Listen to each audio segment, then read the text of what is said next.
I don't know. I just it concerns me. And I've had people tell me, they're like, oh, it works because, you know, you're playing a very unique game. It's like, no, it's got nothing to do with that. It's what other YouTubers have done in the past. Just put everything on YouTube and tag it correctly. That's all you need to do. Anyway.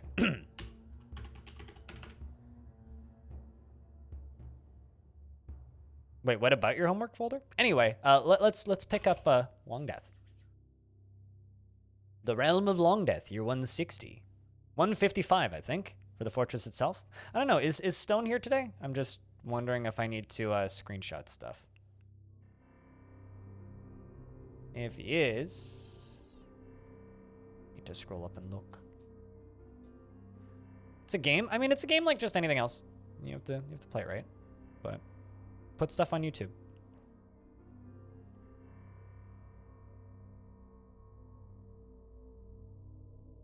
You'll probably just start dumping at least the RuneScape stuff onto a YouTube channel. The problem that you'd have, Ryan, is the music that you play. You know what I would actually recommend you do, Ryan?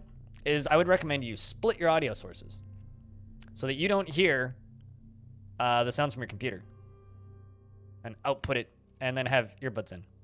Or just like listen to music separately for yourself and then don't play music in the background. Because no music streams are actually pretty popular these days. Or use one of those services where like it splits your audio stream and then other people can sync their Spotify with your Spotify if they want to listen. Because those exist. Anyway, welcome back to Longdeath. We are working on our trap tunnel. If anybody wants a full tour, let me know. We can do that. The current living dwarves are as follows.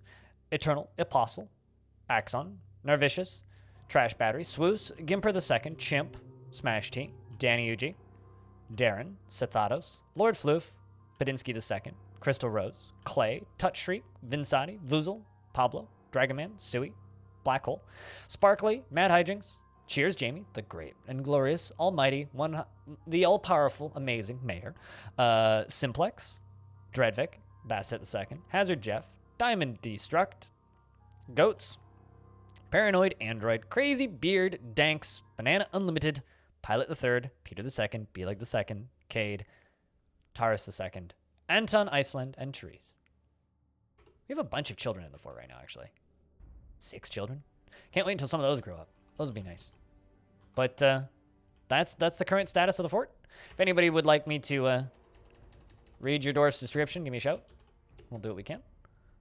We do have a couple not super happy dwarves. We're currently clearing out some bones, making many bone rings, because we are slaughtering the animal population. We have way too many sheep and bulls.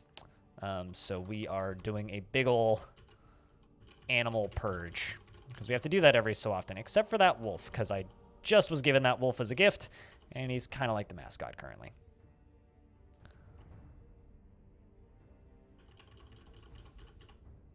Because if I don't slaughter the animals, I will run out of grazing pasture space for them. And the dwarves have arrived to trade, which means we are in early autumn.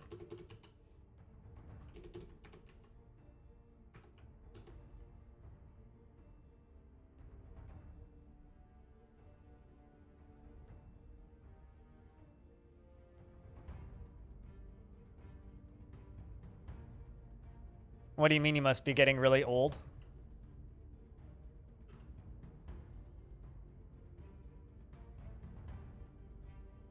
Yeah, voice meter banana is a good way to do it. I think Ryan already has banana installed, though. How are the unicorns? We have 3 right now. 3 male unicorns. I've been trying to buy another female unicorn to start breeding them again. I'm not sure what happened, but I kind of just mysteriously ended up with no female unicorns. So that kind of sucks. But I was also having a problem with them, like, overbreeding. They breed really quickly, apparently.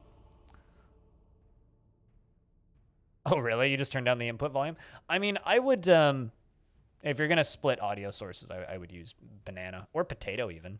Either or, it doesn't matter. But yeah, we currently have 3 male unicorns. 1, 2, 3, 4, 5 wagons. That's a pretty good size.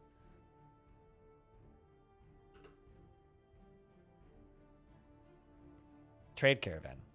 My name is Phycod. I am your liaison from the mountain homes. Let's discuss your situation. There is much to share. We've updated your civilization and world info. What requests do you have of our merchants? Even the humans had news for us recently because somebody died of old age. So they have new religious figures now. We have finalized the import agreement. Feel free to go over the documents. We can just skip through the rest of this. They want bracelets, though, so that's good. Bracelets and earrings and rings. Cheers, Jamie. I look forward to our meeting next year. Our fortunes, of course, rise and fall together. The dwarves come in one by one.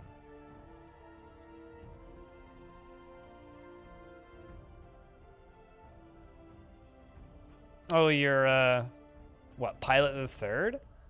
Well, you're our manager.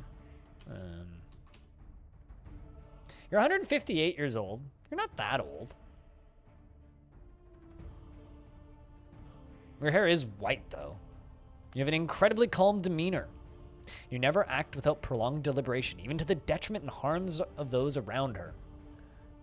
Almost never falls in love, and rarely develops positive feelings. She's a perfectionist and prone to hatreds, and often develops negative feelings. Confident under pressure, and has a tendency towards forming deep emotional bonds with others. But I thought you hate people. Seems like a dwarf, that's for sure.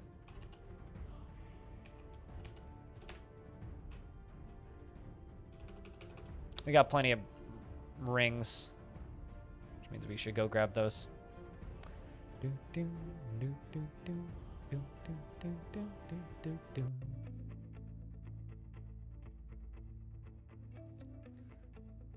It's time to start bringing our rings over, because I got a lot of rings. But it's one of those pieces of software, Ryan. Once you've used it, you kind of just know how to use it. You know what I mean? Once you've used voice meter for one thing, you're good to go on voice meter. It's pretty simple software.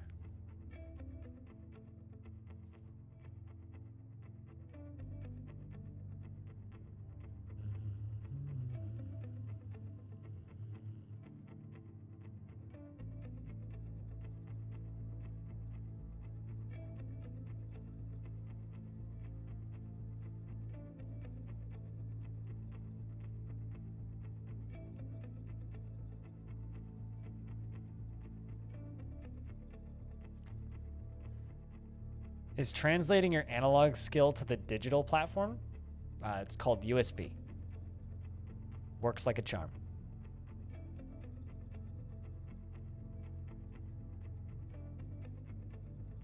No, we haven't had migrants in a very long time.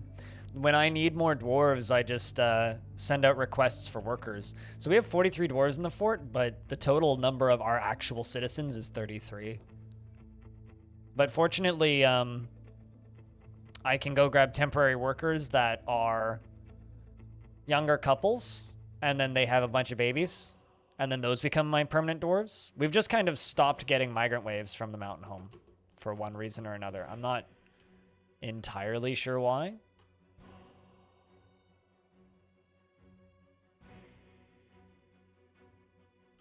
Not entirely sure why. And the Fellowship of Thimbles being, which I assume is a human religion, now has a new religious figure. Actually, is it a religion? Or is that just a group? Mater Save-A-Maze became the Lord of the Fellowship of Thimbles. The Fellowship of Thimbles must just be a group. Yeah, site government. So they have a new person in charge of the Fellowship of Thimbles, which I have no contact with. I've thought about telling them to bring me tributes, but...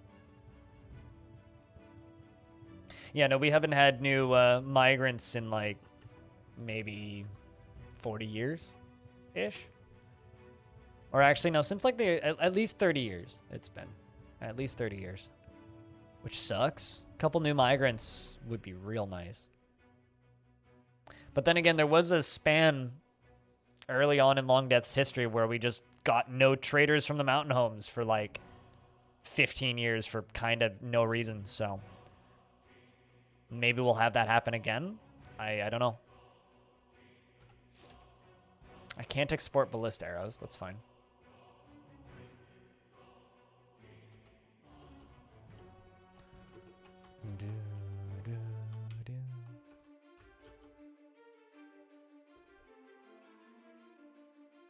I've got so many scepters in that stockpile. The little black backgrounds with the white hyphens are scepters. I'm not allowed to export them, as my mayor demands it, so thus we don't export them.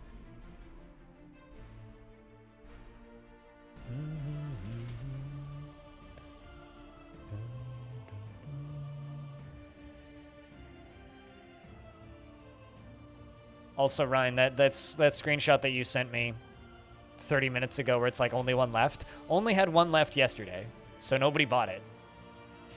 So I'm not gonna say you should buy it, but like, you know, I really wish that record labels were more into the influencer market so I could get like affiliate links for polyvinyl and black screen records. I'd make so much money off that shit. Jeez.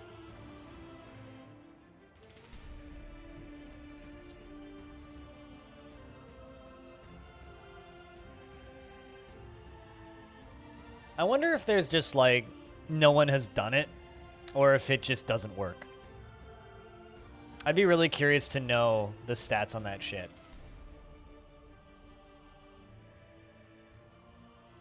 Because, like, I'd be more inclined to do that than I would be to, like, have an Epic Games link.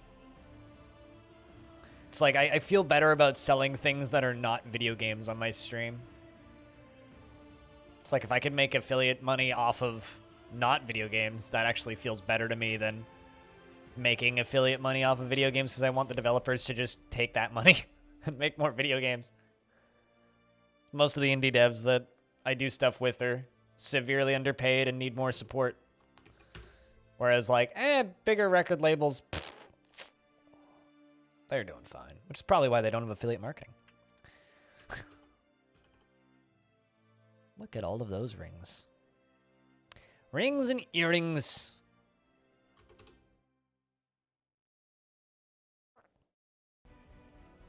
So, Ryan, when are you getting a audio in on your PC and a camera and streaming some records for us?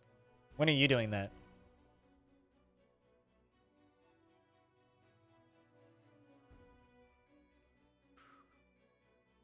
For those of you who don't know, we do secret streams on my Discord some evenings where I'll play records that I don't have the rights to play on Twitch for a small group of people who want to listen. And we recently had a one member of the community, Pilot Guy, volunteer to pick up the necessary equipment to start being another station and playing his own music. So the more we can get, the merrier as far as I'm concerned. I think it'll be fun.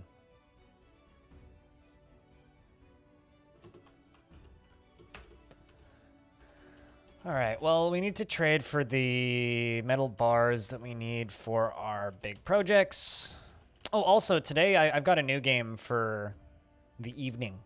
A little horror roguelike that I've had my eye on for a little bit that the dev shot me a key for the other day, called In the House of Silence, which looks to be kind of like a little turn-based roguelike, but the whole like conceit of it is you are killing creatures and adding their body parts to your limbs as extensions of your own body and slowly becoming more and more mutated. Which looks kind of neat. I don't know. Looks like a bit of fun. I'll dump it in the chat if anybody's interested in taking a peek. But that's what we'll be doing tonight. After Dwarfs.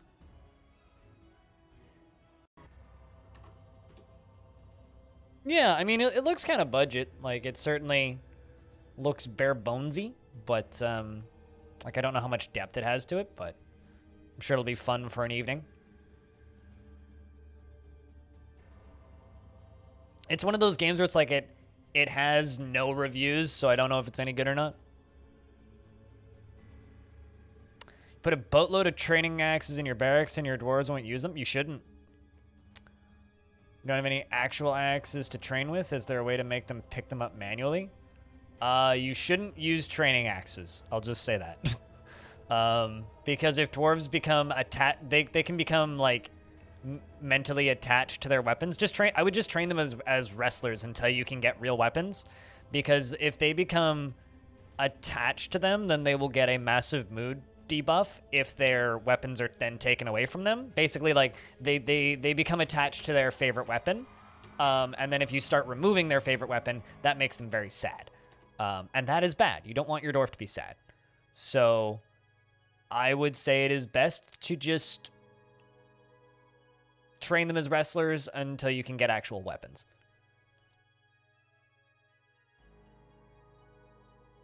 Over on Discord, there's a room called Add a Word Stories. If you add words to this room, then I have to read them whenever people hit that button that Jordan, you just hit. So, cold tea come to room service by accident. Please don't forget to subscribe and stuff. Cliff Burton is shooting barns. Scotland isn't real. That's surreal, unless Japan desires baked goods. Then we'd better get, I don't know what that word is, canals, filled with vanilla. Slush fund money is, there we go. Now we're fully caught up with the Discord word vomit.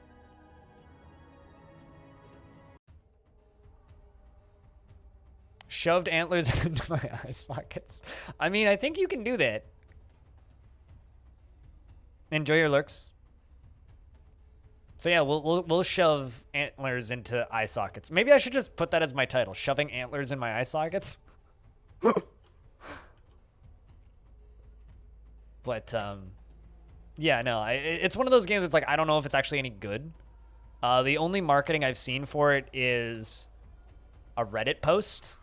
But then again, the only marketing I saw for Lost Flame was a Reddit post. So who knows? Might be trash, might be great. Won't know until we try it. I don't know. I don't speak French. I speak English. I'm just one of those fools.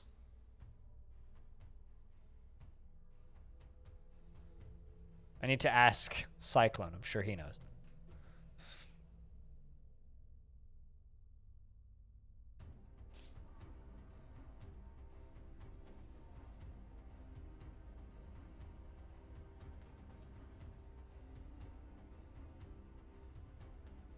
But yeah, no, when the dev posted like the original trailer for In the House of Silence on Reddit, I DM'd him and was like, "Hey, I'd stream this if you send me code." And he basically was like, try the demo and then let me know. I'm like, well, okay. And then I never did. And then he's just like sent me a code randomly out of nowhere last week. So I was like, yeah, okay.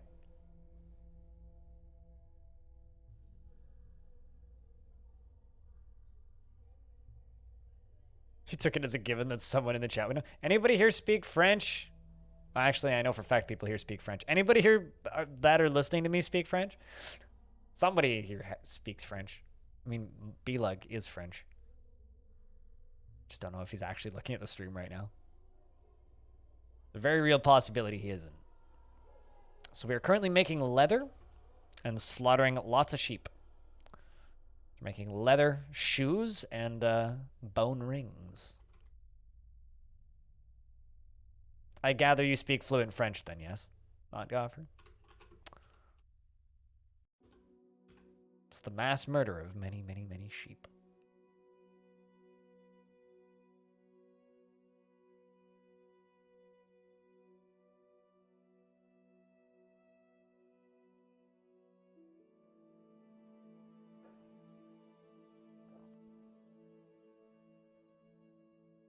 Or is that part of the butchery table? So you take a butchery table, and then you have a tanner shop.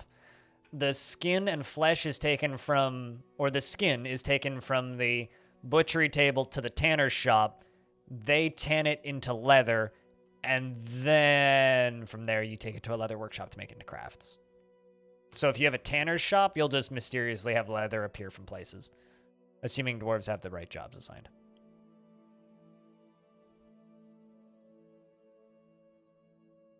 I've never actually seen a full episode of Dexter's Laboratory, but I'm familiar with the art of it.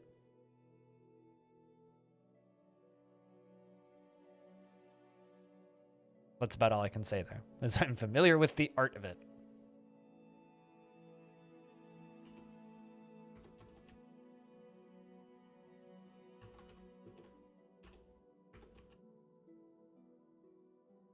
This dwarf's interesting.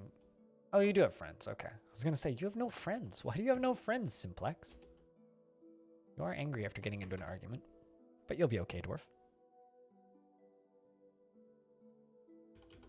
Everybody's just saying like the one French sentence that they know.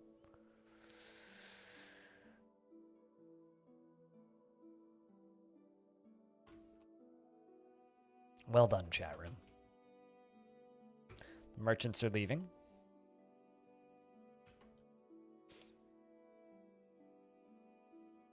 Oh, really? Huh. I love hearing stories of how people learned other languages through osmosis. It's like, oh, I learned English playing World of Warcraft, or I learned English like on forums, or I learned English on IRC, or I learned English through Counter-Strike. It's like most of the Portuguese I know is from getting insulted by people from Brazil in free-to-play FPS games. It's like... You speak French and you don't know that word? We'll have to ask Cyclone then. Every now and again, people will put words in there that I need a thesaurus to read, and honestly, I think that that's way funnier than, like... Because, like, we've had some people just post in the AdWords Stories room, like, obscene words, like, just random fuck out of nowhere. And it's like, yeah, that's kind of funny, but, like, what's really funny is when, like, I look at it and then I'm like, I don't understand this word. That's what's actually funny. So I appreciate when people put weird words that I don't know what it be in there, because I just read it and I'm like, I'm sorry, what? That's actually really funny. So in my opinion, if you put a word in that I read and I'm just like, I don't know what that is, that's funny to me.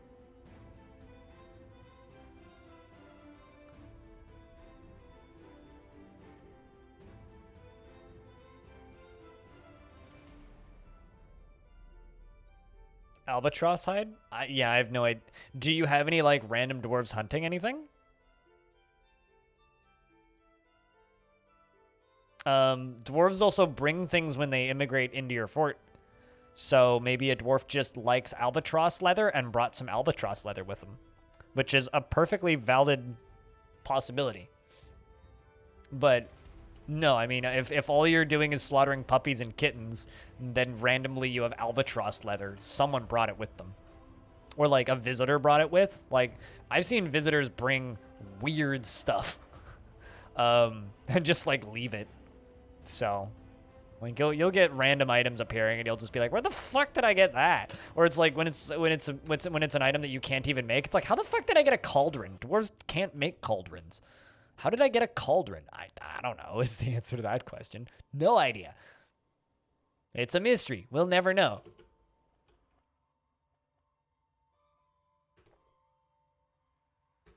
We will absolutely never know. Yeah, but, like, tributes at the very least, like, I can just assume all the weird items that have no logical reason to be in my fort probably came from tributes, right? If you're not getting tributes from anybody, then, like, all right, where the heck did I get a mortar and pestle times 12? You know? How the heck did I get, like, that sort of stuff, you know what I mean?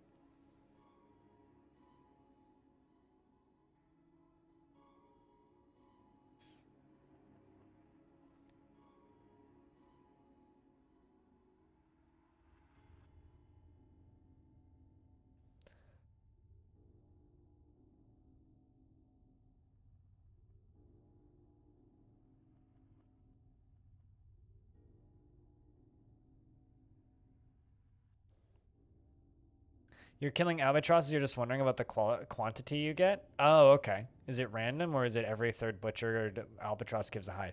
That I don't know. I don't know. You'd have to wiki that. I'll be honest, I don't pay that much attention to it.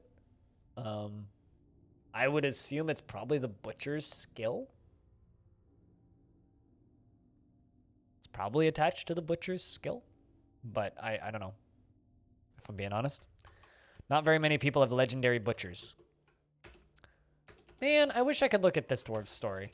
This dwarf's not in my fort, so it doesn't tell me what that dwarf's story is they're telling. But thanks, Nervicious. Cheers.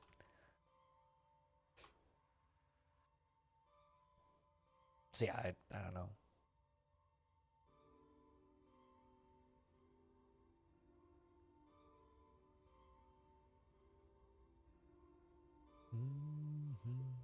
What's that llama image? Did I ever read that one? It's an exceptionally designed image of a hobo and 2 llamas. Hobo is embracing the 2 llamas. Aww. It's an image of hobo hugging llamas. That's a good image, because that dwarf really liked his llamas. It's kind of nice when dwarves have images like that. Man, that goddamn Forgotten Beast is still up and about in the basement, just doing basement things. Shit's scary, man. All right.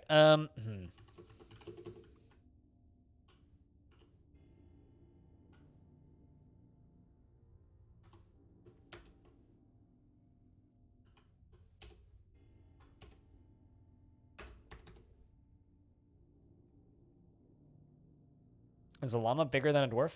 I don't know. Probably?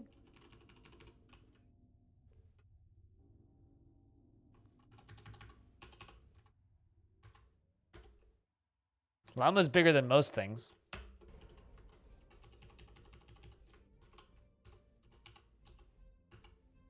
But dwarves can like llamas for a variety of reasons.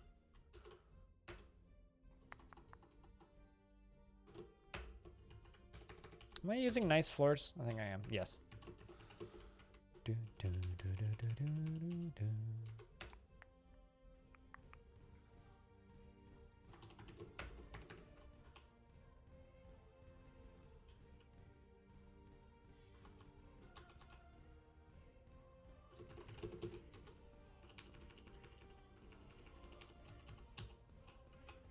And what's up, Vin? It's going to be a lot of construction for a bit here. Thanks, I'm doing my best to make the nicest floor I possibly can. I just can't wait until we hit episode number 69 of this series. Because we're on, what, 65 is today? 66 is today.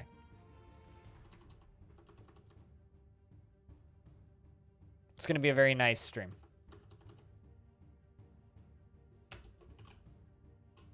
Maybe I'm a child, but I think it's going to be a super nice stream.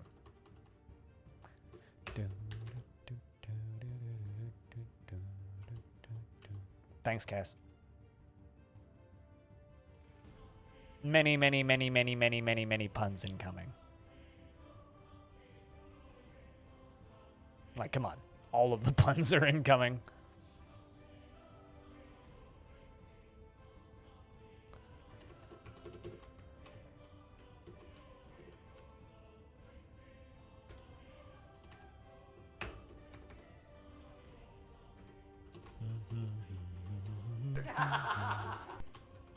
Yes, we were very funny.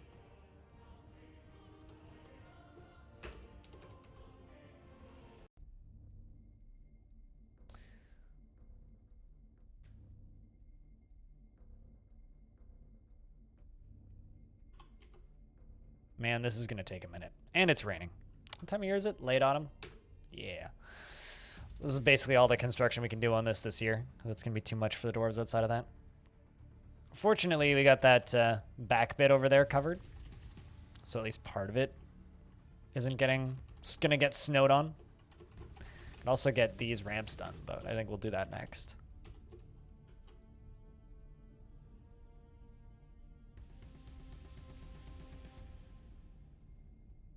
Let's hope I didn't make any of these the wrong material. That would be bad. That would be real bad if I made some of these the wrong material.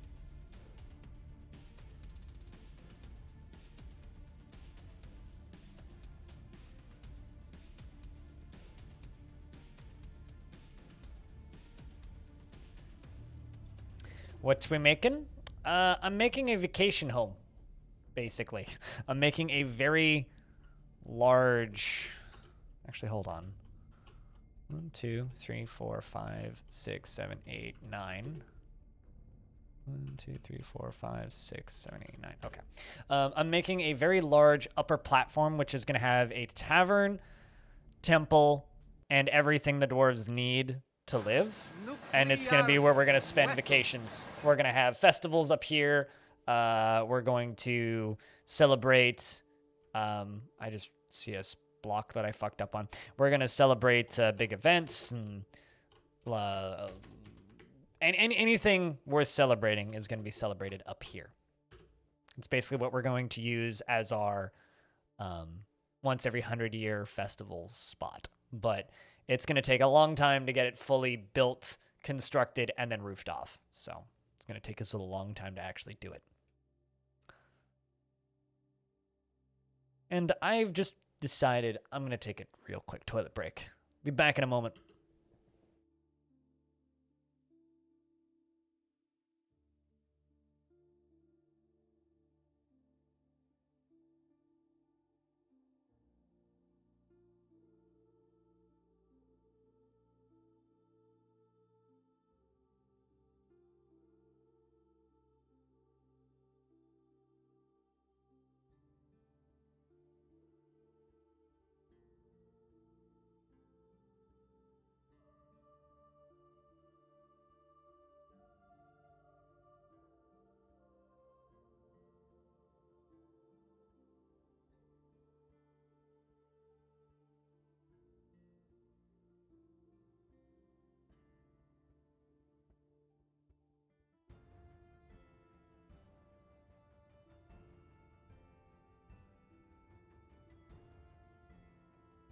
So yeah, that's what I'm making. It's just a very large above ground platform.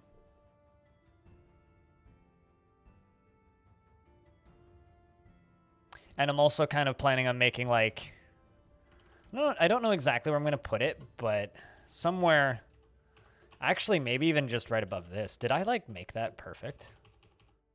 Not quite. I think I'm going to connect it to this stairwell so they can go up and down the main stairwell into this upper layer. I think I'm going to connect it to that because I think that would be neat. But it's going to split out here and go kind of in two directions and make like a circle thing. I don't know exactly how I'm going to do it, but I'll make it nice looking. It'll be cool. It's kind of my first real big, I guess, project. That's actually big. Like, I've done plenty of small projects in Longdeath, but... Well, I guess the pit itself was a pretty big project, so... The problem with this one is it actually takes a large toll on the dwarves because of the way it's currently built. So probably what we should do, actually, is we should get that central staircase up to it. Well, that's probably something we should work on, is getting that central staircase up to it.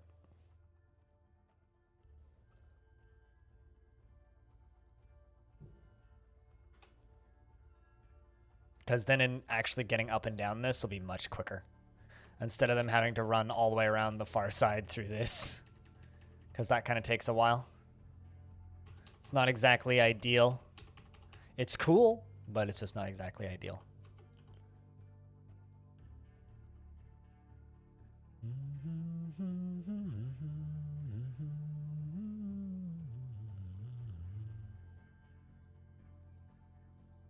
Regardless, though, this fortress is badass. Absolutely badass. And that's why I like it so much. It's just this giant fucking colossal fort. I like that the scholars have been discussing surgical models for a while now. They haven't written any books in surgery yet, though. I'm kind of hoping they do. So did anybody pick up anything fun on the Steam sale, if I can ask? I actually didn't. There was a few games I was considering picking up, and then the Steam sale ended. It was very short. I always expect the like lunar sale, the Chinese New Year's sale to go on a little longer than it does. Like, I feel like it just kind of starts and then, oh, it's over. Okay. And I just kind of missed the train on it, I guess.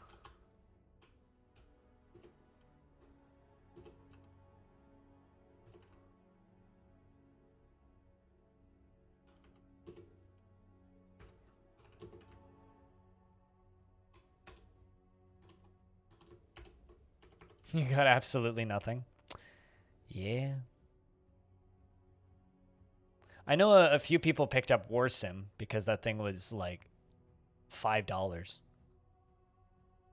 But outside of that, I don't know anybody that picked up much. And like right now, the new hotness, which is Valheim, wasn't on sale because, you know, it's the new hotness. So obviously nobody picked it up because everybody already has it. So there's that. Has anybody played the Room games? Not affiliated in any way with the movies. Oh, you picked up Creeper World 4? Actually, how are you liking those games? I kind of wish Creeper World had mechs. Imagine if Creeper World had mechs. That'd be really fucking cool if Creeper World had mechs. You know, I'll be honest. I've watched a few streams of Valheim now. I've watched my cousin playing it. I watched Bellinair playing it. I watched Dwarf playing it. And I don't get it at all. Like, I don't fully understand what's cool about it. It just seems to be like a pretty streamlined one of those.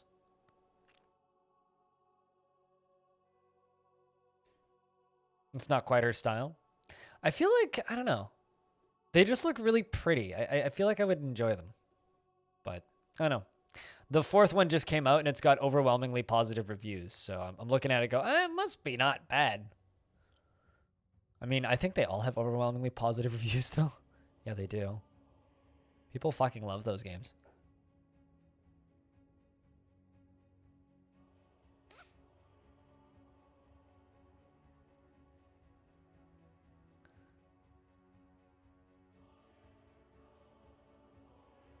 It's Warcraft 3 all over again. It's literally just like, what if somebody made an RTS and then removed all of the need to be, like, super good at, not good at those games, that's the wrong word. What if they removed the need for you to have very high micro capabilities, which is like my whole problem with RTS games is I can't micro at all. And it just removes that completely, and it's like, okay, now you just get to turtle and have fun building a base, and it's like, yes, this is very satisfying. I like this. Although there's one achievement I still need to get in that game, and I've tried to get it a couple times, and it's kind of annoying. So I haven't found a good mission to do it on yet. And I don't think custom missions work for it.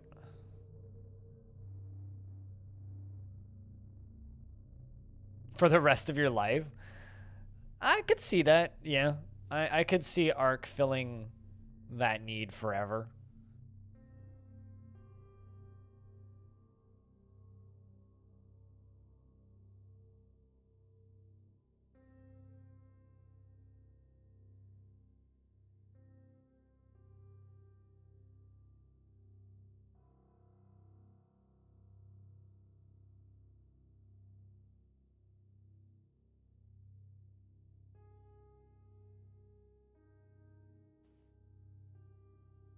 I don't know. I kind of wish I could. I kind of. It's one of those games where I just wish that I could look at it and be like, okay, I understand why. Like, you know, with Among Us, right? I look at Among Us and I go, okay, this makes sense why this is a huge game. Like, I fully get it and understand. But whenever a game comes out where I'm like, I have absolutely no idea why people like this thing, that just makes me feel old. You know what I mean? It's like, I have no idea why people like this or why this is the #1 selling game in the world right now. It's like, this makes no sense. It's like, I understood why Fall Guys took off. And I also understood why Fall Guys then immediately vanished into the ether. But, like, Fall Guys made sense. I don't get Valheim.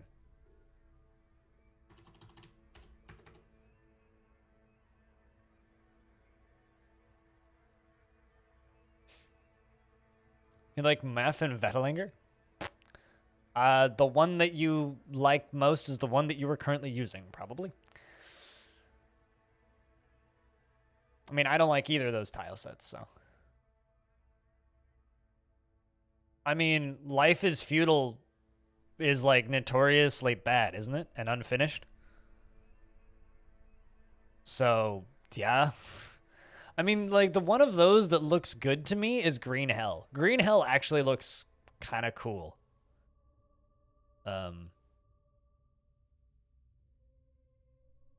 Outside of that, like, they'll just kind of look, nah. Nah.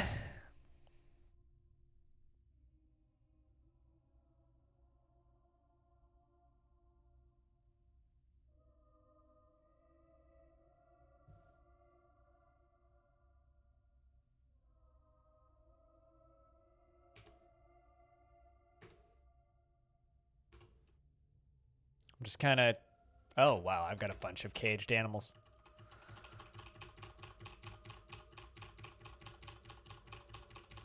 I was like, why is there just, like, a bunch of animals listed?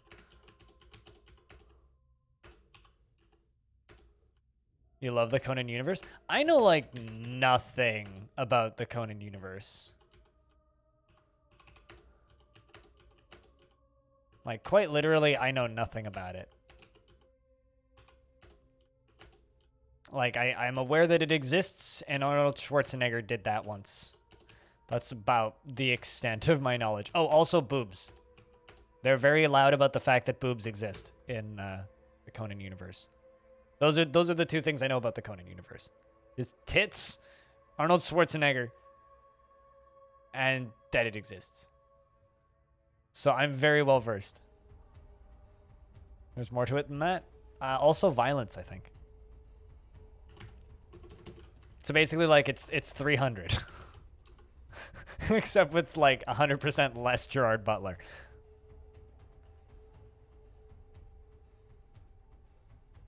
Oh, I was just saying that Conan. All I know about Conan the Barbarian is boobs and Arnold Schwarzenegger.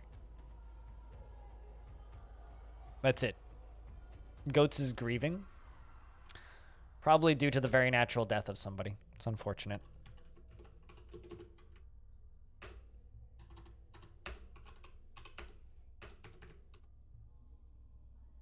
Oh, that is not what I wanted to do.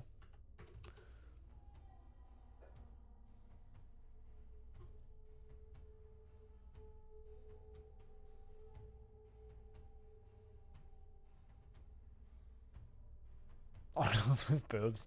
I mean, he had enough pecs to basically have tits when he was younger. He works out less now, so now he just kind of has the dad bod.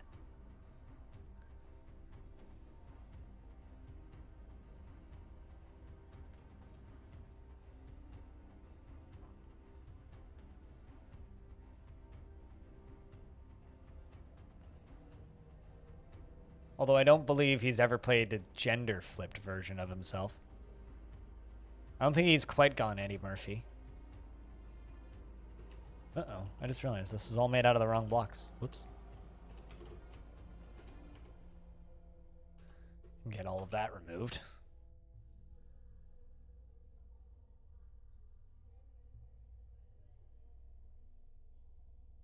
Not bad so far.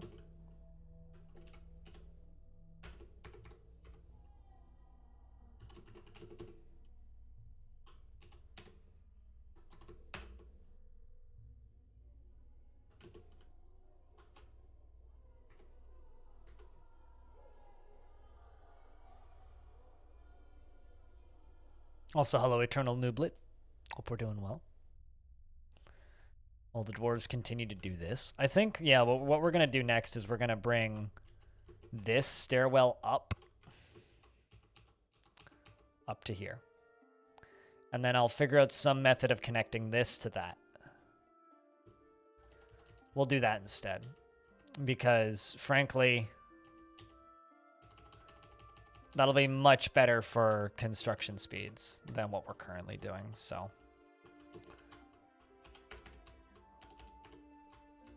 Let's just get those deconstructing.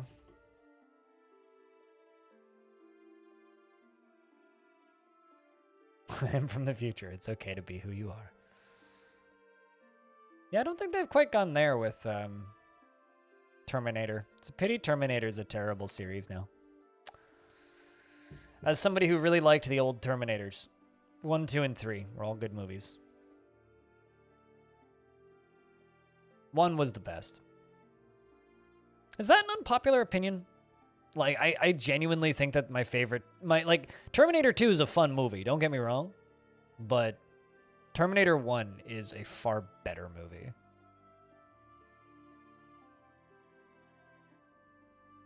It's like, I realize that they just kind of made the Terminator into a good guy in the sequel, which is kind of why people prefer the sequel. But, man, that first movie is brilliant.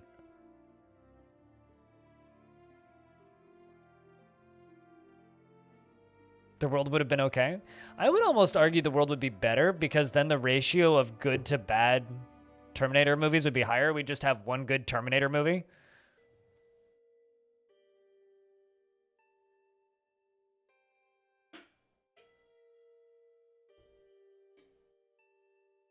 It was produced at a time where camera shots were better and film quality was better, it being the first.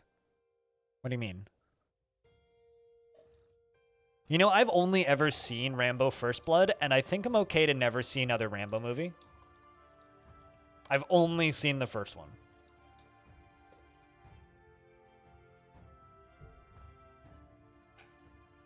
Yeah, most people like T2. But, like, T2 is, like, an action comedy film, whereas the first one is, like, a pretty dark, almost slasher film. Like, the first Terminator is, like, genuinely scary in a few scenes. I mean, these days it's kind of cheesy, but it's a really well-shot, moody, sci-fi, thriller, horror film. Like, that first one is, like, way darker than the later movies. I mean, the first Alien is in my top 10 favorite films of all time. Aliens isn't. I like Aliens. Aliens is fun, but it's certainly not in my top favorite films. Absolutely not. Not even close.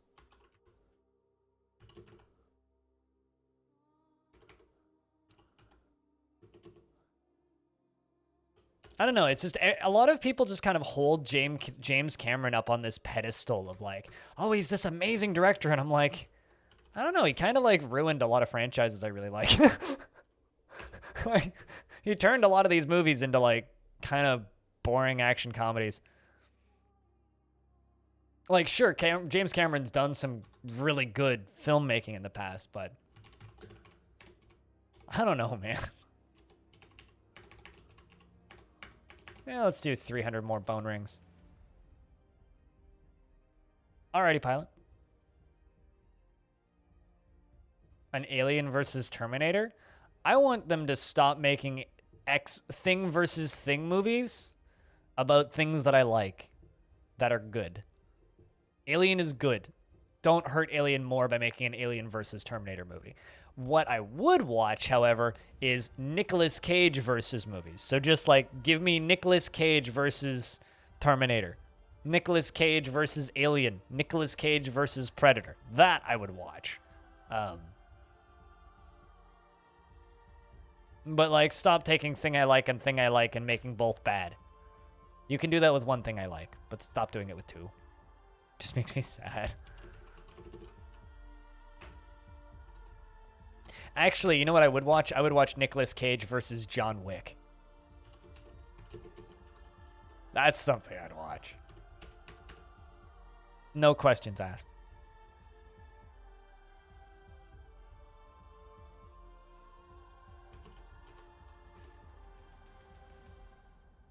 Would it be any good? Probably not. But because you know, like John Wick would win, right? But he would be like the brooding bad guy and have like a really good scene in a bathroom screaming. Because it wouldn't be a Nicolas Cage movie without that. But don't call it Nicolas Cage versus John Wick. Just put Nicolas Cage in a John Wick movie.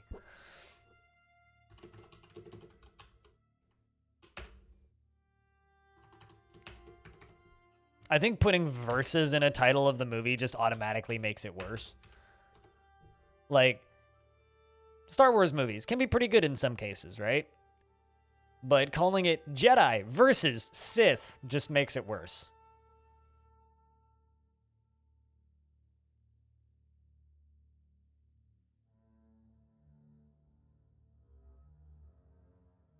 Enjoy the work stuff, or do what you gotta do for work stuff.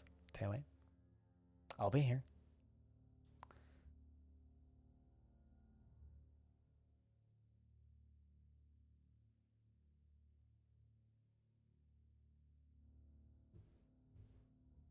Snakes versus plane? Yeah, exactly. I don't know. Putting verses in the title of a movie just degrades it. You know? Like the Shawshank Redemption. Prisoners versus prison.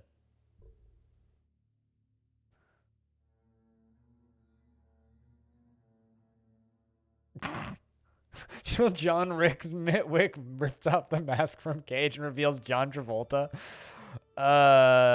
Yes.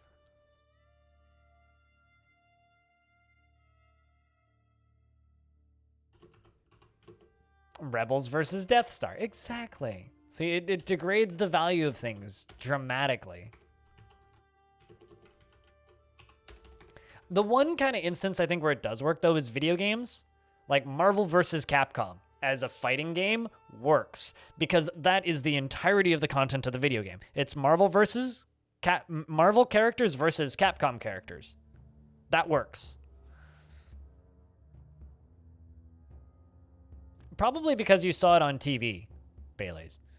Now, if you saw it in movie theater and paid full price for it and saw it in 3D and also paid for the popcorn and had to sit next to somebody who smelled like, I don't know, Axe body spray, would you have liked the movie more or less?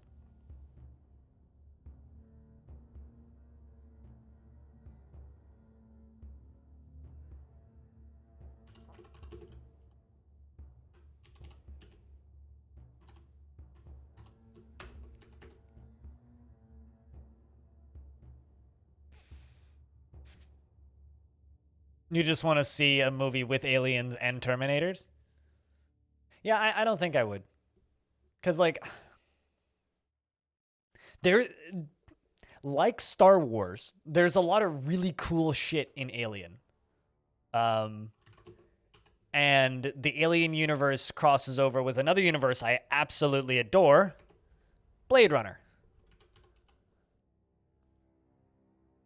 And, or the Weyland-Yutani Corp is mentioned in Blade Runner. So, Blade Runner and Alien already being in the same universe, if you then mash Terminator in there somewhere, that's really weird because you have like this science fiction future of Blade Runners, and then also there's just Terminators where you already have a different type of human-like AI forms that are indistinguishable from people, and if you then throw Terminators in there on top of that, that just fucks the continuity up there. I don't know. I wouldn't want that. Because we already have Blade Runners versus synths, right? So throwing another human-like creature in there just kind of throws that for a loop, in my opinion. All right, that was a lot of construction. We got to let these dwarves have a break now. Yeah, but those movies are a joke, and they know that they're a joke, right? I mean, heck, Aliens versus Predator is a joke, and we know that they're a joke. I'm just saying that I like Terminator enough that I wish that they would stop making Terminator movies and continuing to, like, spit on the corpse of what was once a great franchise. You know what I mean? Whereas, like, Freddy versus Jason, Friday the 13th was never a particularly serious franchise. It was a shock horror slasher franchise. Like, come on. And, you know, some people consider Aliens to be around the same level. But for me, I'm like holding on to it because it's one of the few pieces of good sci-fi that was ever made. And as a hard sci-fi fan, I'm starved because there isn't a lot of good hard sci-fi. Right now, I'm ecstatic because I have The Expanse, you know? I don't get a lot of that stuff.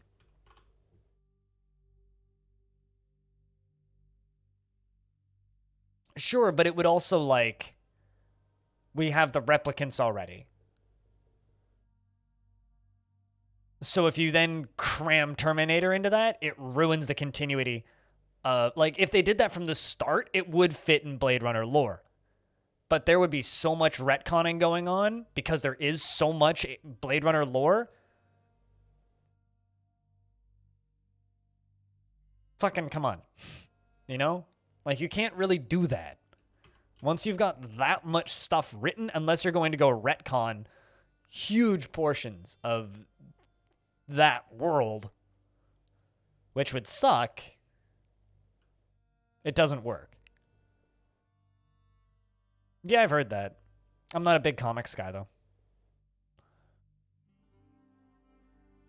Yes, they already have it. So if you suddenly start calling those Terminators, that's just weird. I guess I'll just say this. I don't agree at all. And we'll be happy if they never do that. I mean, those movies are supposed to be satirical, but I agree. I really like the first Starship Troopers.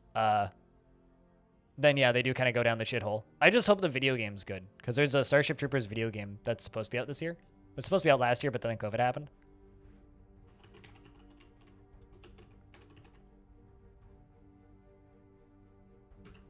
I want this. Ooh. They got a new logo. And new screenshots.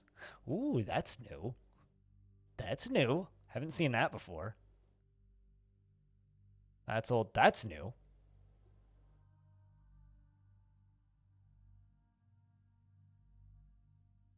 Ooh. I mean, it wouldn't be sci-fi stuff if we had it in real life. That's the point of sci-fi stuff. That's also new. I hope this game isn't trash. I really, really hope that that game isn't trash.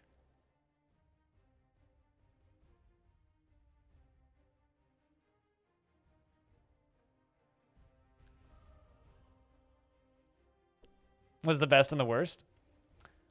Yeah, that's a good way to describe Starship Troopers 1. It's a really good bad movie.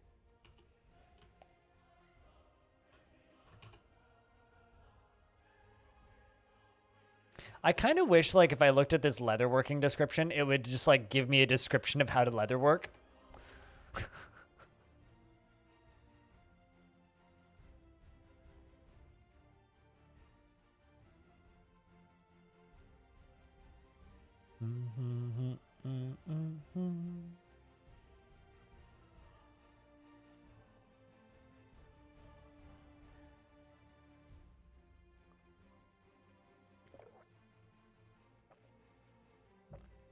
I mean, there's a really good quote. I can't remember who originally said it, but it's, if humans dream of something, they'll do it. Which is why books like 20,000 Leagues Under the Sea is so fucking cool, because it was written like 60 years before we had submarines, and it was about a submarine. It's a very horny movie. It's a very everything movie. It's literally just everything to obscene amounts all in your face all the time for the entirety of the film. That's the point of the movie. It's horny, it's bloody, it's violent, it's intergalactic space Nazis, it's everything. Service guarantees citizenship. It's great. And that's the point. It's supposed to be absurdist.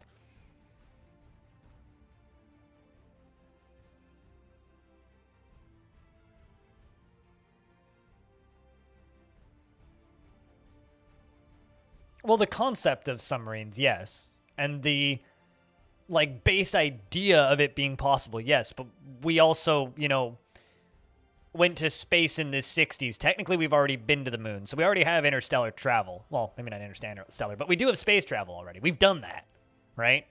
But did we have, like, large submarines with lots of people working on them like in the book? No. But yes, Jules Verne was writing about things that had been prototyped. But we're still a ways off.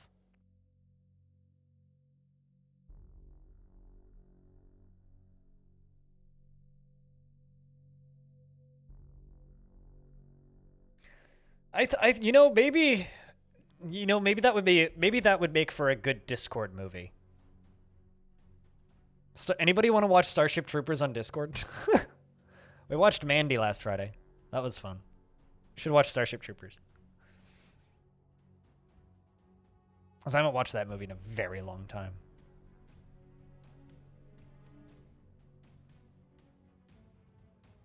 I mean, the submarines that existed back then were like basically just like a single person sphere, right?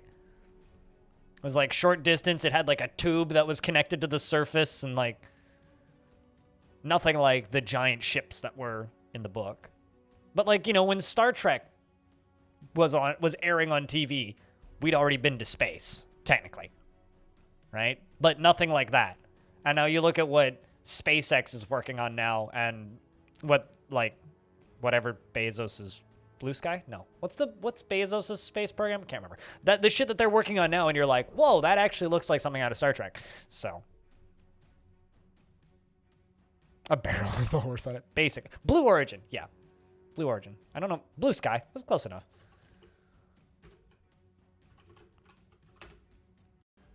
It's really interesting seeing the dwarves that have been in this fort for a really long time. Something that I see more and more in this fortress that I've never seen in other fortresses, or not super frequently in other fortresses, is dwarves just getting into an argument and getting angry. I actually see that quite a bit in this fort, which I think is kind of neat. Especially amongst the ones that have been here for really long periods of time.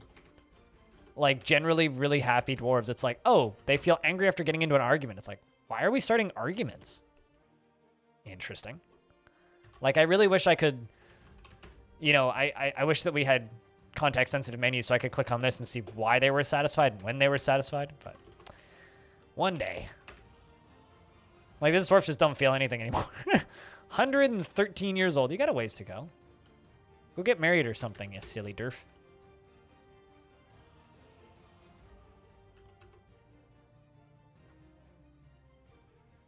But yeah, no, I'm pretty public about not being an Elon Musk fan. I disagree with that dude on so many things. But at the same time, it's still very much the stuff that they are doing is stuff that I would have considered science fiction 10 years ago.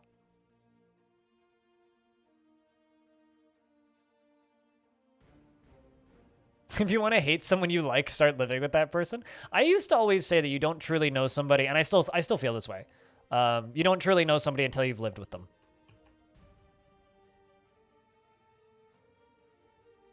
Absolutely, techno-trolling. I get real annoyed when I see people saying, oh, Elon's not launching his new rocket. It's like, not his fucking rocket. Come on. He's a smart man, but he's not that smart. He didn't build that rocket himself. He didn't forge it in the sun. Come on. Give credit where credit's due. SpaceX has a lot of very smart people working for it. He's just Mr. Moneybags at the top.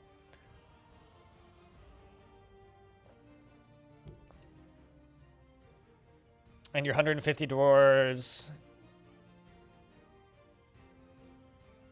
I mean, what biome were you in? There's lots of ways you could have gotten food, probably. That sucks, though. Meanwhile, here, it's like, I've got what?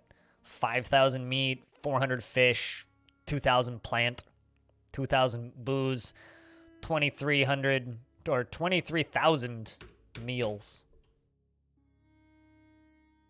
I should probably sell some of my meals.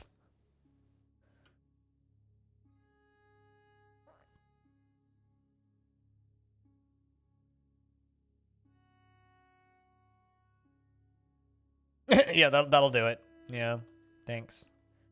That'll do it.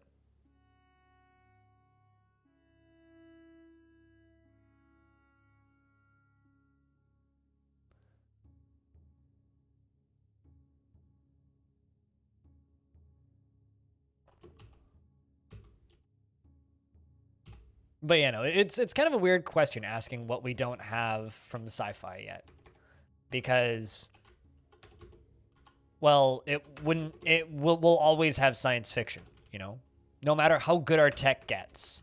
Once we, like, if we ever get to a point where we are traveling frequently with interstellar travel, we'll be asking, okay, where's light speed? Once we have light speed, we'll be asking, where's wormholes? Like, science fiction is stuff that is plausible that we don't have yet. So what do we not have yet from science fiction that is plausible? Dyson spheres. If we're imagining it right now, we'll have it at some point. It's just a matter of enough time, workforce, and materials.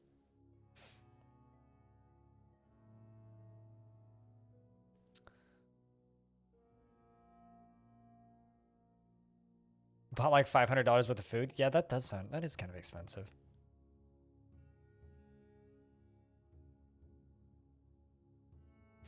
You know, it's funny. You wrote that down, and I read it in the voice of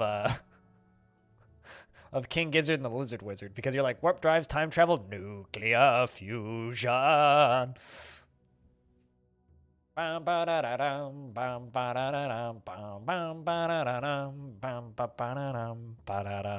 Hey, visors. I take your visors and I raise you Google Glass. We had those. Nobody wanted them. Hey, Lewis, what up? How thing? How work? How life? Oh, Spring is wrapped. It's like, why is the game not responding? It's saving, which means someone's probably about to keel over and die. I think we might need to eventful. Like eventful you can talk about? Or just eventful? Eventful is weird. Especially considering with you know, the whole boredom apocalypse and stuff going on, right?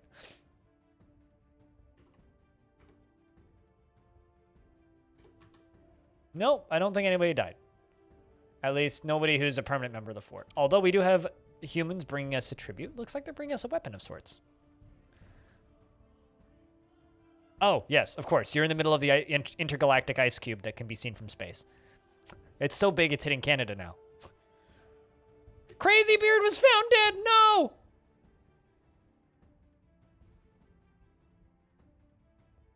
Rip. Can I get some Fs in chat for Crazy Beard?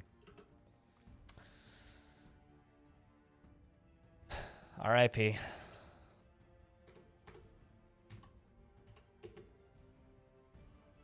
Poor dwarf. Was like 167 years old or something. It was a good idea, really. You're saying Google Glass was a good idea? Really? As somebody who wears glasses, I'm not certain that was a good idea.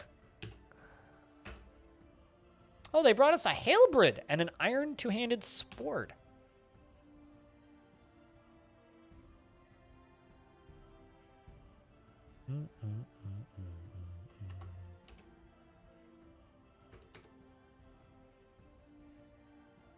F indeed, yeah. F indeed.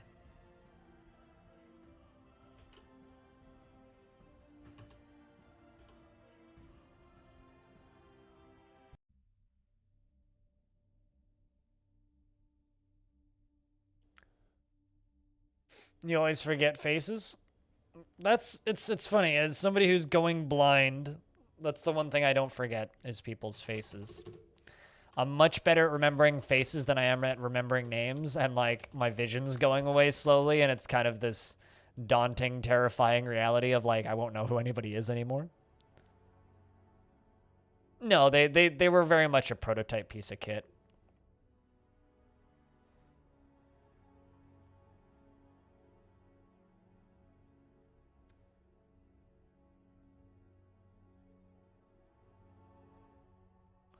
I mean, I wouldn't mind having that in my glasses, but I feel like it would also be really fucking distracting. If everyone looks like a dork, no one looks like a dork. See, here's the thing about being an adult Baileys. There's a point that you just kind of hit where you just kind of stop caring what people think of you visually. I don't know if anybody else has ever hit that, but I certainly have, where it's just like, oh yeah, no, I don't care what people think about what I look like anymore. It just doesn't matter.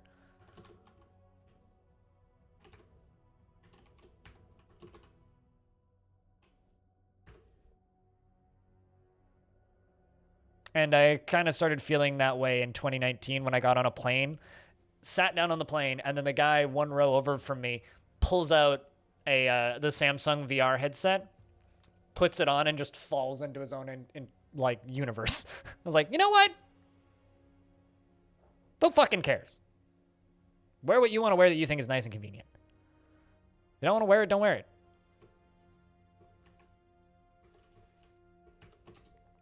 Outside of that, fuck it. Because that guy's definitely watching Netflix on the moon or something. But yeah, no, we will definitely have some form of augmented reality in the future. But I'm one of those people who's very much I've seen Black Mirror. I know how this ends. To those of you who haven't seen Black Mirror, spoilers for Black Mirror for a second here. There's an episode that basically ends where one person can't see anybody's faces anymore because it's now illegal for him to see faces. So everybody in the entire world blocks him. So everybody's just grayed out. Everybody. And he can't see anybody either because if they block him, then he can't see them. I know how that ends. I don't want that. Also, in the next 5 to 10 years, we'll have a society where everyone's online all the time with a mic on 100% live.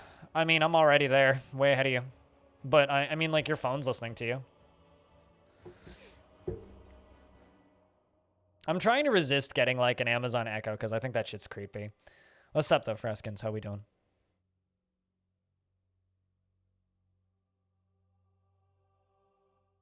One foot in the future.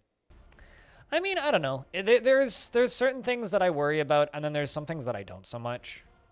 Like, it's kind of comforting knowing that my phone's listening to me because my phone can call an ambulance for me if I die. But at the same time, I couldn't agree more. It is kind of terrifying. So, I don't know. I'm kind of torn on that. But at the same time, like, as somebody who has limited vision, augmented reality sounds awful. Because it's like, heads-up displays, cool. So I see even less than I currently do. Yeah. I too would get an Echo if I had to hold down a button on a remote or something.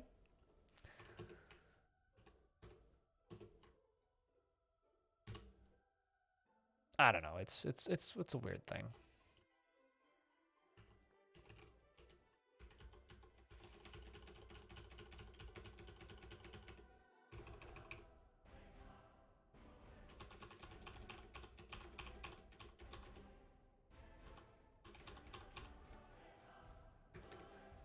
We're just gonna give these elves a bunch of prepared food pots.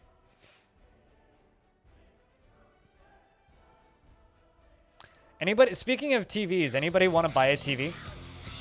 42 months! Okay, Google, remind me in 2 days to read the privacy policy. I like that. I like that a lot. I like that a lot. Or here's the thing, you have to get Google to read their privacy policy to you. Actually, I wonder if you can do that. I should try and do that with like my Google Assistant. I have it fully disabled on my phone, so I'd have to re-enable it. But thank you very much for the 42 months on the 42-month streak with that Twitch Prime. Cheers for sticking with me all these years, man. Cheers. Because I can literally say that now. Thank you very much for sticking with me all these years.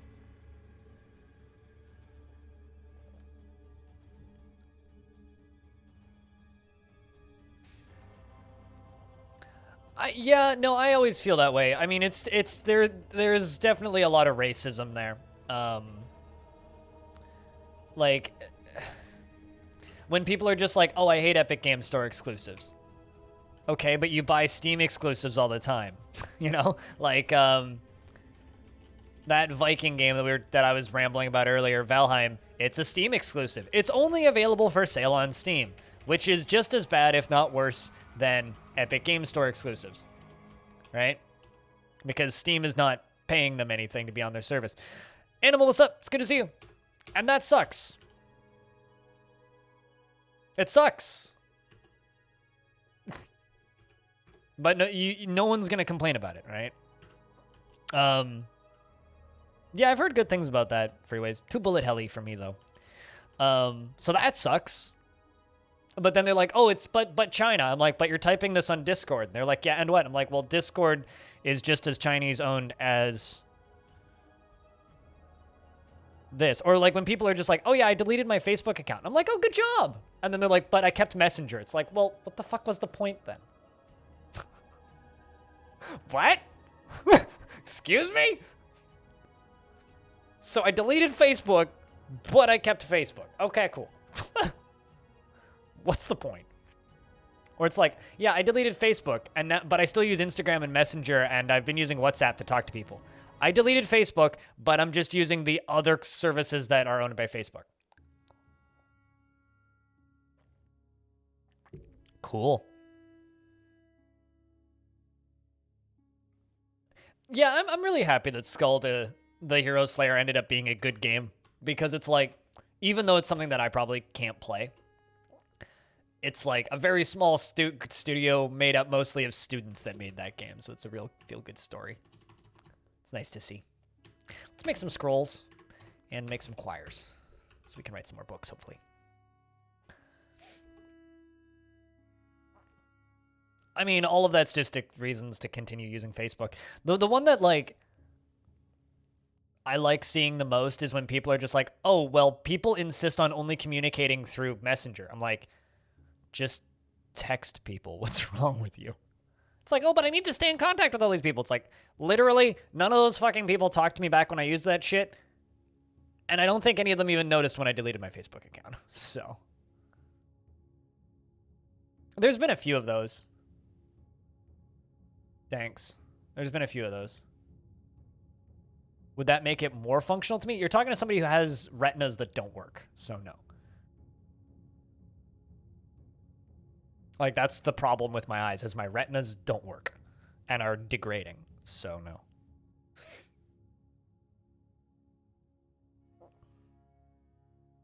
But also, as somebody who has really shitty eyes, the concept of having more things crammed into my shitty eyes just sounds like a nightmare. I don't want anything projected anywhere in my eyes at all, ever. Until, like, I have fully functioning eyes, which is never going to happen. I'm going to go blind, and I'm going to lose all of my vision. Until I have fully functioning eyes, I don't want anything in my vision, because I've got so little of it already. Anything taking up more of my vision just sounds like a nightmare. It's like literally my worst nightmare is just, oh, more of my vision is being clogged up with shit. It sounds awful. To hell with that. I really want these guys to write more books. Oh, I got a mandate. Crossbow. Wait, what? You make me crossbows? That's new. Bone crossbow. Well, actually, let's do an iron crossbow.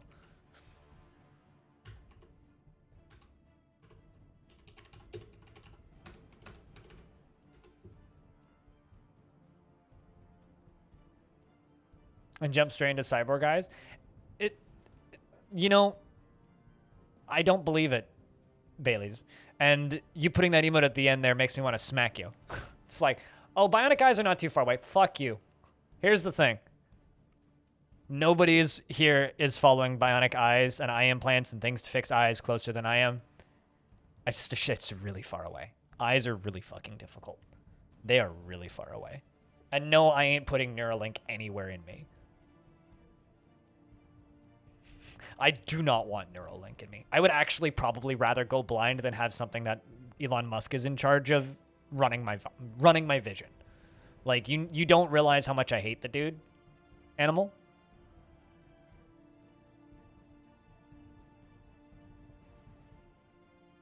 But you're dead. I'm sorry, okay? Good to know that you're still alive, Molo. So, Melon Musk. Milan. I don't know. I want to smack people when they say that bionic eyes are not too far away. Because it's like, you have no idea. And even then, it's like, well, bionic eyes are pretty close, sure, but they still don't fix retinas in most cases. Musk Neuralink is a scam. I mean, so's the Boring Company, but what's your point here? How many books am I at? 270. Choose adhesives. It's just a nicely bound version of that.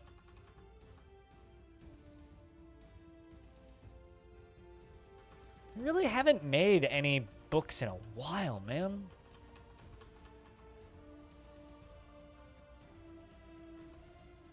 Yeah, the thing is, most of the time when people say that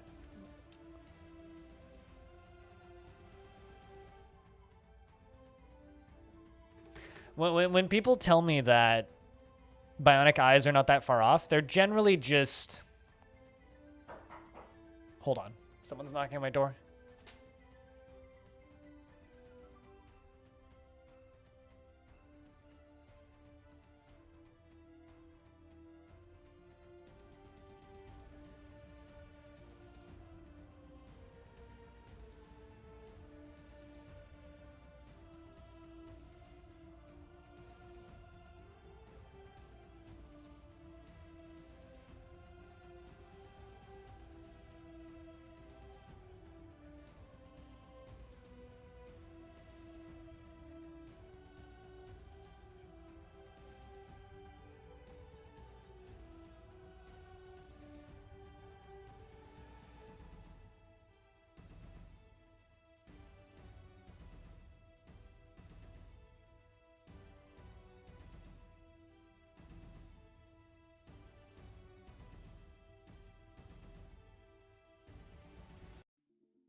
Yeah, anyway, at least one of you should know what this is.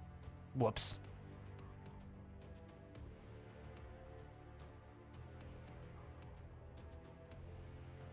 Is your building locked? How can a delivery man knock on your door? Because, yes, my building is locked, but the newspaper guys have a master key, or not newspaper, the Canada Post people have a master key to get into all of the apartment buildings around here. It's pretty common that Canada Post can just let themselves into the base floor to get into the lower level to deliver packages. Yeah, it's Canada Post. But, yeah. That's the new Psychedelic Porn Crumpets LP. On exclusive 2-color swirl vinyl. That'll be fun to play.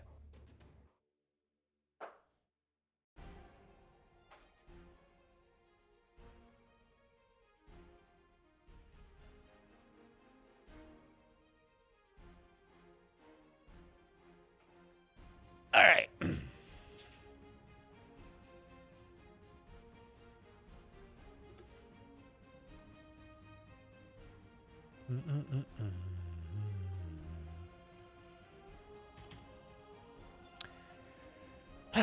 So I now technically own every single Psychedelic Porn Crumpets album on LP. Uh-oh.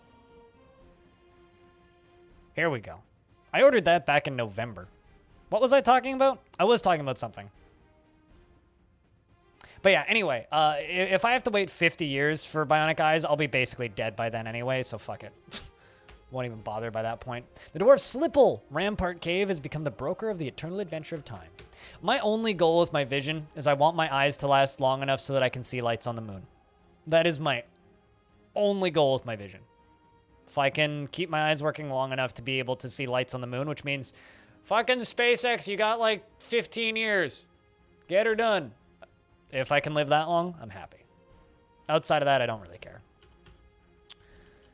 I've just kind of accepted the reality that my eyes are going to go away, and now everybody tries to, like, sympathize with me, but I will figure out a way to still do things in the digital world. Blue Origin will beat SpaceX. I don't care. SpaceX, Blue Origin, whatever Russia's group is called. China. Somebody just put lights on the moon. You don't even need to have people up there. Just have like big old spotlight pointed at Earth. Just something. That's all I really care about. Just stop sending satellites up into the like fucking atmosphere. There's too many of those up there already. We don't need to blot out the sun with satellites. See, I don't want that. That's another part where I differ from people a lot. I don't want to be uploaded to a computer.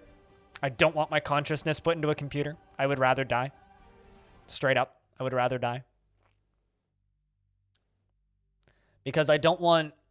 Because I've cloned hard drives, right? You clone hard drive, it's not the original hard drive. So if you take my brain and you clone my brain and put it into a computer, the original still dies. I still die. A copy of me lives on, but I still die. So what's the point? I'm dead. There's a different version of me alive somewhere. Cool. I don't get that. That other version of me does. So I don't want to be uploaded to a computer. It would kill so many people. Like, I don't know if I necessarily have that concern, Belug, but like, whenever people are just like, I want to be uploaded to a computer, I always kind of look at it and go, I mean, saying that sounds cool, but in actual practice of the way it would work, you might be quantum entangled in that situation. Sure. But also, that is very unlikely. What is significantly more likely is that you clone brain uploaded, original brain die. I would rather just die.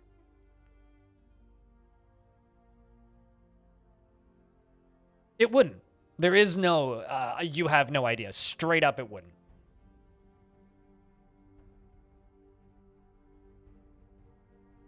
You feel your experience as a twin? I would rather die. Straight up. 100%. Regardless of that quantum entanglement shit you're talking about. I would rather die. I would rather jump off a building than be uploaded to a computer. Sounds like a much nicer way to go. I've also seen that Black Mirror episode.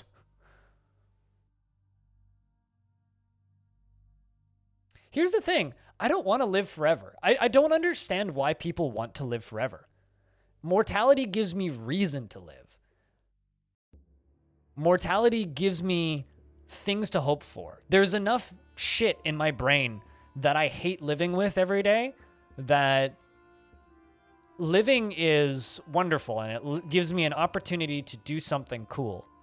The second that becomes indefinite, I cease all purpose. I live forever. What's the point? I don't understand why people want to be alive indefinitely. What are you afraid of? Are you afraid of dying? Well, that's fucking sad. Look at it. Punch it in the face. Run at it. Challenge it. Do as much as you can with the time that you have. Cherish it. The second time becomes indefinite, time becomes valueless. Like, yeah, you could sustain indefinitely, sure. Fuck sustaining indefinitely. I want to live. So to me, saying, oh, I want nanobots to be capable of keeping me alive indefinitely, I look at that and I go, that sounds awful. Like, look at the myths of the Greek gods. They all hate each other, fight, and fuck a lot. There's literally nothing else for them to do aside from fucking with each other because they're so goddamn bored. It's literally stories of eternal boredom. Why would you want that?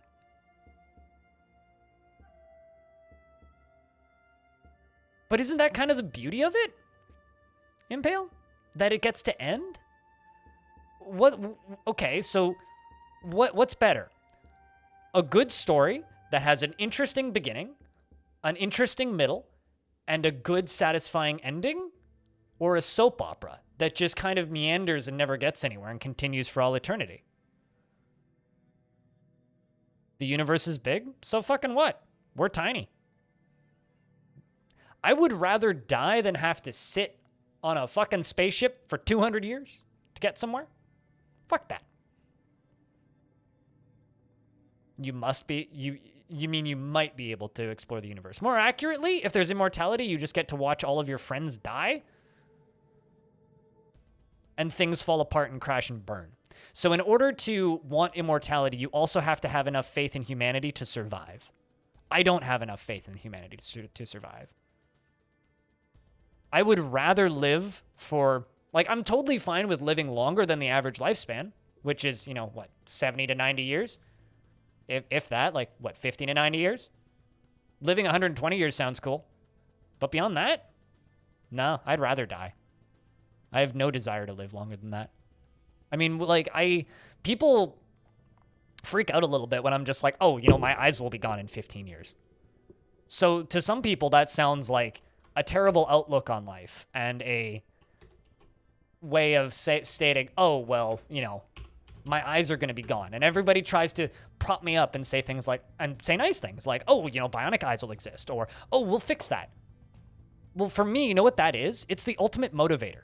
It's I have X number of years before my eyes stop working. Okay. What do I have to get done before then? Most people have the rest of their lives. I don't. Okay, what do I need to see before then? What do I need to get done before then?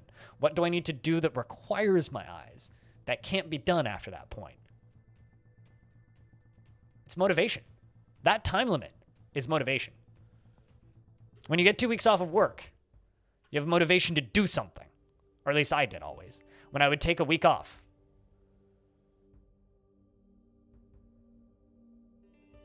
I would sit down and be like, okay, what can I do with this week of free time? I wouldn't just sit on the couch and do nothing. If I did, I would go nuts after a day and a half and stop it and go do something else. Because what do I have time to do now in this week? Deadlines are what motivate me. Deadlines are what inspire me. Deadlines are what keep me going. If I look at the world and I go, if I could live forever, all of that would be lost. I would lose all sense of being and probably kill myself. But then again, I also have depression. I also have a terrible mental state. I also have a lot of things that I get to deal with on a daily basis in my brain that I wouldn't want to deal with for all eternity. Maybe we can fix it by then. I doubt it, though, because then I would cease being me. My imperfections are what make me human. Being human is beautiful. Why would I want to extend that for all eternity? My limited time here is part of what makes my existence unique and special. To me, stating I want to live forever is extremely selfish. I want to live forever so that other people can't, because we only have so much space on Earth. We can't live forever. Because if everybody did, then we'd have to stop having children. We would have to stop doing many things that make our species what our species is. And that's disturbing. This got weirdly deep. I'm sorry.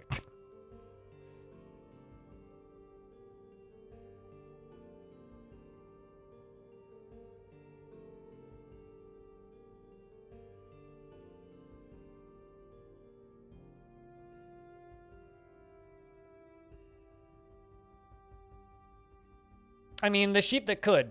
What would actually happen if immortality became a thing is all the rich people would become immortal, and then everybody else would just get fucked. We already have to stop having children, and we're not even immortal yet. You know? We're talking about real shit? Oh, it's just my opinions on immortality. That's all. Nothing major.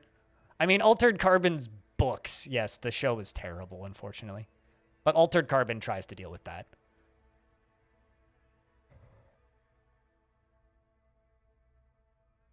I've rambled before about why I hate Altered Carbon. I think that's a really bad show, but yes, Altered Carbon tries to deal with that.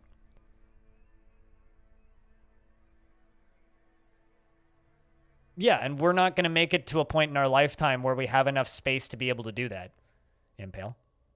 So why hope for something like that?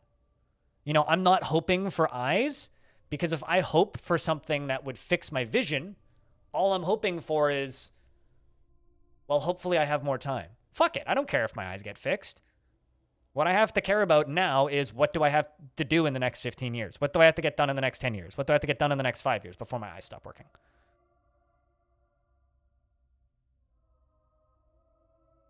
He was the blue guy in The Watchmen? What? Huh. I didn't like The Watchmen, so I kind of dozed off during that movie. I found that movie really boring. Like, it wasn't bad, it was just bleh. The first season of that show is, I've talked about this before, so I'm not going to go over it again. First season of Altered Carbon was okay. Second season of Altered Carbon was really fucking bad. Like, really fucking bad. So, kind of ruined the whole show retroactively for me. But here's the thing, right? Impale? Earth alone, we wouldn't sustain very well. Earth and Mars, we wouldn't sustain very well. Earth and Mars and maybe an extra planet and a couple of moons in our solar system, we still wouldn't sustain very well. Earth, Mars, a couple of moons, and maybe an extra planet with a bunch of domes on it, and a couple more moons, and we still wouldn't sustain very well. Earth with a Dyson sphere around our sun still wouldn't sustain very well. Do you see the problem? If we suddenly become immortal, it would more or less destroy what's left of our, like, humanity and our society. Becoming immortal is like the worst thing that we could possibly do.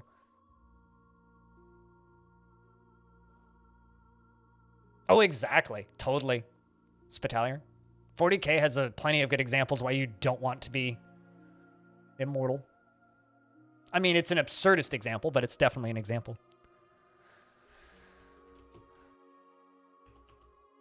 We need to get the heck out of this solar system. We need to not be selfish and worry about ourselves and prep our planet so that people next can survive, right? Like, to me, saying I want to be immortal or hoping to be immortal is very selfish, because fuck being immortal. What we actually need to worry about is, can we keep this planet alive long enough that the people that are young now can become adults and live their lives. I don't want to be immortal, but when I see little kids running around outside, I'm like, fuck. Jesus.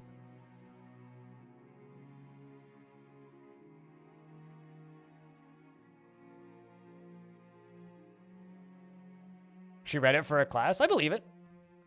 The Watchmen comics are amazing. Movie, eh. I'm gonna go prep my lunch stuff real quick. I'll be back in a moment.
All right, lunch stuff is prepped.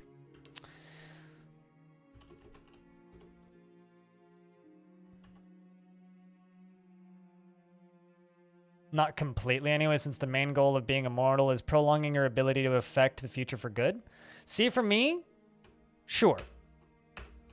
But the actual effect of being immortal deprives others at the chance to have life in the first place.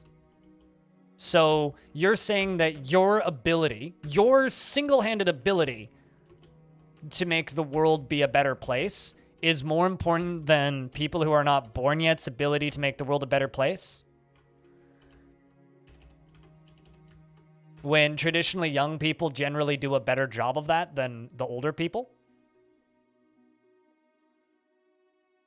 I don't know if I agree with that. But now we're being philosophical again.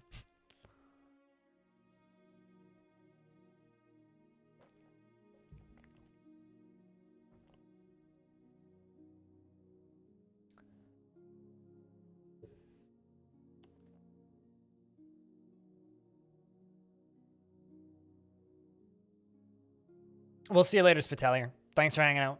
And thanks for hanging out for this wild philosophical all over the place discussion. But the desire to be immortal is inherently selfish because you are depriving somebody else from the chance at existence. No, we are not. Our brains are not designed to remember everything for all eternity. You know, like, I like the idea of the idealized, oh, we're all trying to make the world a better place, so if we're all immortal, we then all have more time to make the world a better place. I like that idea. I just don't ever see it actually working in practice, period.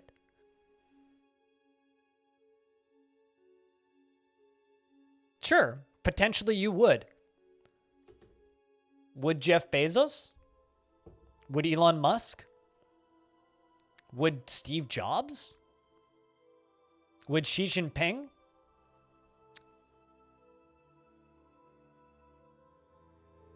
Think about it. Spooky music.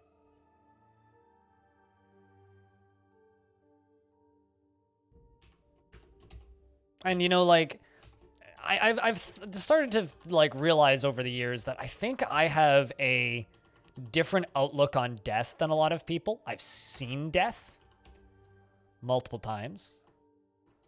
I've lost people that I care about for various things and various reasons. So I have this weird feeling that at this point in my life, I have a different outlook on death than most people.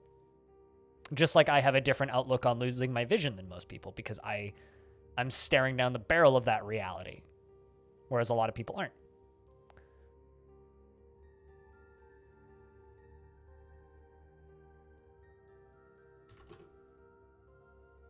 Very well placed quote, Danks. Also, the humans have arrived to trade. The wrong people? So most people.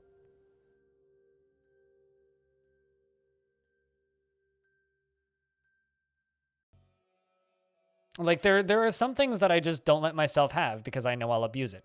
I don't gamble because I will abuse it. I know I'm an imperfect person. Right? I have a exclamation point warning in my chat because I know I'm going to get sassy sometimes. Yeah, exactly. About having 1,000 channels on TV and having nothing to watch. Living in a library and have nothing to read. Having access to Spotify and not knowing what to listen to.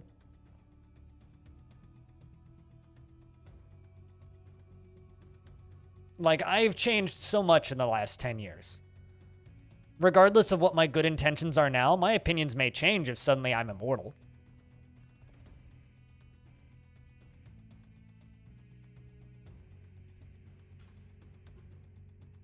Nobody's inherently good. Nobody's perfect. When faced with decisions between yourself or somebody that you don't know, you'll choose yourself. We are all that way.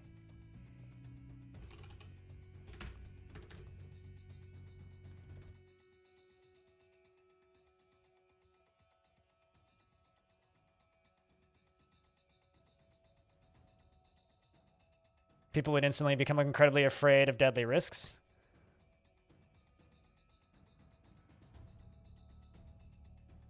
I mean, if we had the ability to have immortality, we probably would have self-driving cars, but sure, I agree.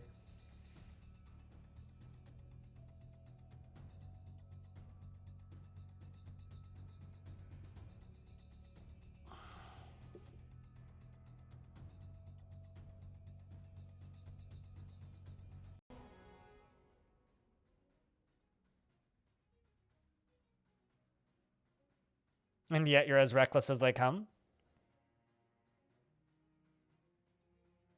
I mean, fair enough. But that is one of those things that may or may not be true for you. But I don't think if then given the option of being immortal, you would believe that anymore.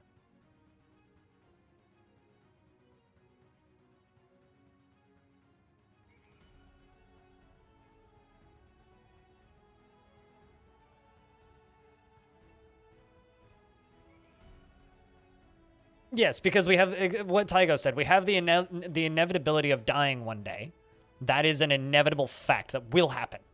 So the second you are then faced with, oh, I am no longer capable of naturally dying, I'm not going to say would immediately become like the Lonely Island's YOLO, but I mean, we're already living in a cyberpunk dystopia. We're just fucking frogs in boiling water. Lake Bear. We're just frogs in boiling water right now.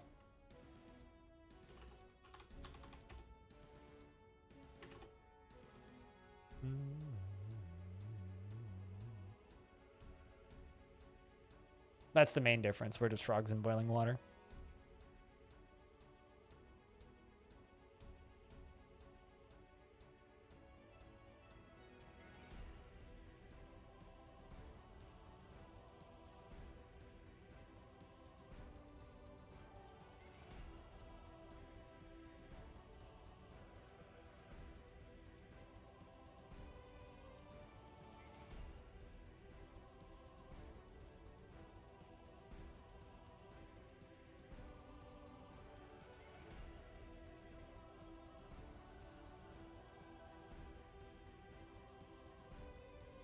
Like, generally the way I feel when I have discussions like this with chat is it's very easy to say, I want immortality.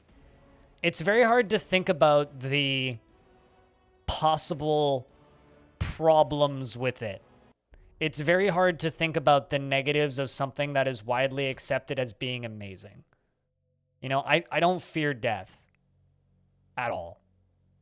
I'm going to die. It's my only motivator. It's my main source of motivation. It's my source of my will to live. The fact that I'm going to die is the thing that makes me do what I do. The fact that I know I'm going to lose my vision also motivates me. That's what keeps me going. For some people, it's their children. For some people, it's their partner. For some people, it's the fact that they could buy a car if they keep working. For me, it's I have X number of years to set myself up as best I can for when my eyes go. Okay, well, what do I need to do that? I need a source of income after my eyes are gone. Well, what do I need to do that? You know, I'm one of those people, Lake Bear, where I'm like, I'm going to get to 80 and then I'm going to take heroin. Just be like, fuck it at that point. But yeah, no, I couldn't agree more. I am sick of this shit. I mean, there's days where when there was a few days when my my neuropathy was especially bad, and I was definitely deep in the, all right, I'm sick of this shit.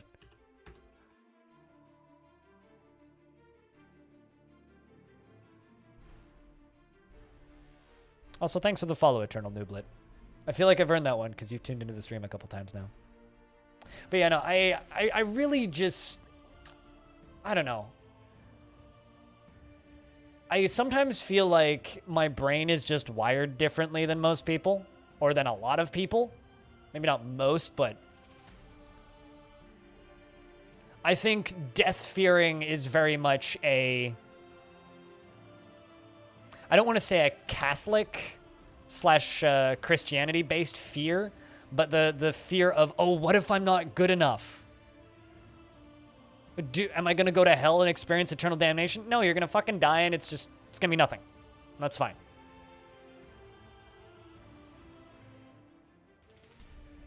Cheers, Nublet. I don't know about that, Impale. I think, especially in Western countries, death is a very taboo thing that you fear, that you feel bad when family members or friends die. For me, it's like, okay, they're free now. Their pain's gone. Their struggles are gone. But I also lost people when I was very young. Lost close friends. You know, I've been through a lot of shit while working in, like, people mock working in fast food or working in shitty jobs, but I straight up watched kids OD. Like, I can't fully explain what it's like to just see somebody fall over dead. And I've seen that happen 3 times in my life. Like, literally just person standing there, dead. So it's... There's things that I've seen where, like, my opinions on life and death are, I think, a little different than the average person. So I kind of need to, like, rewire my brain a little bit to be able to empathize with people that want to live forever. Because I've seen how shitty life can be. I've seen how bad life can be. And I've had to deal with a little bit of that in the past.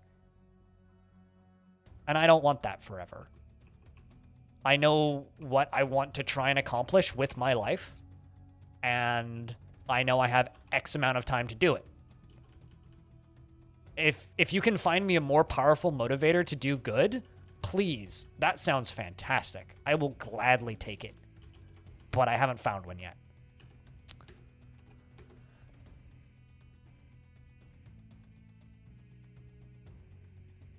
Fear of the unknown is a natural defense mechanism?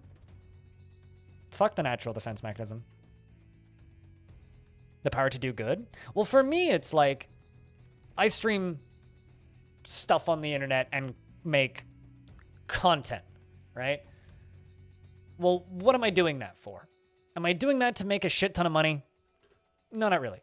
That wasn't the point. It never was the point. Originally, when I started doing this back in 2013, and then stopped for a bit, and then picked it back up in mid to late 2014 after I was homeless.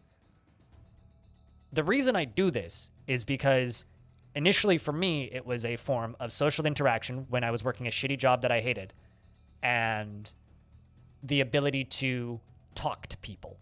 It was a form of socializing and stress relief outside of my normal work. Eventually, it became a thing where it became a possibility that I could make money doing this. When that happened, it became more of a, oh, I realized that the thing that I'm using for myself to work on my own stress to make my days easier actually makes a rather large number of people's days easier, which is kind of cool. Every day I get to talk to dozens to hundreds to sometimes thousands of people. Well, not directly talk to, but they hear my voice. Like yesterday, 11,000 people listened to my voice because I got 11,000 views on my YouTube channel. And those are the vast majority. Every now and again, there's some wet fucking blanket who gets all whiny about the stuff that I make and says, oh shit, but that's fine. They're probably getting a weird form of enjoyment out of me anyway. But in the vast majority of the time, I am improving other people's day. So I exist to make other people's time and day easier. And that's what I get to do with my time. Maybe your day is spent making other people's job easier. Maybe your day is spent helping in a chain of for manufacturing or some form of logistics. Maybe your day is spent organizing someone else's workspace to make their day easier. For me, my day is spent making other people's day easier with some simple entertainment. Am I necessarily doing a huge amount of good? I don't know. I'm certainly helping people through rough patches, and I've been through a lot of rough patches, and I've been helped a lot by people on Twitch with rough patches, because that's what Twitch is good for. I can talk. I can help you get through a day. I've helped people get through weeks in the hospital. I've helped people get through months of unemployment. I've helped kids who are stuck at home with parents that are abusive, and it's just a voice to listen to. I've inspired people to go do cool shit, and then they've gone and done cool shit. I've helped raise money for charity, but that's like the least of what I've done.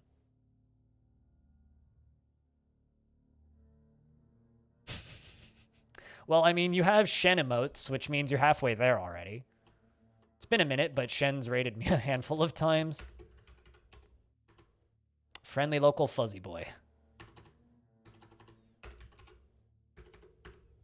And sup, Lump. It's good to see you.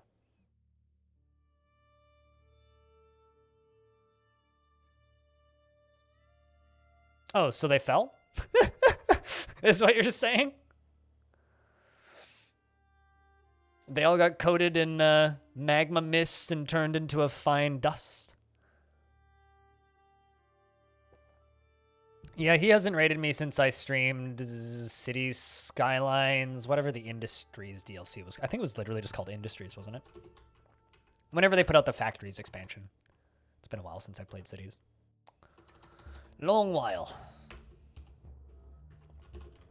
Like, I don't think I played Cities in 2020. It's like 2019 was probably the last time he rated me.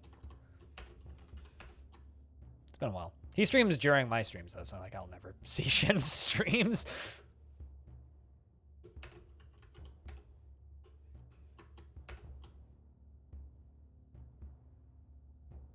So what video from the YouTube algorithm did you find, if I can ask? Humans, a medium-sized, frail creature, fond of work and capitalism. They need good content to get through the working day. Well, you know,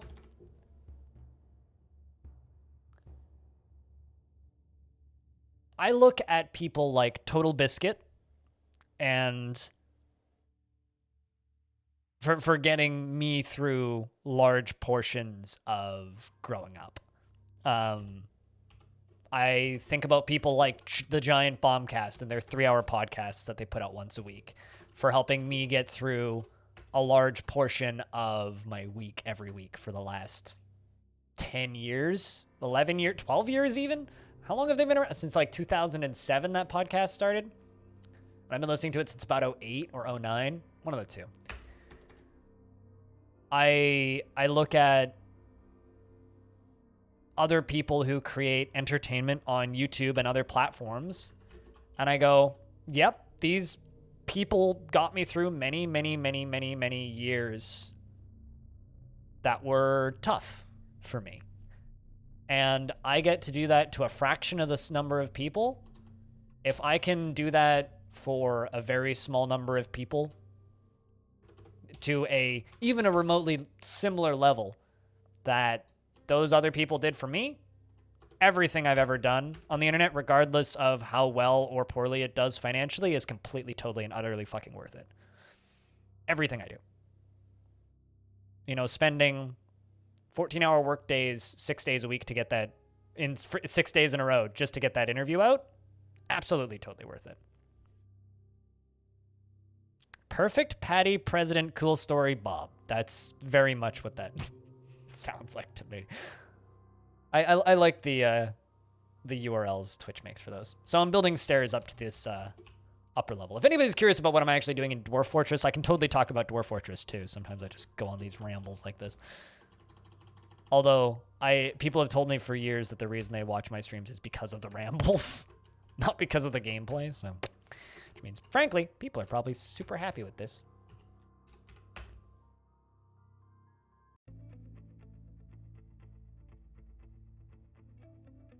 My ramblings are therapeutic. Doing what I can.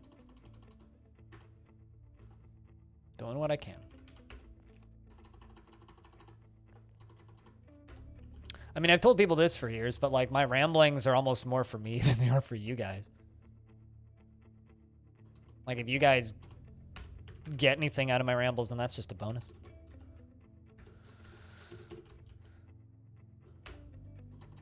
Mudstone, mudstone, mudstone.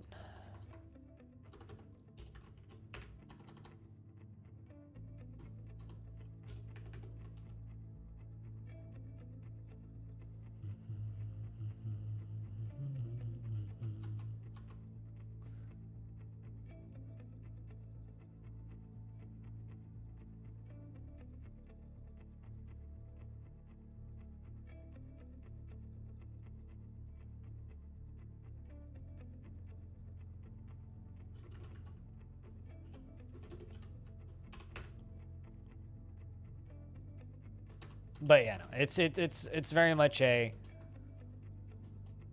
I don't necessarily look at what I'm doing as something that's good, but if I can just help people get through their day, fuck, that's pretty cool. I'm doing all right, Pac. I'm doing all right. How's your day been? A record arrived, which I'm very excited for.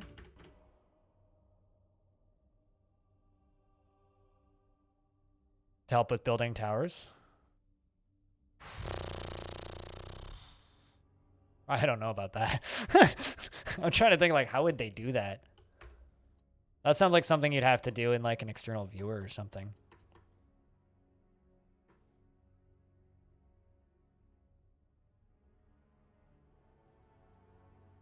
Well, hopefully your job ceases to be meaningless at some point, Pac.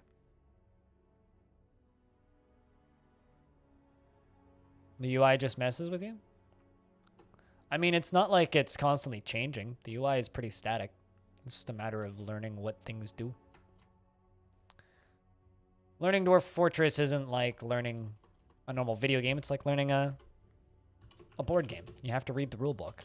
Once you've finished reading the rule book a couple times, it starts to make a little bit more sense, but still can be confusing.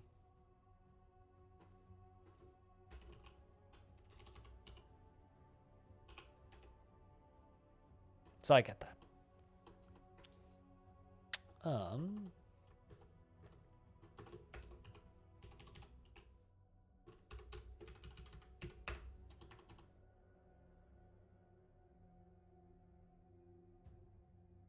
No, that's totally fair too.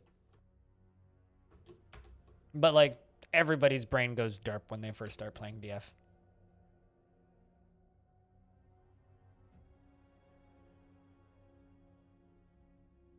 No, I think they mean like looking at it in like a sim tower viewpoint from like an angle like that, which I don't think is possible in their engine.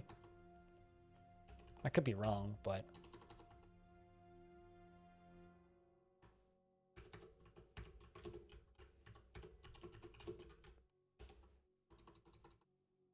let's just do granite. Granite's nice and close.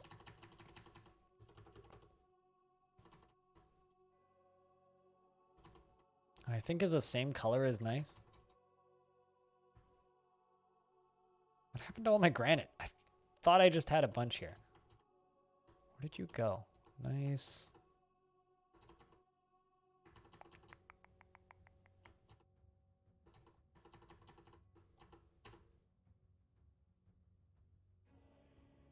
With a vampire, that's impressive. Vampires are pretty weak. Like, did it actually manage to kill everything in your fort, or did you just give up?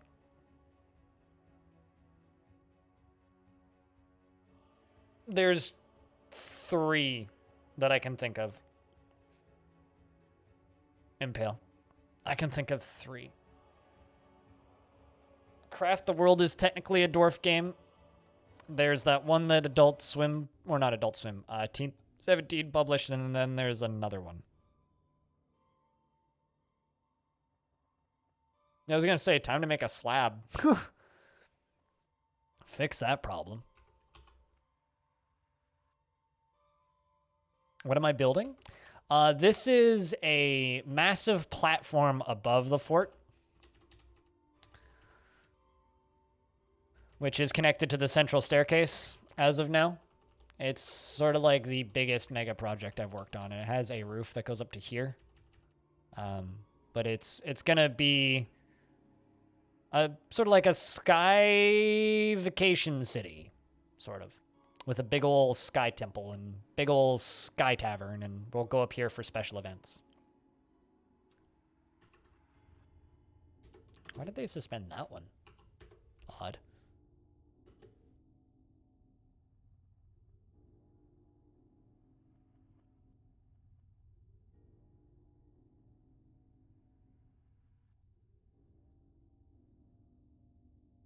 So yeah, that's what we're working on.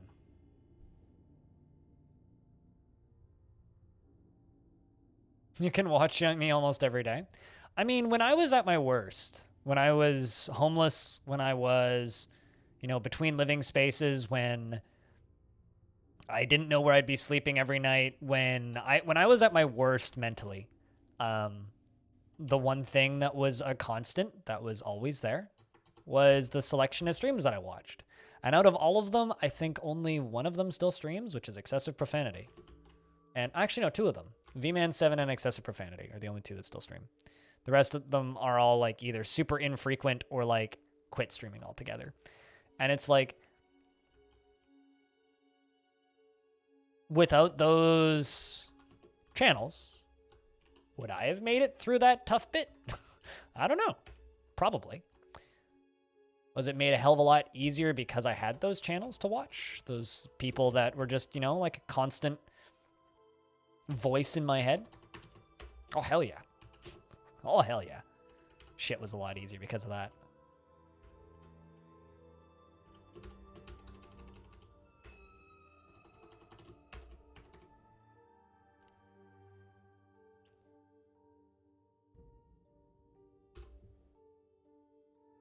King Under the Mountain? There's two Kings Under the Mountains, actually. Because there's the Starship Troopers game I'm looking at, but there's King Under the Mountain. There's two. So there's this one, which is a straight-up 2D DF clone in the RimWorld style, which I don't understand why it exists, but I backed it on Kickstarter for $15, so I'll get it when it releases into early access. And then there's King Under the Mountain, which is this, which is a totally different game, which is, as you were saying, more like Dungeon Keeper, which visually is ugly as shit. So maybe this will come out one day. But it's supposed to come out when the sun rises in the west. So tomorrow morning.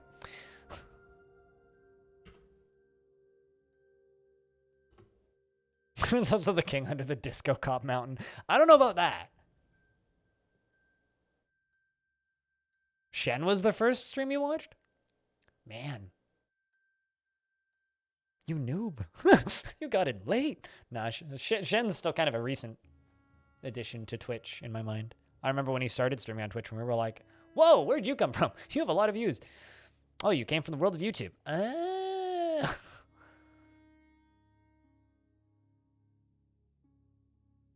I think both of their art styles are bland as hell, but we'll see.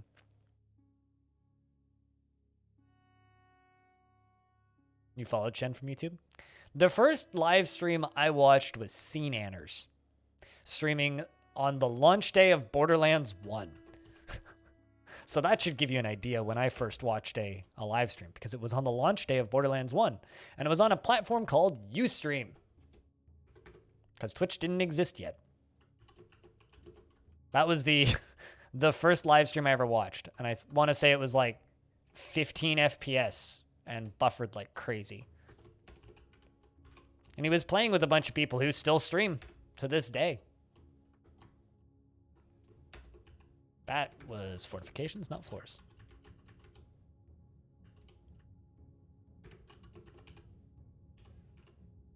Isn't Ustream owned by IBM now? It's owned by like some professional server assigned thing that's like not really a public platform.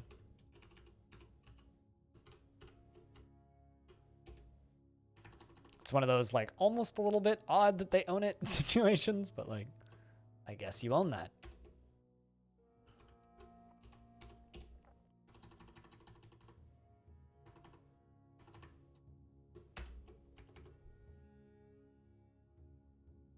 Oh, I mean, that was the first gaming stream I watched. No, the first stream I watched was way before that. It's probably something like Beehives or something, like a nature live stream.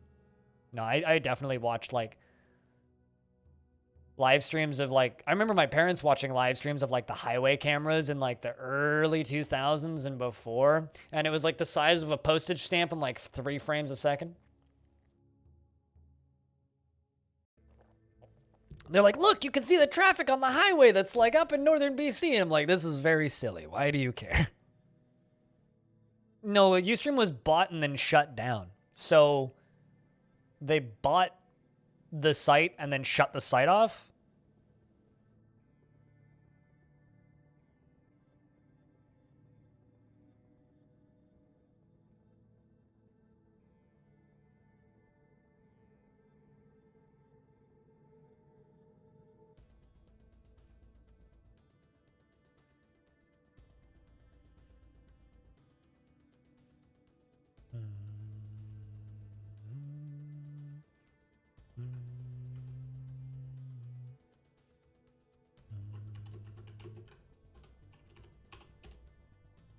Trojan room coughing pot?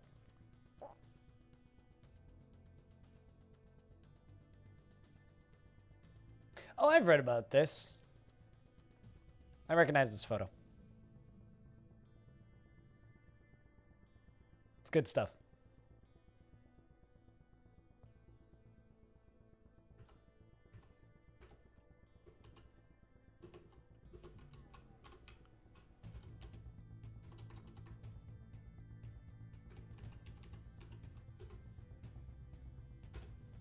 Just gonna queue up a bunch of these.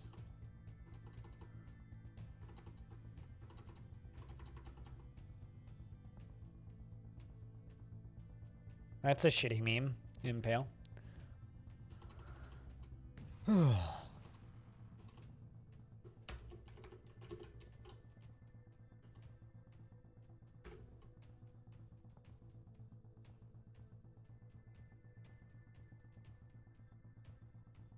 Can this be today's PogChamp? I mean, I was super enthusiastic about the PogChamp of the day shit. And now we just have that stupid fucking shit. It's like nobody wins. Congrats. We all lose. Like, I'm not gonna lie. Komodo Hype's a great emote. But like, come on. Come on. Just more reasons for me to be annoyed and dislike the internet. That's fine. I needed more of those.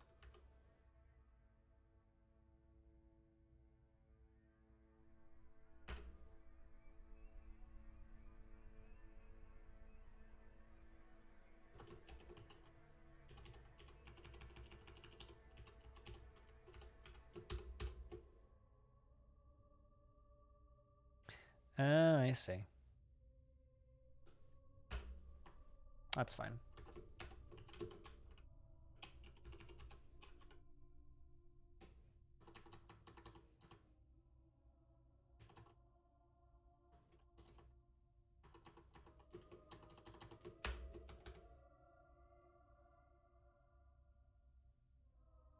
It should have been random.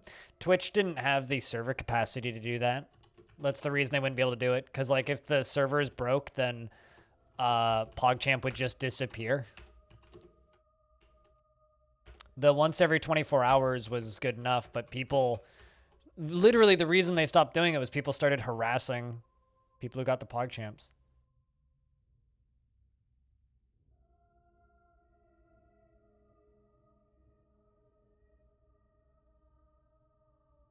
We don't have...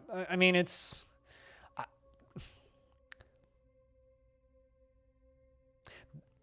Yeah, you know what, I don't even... There's some things that I have a hard time, like, commentating on, and that's one of them. It's just, like, Gutex was a horrible fucking person. But, like, and the reason isn't that Twitch wanted to not have problems with humans. The reason they stopped doing that is they wanted people to stop harassing the humans that were the faces. Because that's the problem, is the people that still like that human want that human back. Which just sucks. Because that human sucks.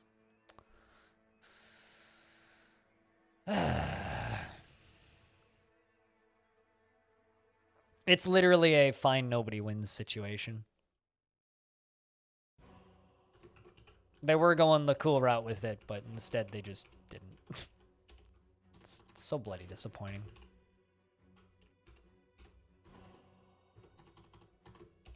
Oh well. Let's all turn into koalas instead? Nah, people are awful. So let's just ignore them. I don't want to be a koala. Because koalas are stupid. Although they're going extinct almost as fast as humans, so...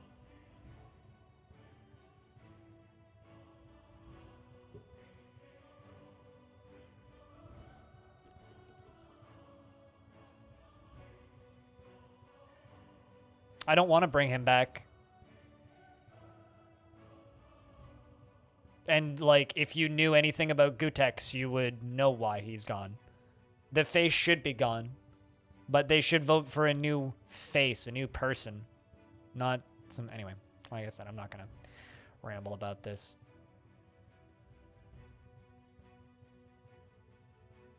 Now, that's factually incorrect. That's just false information, Pilot.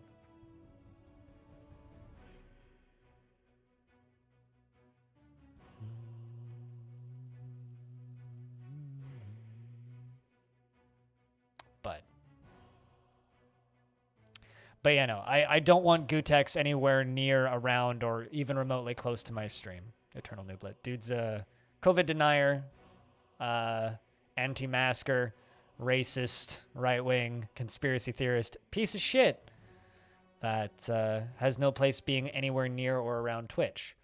That being said, instead of giving us a fucking Old Spice emote, they should have selected an actual streamer to be the new face and paid them for their rights as they do. But they let the community vote on a new emote. So the community went full-on psychopathic with it, and instead of voting for one of the faces, everybody's like, fuck it, let's do the funny thing. So they voted on Kimono Hype. So nobody wins. They want their Gutex, and I just want it to be somebody new. So they chose the nobody option. So everybody's upset.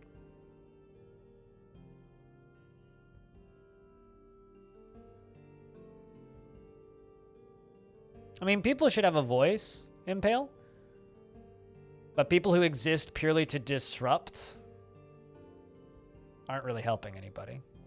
Of course, we still have Kappa. Kappa's a cool dude. He doesn't work at Twitch anymore, but he's a cool dude. He just works at a startup.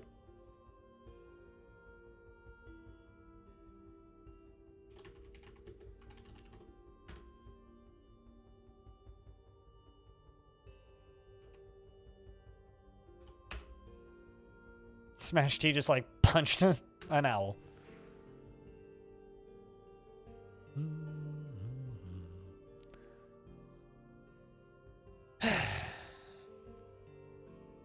I don't know.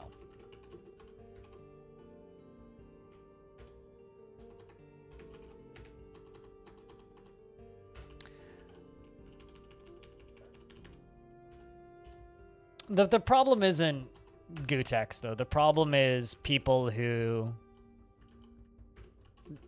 know what Gutex is up to and what Gutex does, and then at the same time don't care. That's the problem. And there's an upsettingly large number of people who feel that way.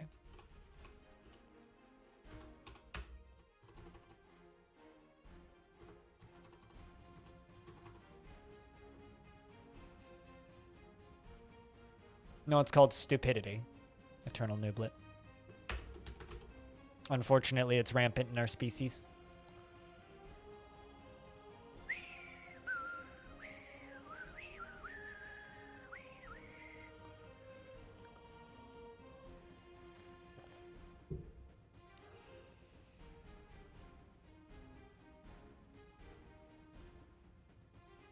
No, people just memeing because people like seeing other people hurt.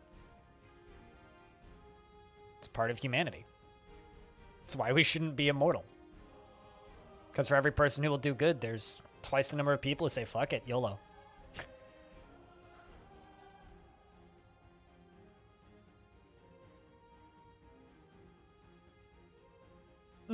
But stupid people do damage to smart people.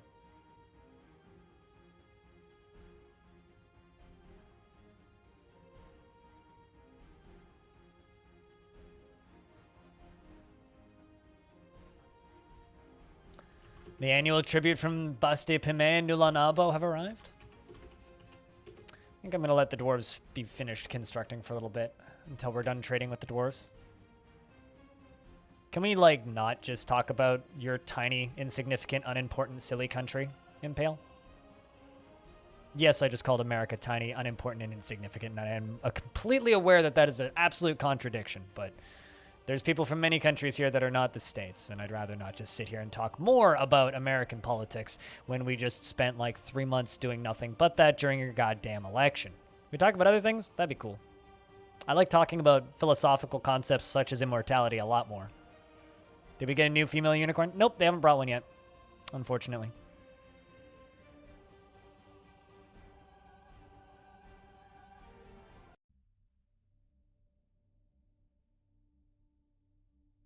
To let everyone say what they want. Yeah, this is something I don't feel comfortable discussing. Well, I'm glad that makes you happy. Dave. I can't wait to die. Seems kind of cozy.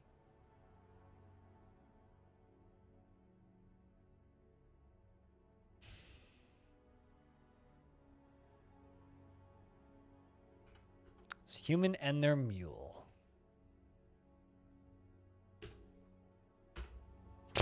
Jeez. Once again, just a massive donation to our cause.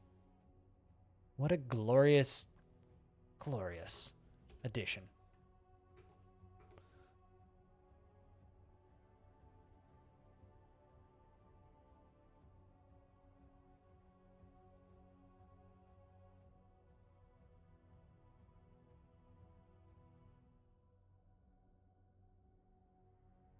You're just trying to change the subject?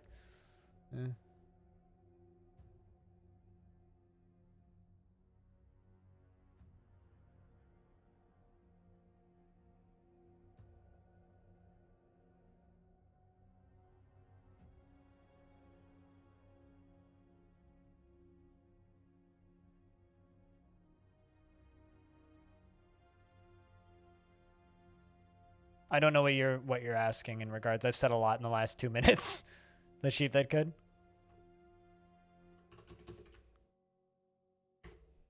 Where is the other humans? Oh, they're there. This guy. We're into great-grandchildren from the original dwarves.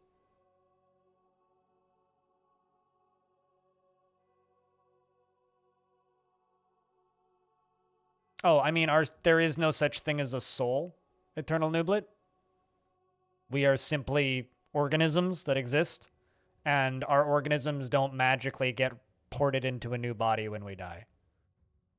It goes against everything we know about science.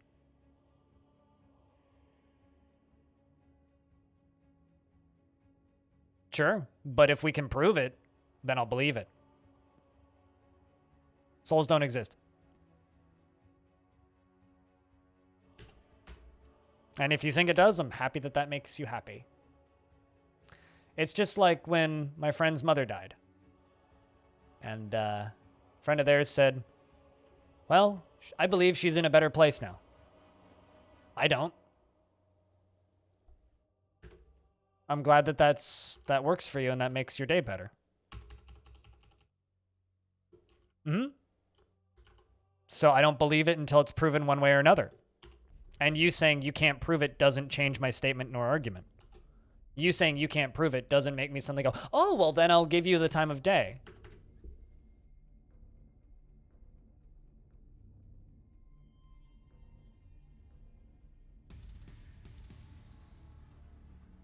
Since when am I your bro, brah? But bro, it does, bro. Bro, it does. Listen to me, bro. No, fuck you.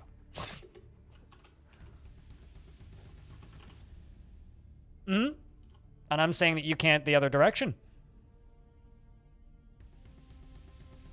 We have no soul until we've been proven that we have a soul.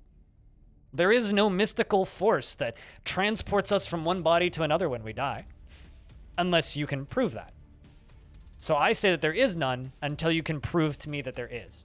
You prove to me that there is, I'll believe it. Till then, I don't care.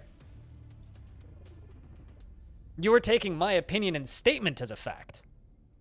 You can completely disagree with me, and that is 100% up to you. That's what I believe. So when people say, oh, I believe in reincarnation, my only response to you is, well, I don't.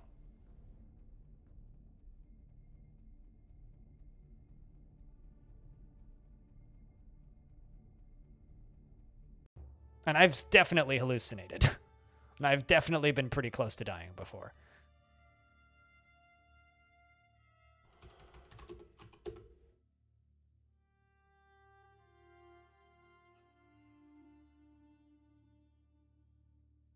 If you can prove to me, scientifically, without a shadow of a doubt, that we have a soul, and our soul comes out of our body and goes into another body when we die, then I'll agree with you. Till then, it's fantasy. Just like everything else that we can't prove or disprove. It's fantasy. Unless it's scientifically, factually proven, it's fantasy. Completely and totally and utterly fucking irrelevant, wit code. Which is why, if you want to believe in reincarnation, cool. I don't. That doesn't give me any comfort. That doesn't make my day any better. I don't.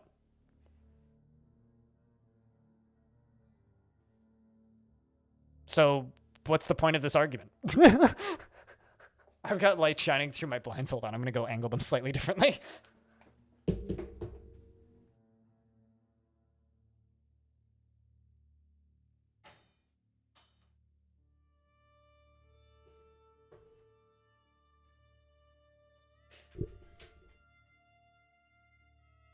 You brought it up, Dave. This is on you. I'm not telling you that it doesn't. I'm just saying I don't believe in it. That's it. It's just like there's no ghosts. People are all just like, oh, there's ghosts around. I can feel their presence. Okay, you mean you can feel the air pressure in rooms changing? That happens all the damn time. Like, I know exactly what I said, Sheep That Could. Everything I'm stating is my opinion. You're taking my opinion as fact. That is 100% up to you. So do I. Ghost Hunter shows are great. It's all fake, though. Ficod, I am your liaison from the Mountain Homes. Let's discuss your situation. There is much to share. Information has been added to the civilization and world info.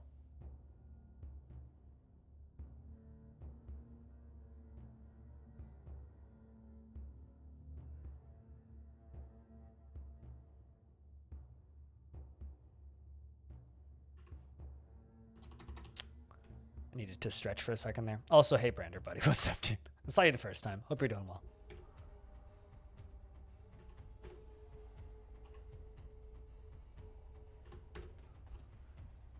I look forward to our meeting next year. Our fortunes rise and fall together. And hey, Abe, what's up? Always nice to see cat emotes in my chat.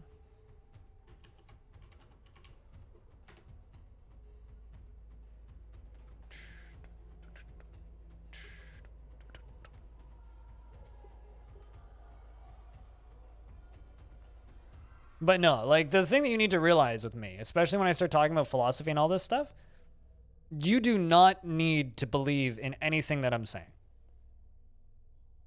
You don't need to agree with anything that I'm saying. But if you argue with me, you're not going to change my mind, right? So if someone states, I believe in reincarnation, and asks me for my opinion on it, and I state, yeah, no, that doesn't matter because we have no soul, right? And choose your words better? No, I'll say what I want to say. And if you don't like the way that I say it, that's okay.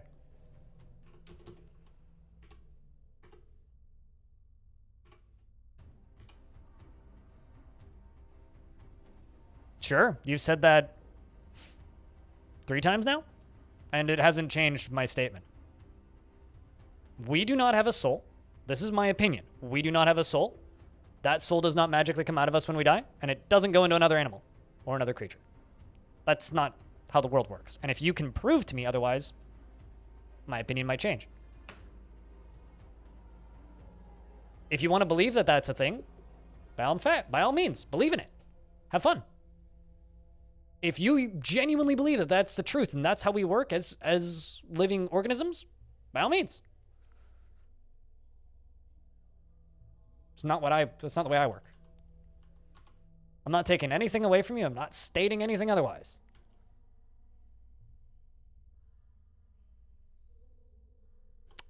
Wooden wheelbarrows are disintegrating.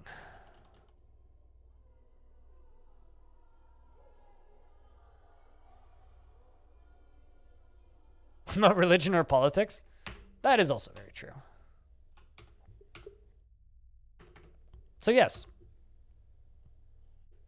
I will state things as fact because for me, that is my fact. But if you can prove to me otherwise, I'll believe in you. And that bacon through me. It's really loud in my ears. Thank you very much. Oh, God. I would never do that, Brander. NANI? On what? How many drugs have you done in your life, Eternal Nooblet? Have you ever passed out due to high blood sugar? Have you ever been hit by a car and woken up, I don't know, 10 meters into a blackberry bush? You like the loudly lewd bacon? I wouldn't necessarily say it's lewd sounding, but it's certainly loud. Does Mayor want us to do anything? Well, if you've done 3 to 4 drugs or drugs 3 to 4 times, regardless of which one it is, then you probably know what I'm talking about in some respect. And I've come pretty close to dying a couple of times, so. Pineapple on pizza is pretty good, can confirm.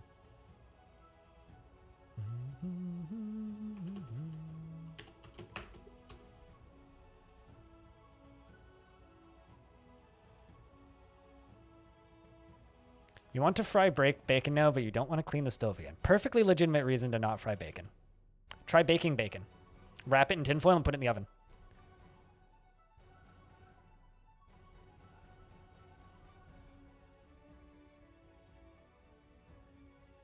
And Virtual Spaceman will also try and convince you that Virtual Spaceman is in fact not a virtual spaceman, but we all know in our heart that Virtual Spaceman is a virtual spaceman and can never cease being a virtual spaceman. I hope you're doing well, Virtual Spaceman. I just like saying your name. I personally quite enjoy pineapple on pizza, but I get why people don't. Microwave bacon's actually an acceptable way to make bacon, assuming you wrap it in tinfoil. But I prefer oven bacon. Am is virtual. Smile. I am is also virtual.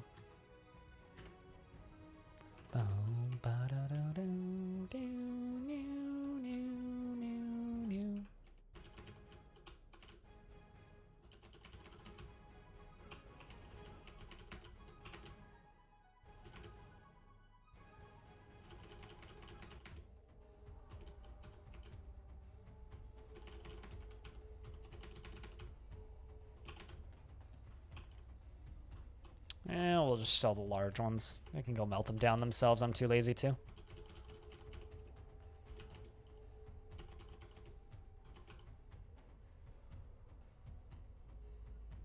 Baconmethod.com. Does that make sounds? I know that baconsizzling.com used to be a thing, and it was just like a 24/7 like looping video of bacon frying. Which is amazing.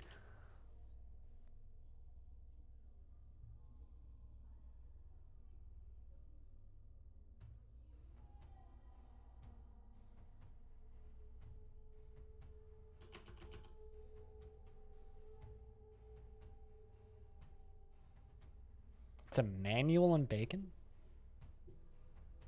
Oh wow, it's literally just like step-by-step instructions on how to make the perfect bacon every time. That's actually kind of a wonderful website. I like that. I haven't had bacon in like years, actually.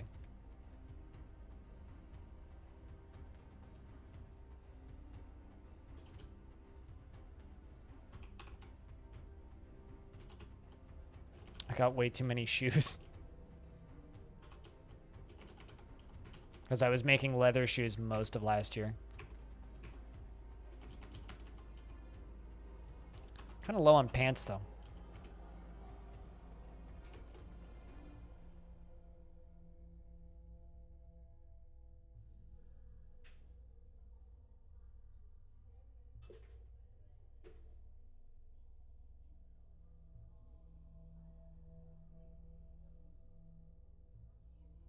Is the virtual persona of Greg a virtual person from the internet?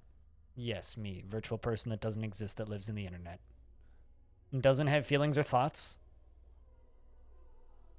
I mean, speaking of websites for everything, very important question. Is California on fire? Yes. Updated Tuesday, February 16th, 1407, 2021 Pacific time. Good to know. California is still on fire.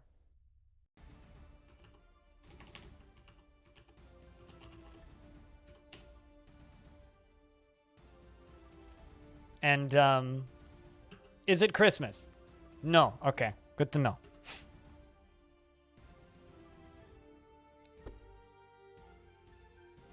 Good. Nothing of value was lost, Trumpet Dog. Why is TikTok down? Like, actual question?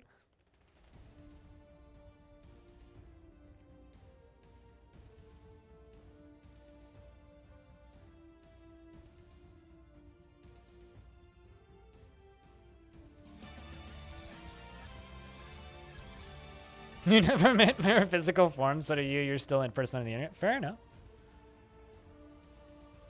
It's great listening to you tell the story of a king and a country. Cheers. Well, we'll do more of them.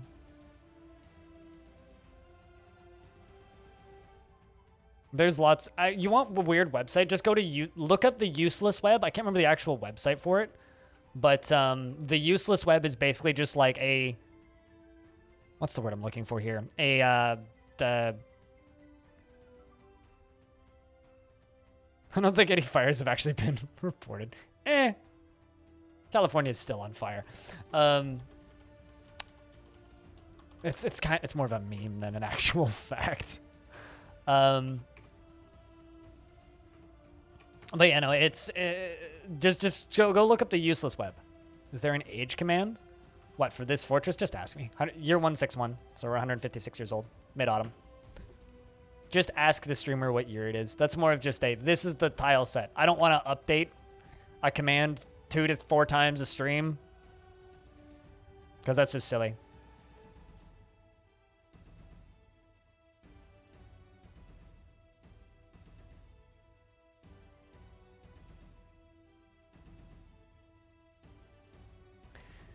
You run an observatory over winter months. That's a really fucking cool job. You occasionally open on public nights. You'll get the question, you'll get the where is heaven question.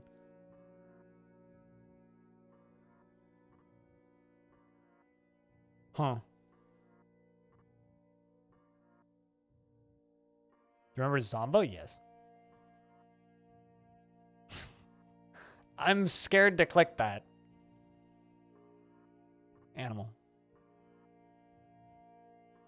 You're about to have magma forges after 2.5 years. Congrats. What are you going to make in your magma forges? It's safe.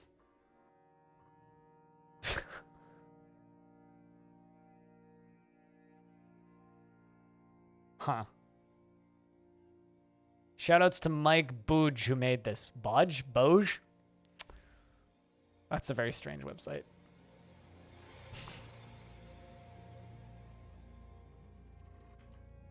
I found a website once which was literally just, I bless the rains down in Africa in text flashing with different background colors, and I can't remember what it was called. Oh, Eel Slap? Eel Slap's classic. I know Eel Slap. If you post a useless web website, just if it makes noise or bright flashing lights, put a warning. In case anybody has seizures. You don't want to hurt anybody.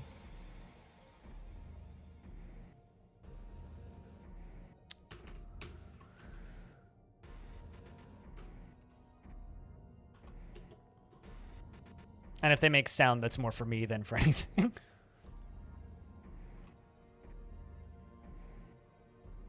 There is a celestial body named Heaven you could point them to. Really? Huh. I didn't actually know that.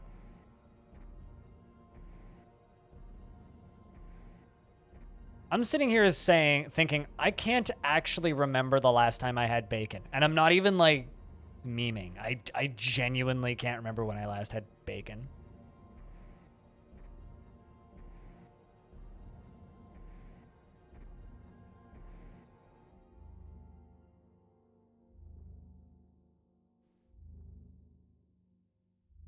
It's like the virtual, it's like the exact opposite of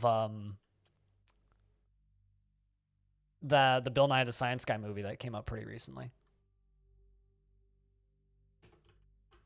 How many, this is gonna be a weird out of context question. How many giant spiky balls do I have?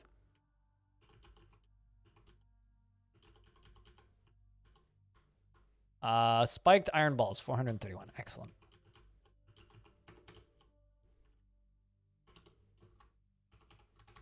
Although that might also include constructed ones.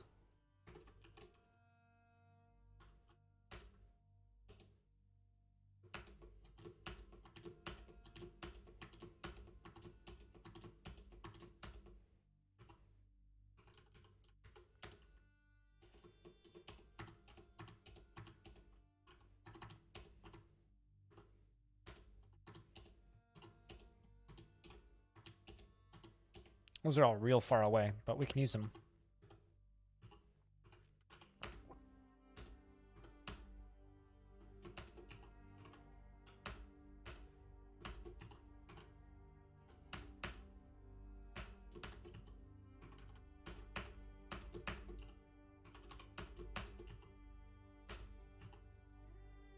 I only put one in that one, it's fine.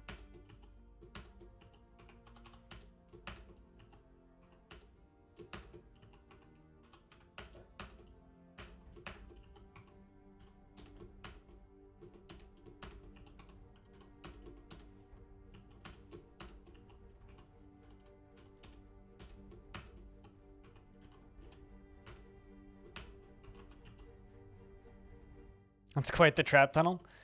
Yeah, well, I mean, in case of emergency, we'll need it. Although we're not actually at war with anything right now. So, hopefully it won't be a problem.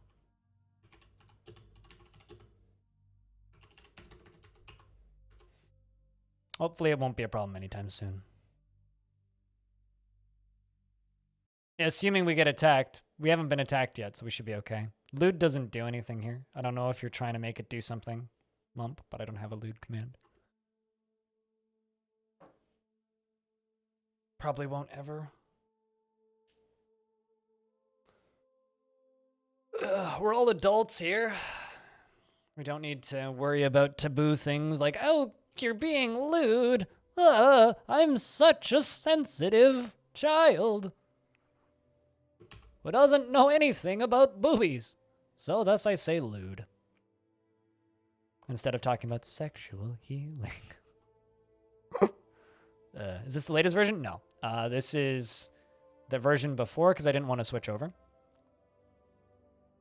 Boobies are a command? Yes, but booby is very different than lewd. There's nothing lewd about booby. Look at that beautiful pair of blue-footed boobies. Look at this wondrous burb. See? Booby! This stream's gonna get banned for boobies on stream.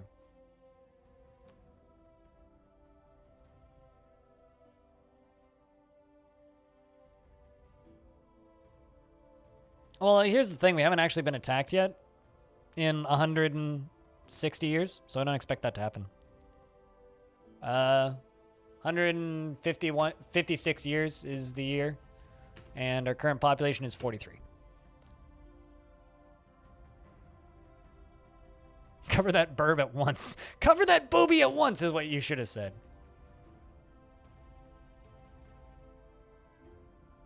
Cool-footed booby. I mean, he does look like his feet are made of ice. Boobies are funny-looking birds, though. Those are funky-looking birds. Tits is the command you're looking for. Because there are multiple tits on that picture. There you go. Tits, see? Like, look at that beautiful tit. What a wonderful, happy-looking tit. Oh, I got plenty of military. They just don't know that we're here. It's very easy in Dwarf Fortress to just be completely peaceful and never go to war with anybody if you know what you're doing. So we just haven't gone to war with anybody. The Mountain Home is technically at war with goblins, but they don't know that we're here. Population's too low. We need over 80 dwarves for the goblins to know that we're here. So I just haven't told them that we're here. We haven't attacked anybody. We haven't invaded anybody. There's no need to. We just exist.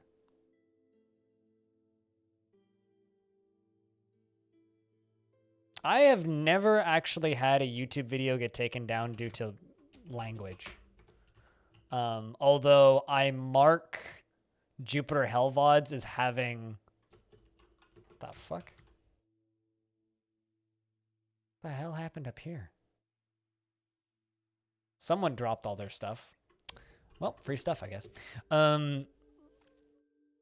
Although I have had...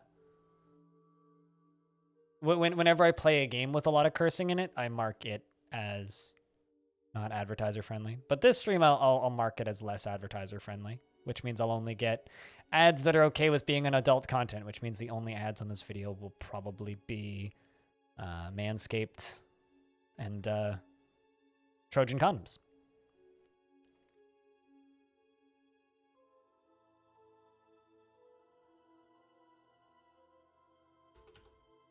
FPS death is more or less completely and utterly avoidable if you know what you're doing. FPS death is just as bad in Dwarf Fortress as it is in City Skylines or any other town buildy game. If you infinitely produce stuff and have a massive population, FPS death will happen. If you know what you're doing,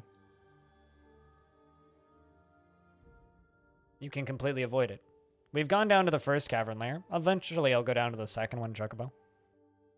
But what's the point of doing that super early when we're only 16% of the way done? Not even. Those ads don't really exist outside of, like, sketchy websites, though. Impale.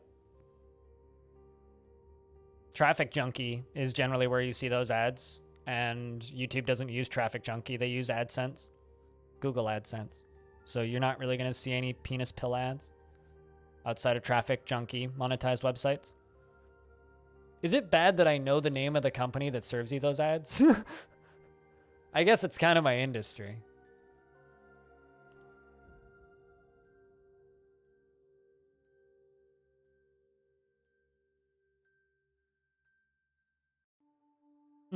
Minecraft will get absurdly laggy if you build a bunch of shit. City Skylines gets absurdly laggy if you build a bunch of shit.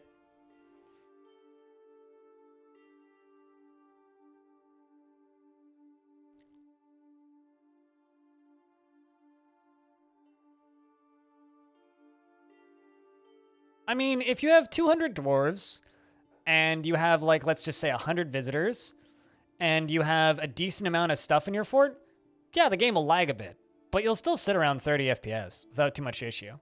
The only time FPS death happens is if you lock something somewhere they shouldn't be, or just infinitely produce crafts, which often happens to both people.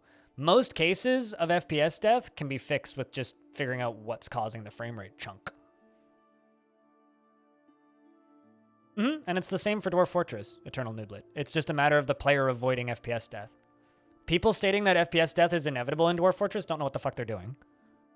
Exactly. Atom smash it and trade away the extra junk. Atom smash items you don't need and trade away the items that you also don't need. Don't eternally stack stuff. You won't have problems with FPS death. It's pretty easy.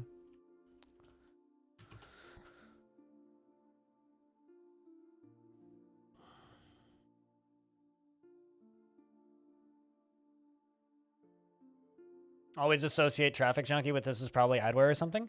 Yeah, but the thing is, Traffic Junkie, if, like, also serves you legitimate ads. I guarantee you've seen legitimate ads through Traffic Junkie.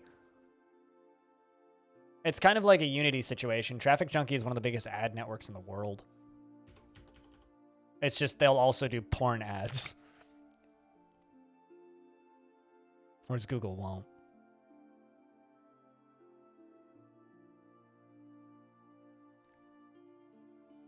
Why? Eternal Nooblet? I mean, as long as you do something with that stone.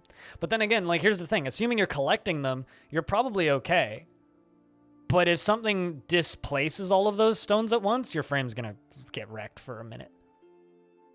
Like if something blows up or if something knocks them over or if water hits them or something and displaces all of them, the physics of all those items combined is going to crush your frame rate.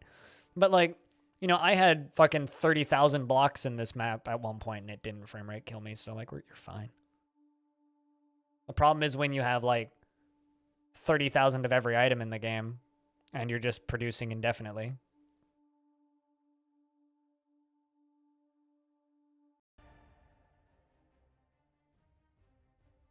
Unfortunately, it's the whole reason why Dwarf Fortress is cool, Tycho.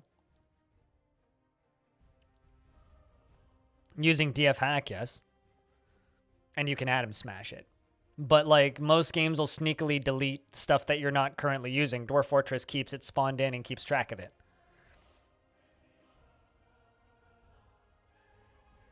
What Tygo's talking about is, like, objects spawning out of existence when you're not looking at them. Dwarf Fortress keeps everything there even when you're not looking at it. turning into blocks on repeat. Are you doing anything with those blocks? Are you building stuff out of those blocks, or are you just making blocks on repeat? Because if you're building something out of those blocks, you're fine. But if you're just letting them make them into blocks on repeat and not doing anything with them, no, I agree with you, Tygo, but it is still the thing that makes DF cool. The fact that it's willingly doing that, to me, is cool. Because the benefits are there as well.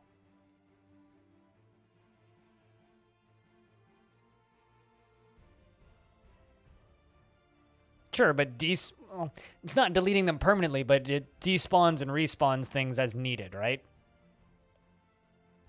Like, you know, when you're not looking at an object and the game isn't rendering the object that you're not looking at. It's like that stupid fucking Elon Musk tweet.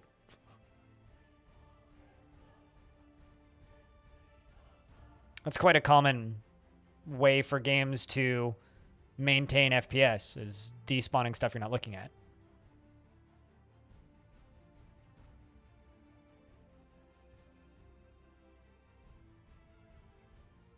Sure.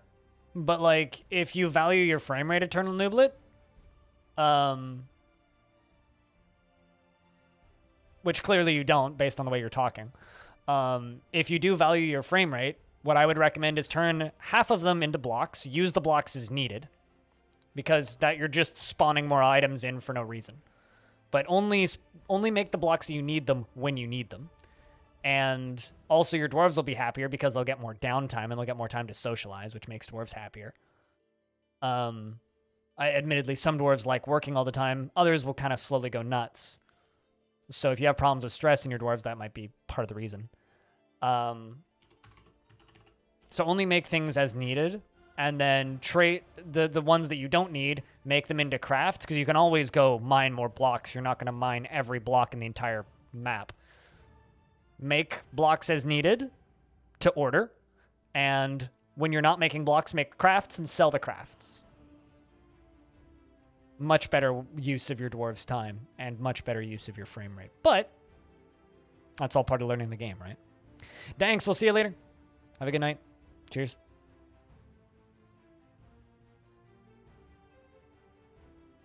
You could really mine all the blocks? I've only gone...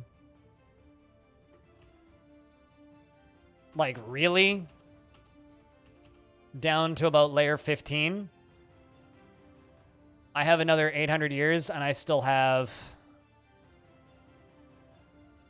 164 layers that I haven't even started on. Like basically like 150 layers I haven't even started on. So I'm fine. That's gonna... Do you want to know what that could do? Or should I just let you learn?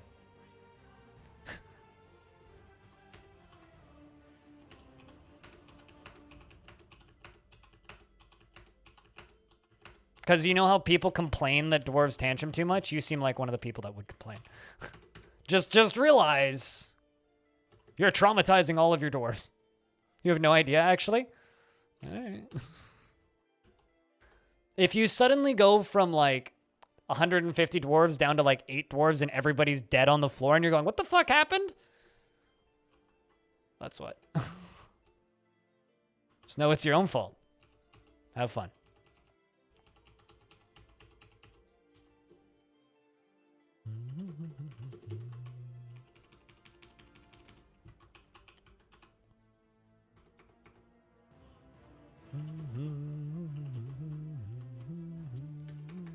Don't know what I want to do here.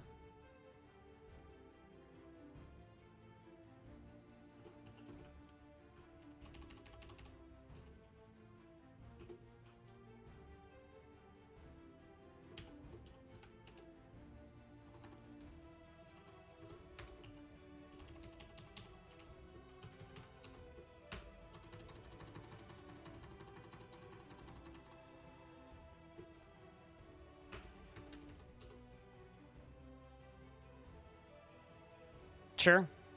It's still... You can still cause loyalty cascades. Even in the new version. So they are not reminded of the event. Alright. Carry on.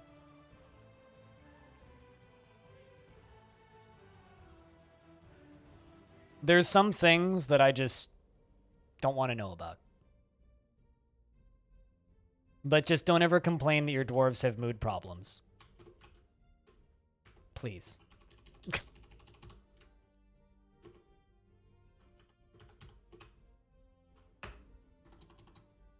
But you clearly don't care.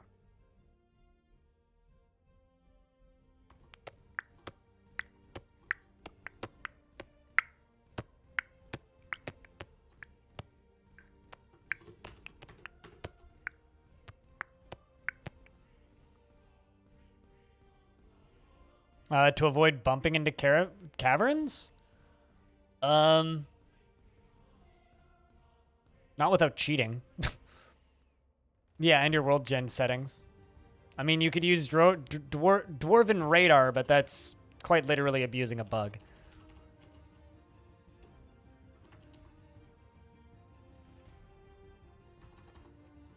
There is no way to know where they are unless you specifically set stuff up in your world gen settings.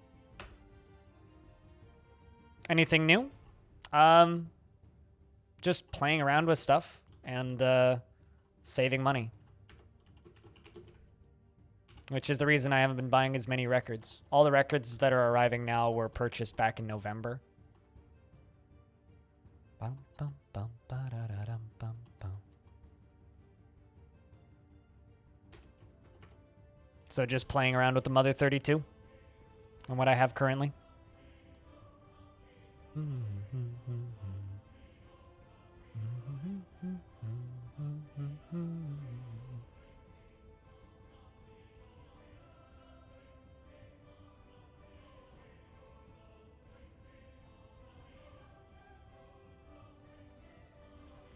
Sounds like a pleasant place to live, Nublet.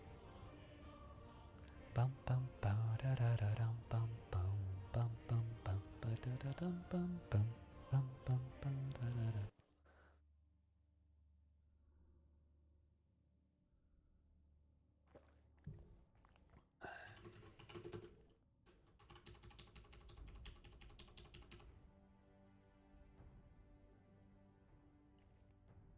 Good for you on the building the well. Farming is super easy in DF. Is super easy. I mean, I kept a fort alive for 5 years in game on Sunday without even farming. We never ran out of booze. Never ran out of anything. We did just fine.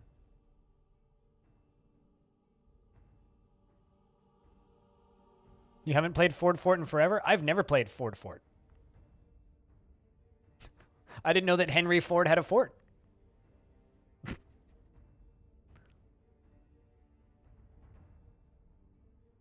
Well water, like making a well in DF is quite confusing. But the running out of booze thing always boggles my mind because like find the first dirt layer underground, make farm plot, plant plump helmets, set to grow year round, and then simply make booze as needed. You'll get seeds back when you make booze, and you just need enough barrels so that you have enough booze. It, like, instant, infinite alcohol. It's so easy. So when I read about people running into problems of not having booze, I'm just like, how are you playing the video game? Because it just confuses me that people are capable of running out of alcohol. More than anything. Like, it's not even a, oh, you're willfully torturing your dwarves. It's more of a, how did you run out of booze exactly? Like, that kind of boggles my mind. That's all. Oh.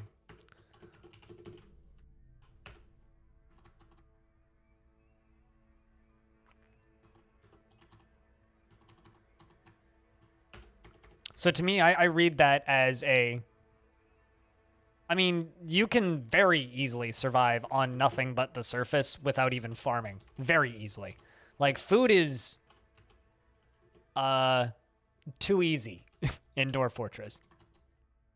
Like, it's actually a problem how easy food is.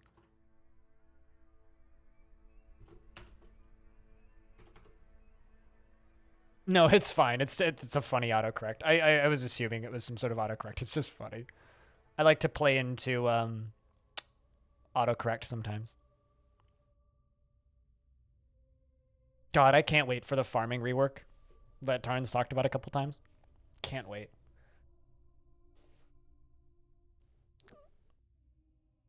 You didn't know how to make booze? Captain Duck saved you? God, I wish Captain Duck would put a disclaimer in his titles that his tutorials are so out of date.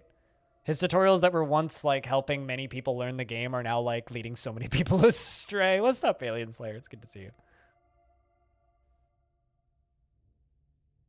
Just mass foraging? Yeah, no, totally. I mean, mass foraging is just as effective as farming. Like, how to never run out of booze. Go into a forest, assuming you started in a biome where stuff grows.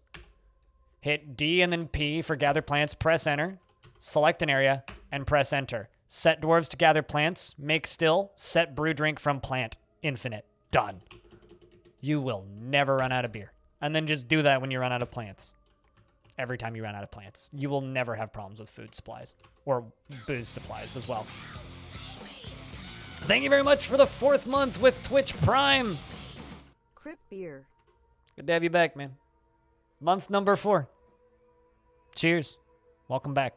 No. I can read that title. No. Animal. No. Bad.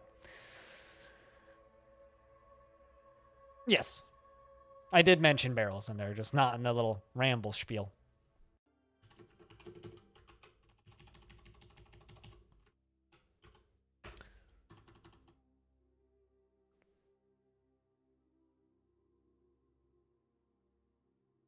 But at the same time, you know, people running out of alcohol and stuff and their dwarves starving to death, it's like, well, that's awful. But, like, it's still nice to see people learning to play the game. Regardless of how many dwarven lives you've ruined along the way.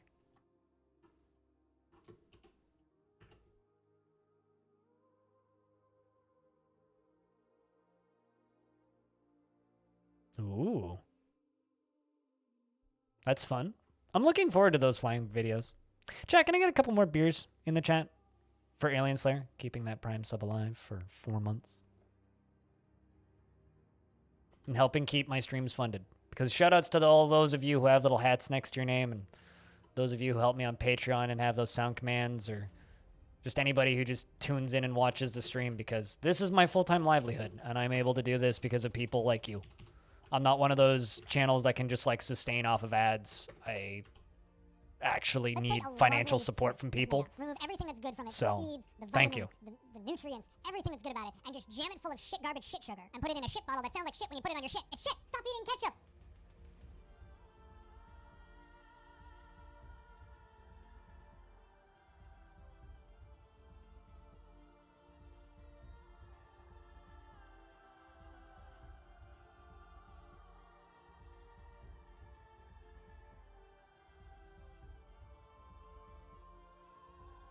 Text from my mom. Nuclear Vessels. vessels. Something nuclear vessels.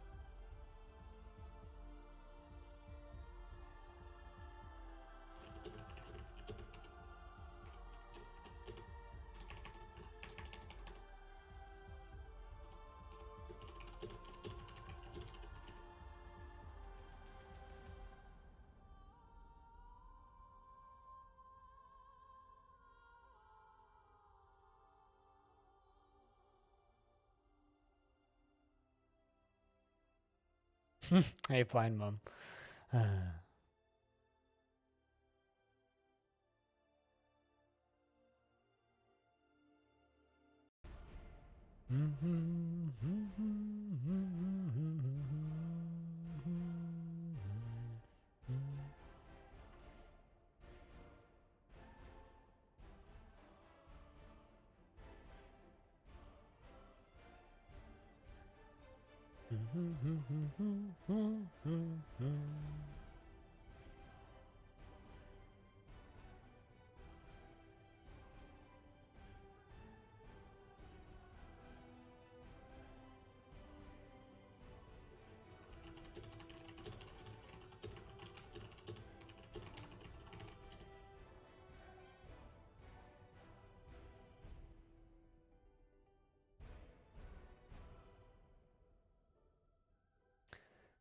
But yeah, this is going to be some sort of big suspended tavern thing. That or I'll make this into a temple and put the tavern up here. I'm not actually sure. But we'll figure it out. It'd be nice when it's done.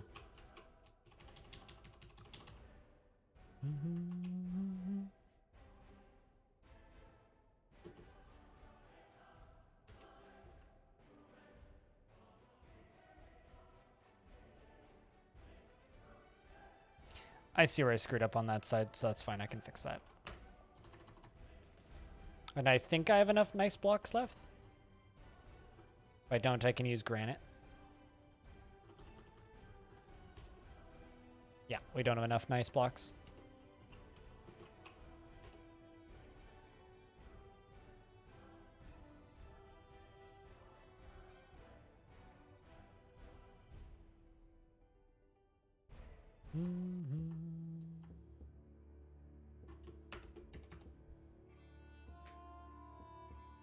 No more cleaning Mickey D's. I haven't cleaned or been in a McDonald's since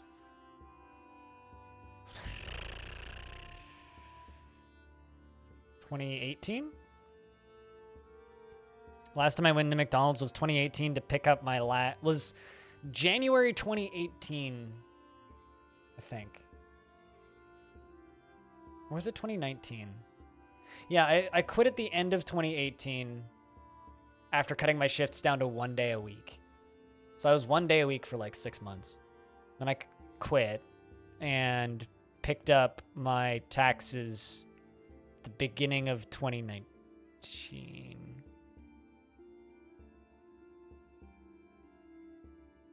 So yeah, it's been a long time. Where did that come from, though? I didn't even mention McDonald's.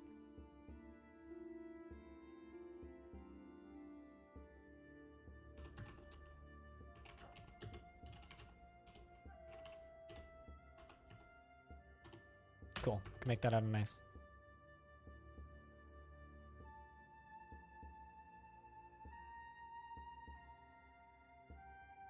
No, it's been a long time since I've done that.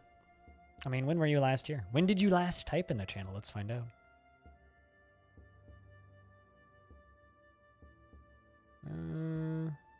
Yeah. You haven't been in the stream since, well, 6 months ago you swung by on the 25th, 2020, which I'd quit my job by then. Before that, you were here almost a year earlier. So you tuned in June 2020, and then you tuned in June 2019. And then the beginning of 2019 and the beginning of 2019, right when I like quit my job. Yeah, it's been a while.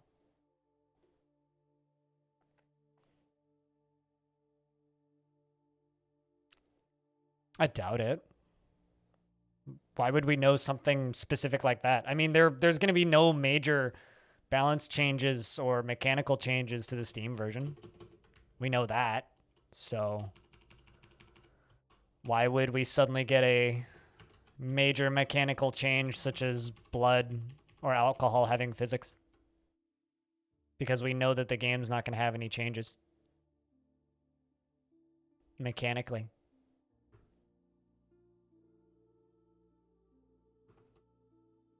I mean, blood already does. The problem is blood just evaporates really fucking fast. So good luck actually getting enough of it to make a puddle of blood. Oh, fair enough. Yeah. No, I mean, I haven't depended on any kind of income from that fucking place in a very long time. 3 years now? I guess we're in year 3. Yeah, we're into year 3. But it's been the majority of my income since 2016. When I cut my hours back to 3 days a week. So it's been a long time.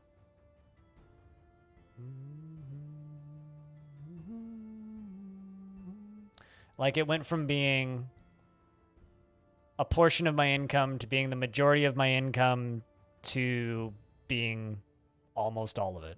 Like, I work very part-time for my parents, but that's more just my parents paying me to come over than anything. But that's very part-time. The vast majority of my income comes from creating content on the internet for Twitch and YouTube.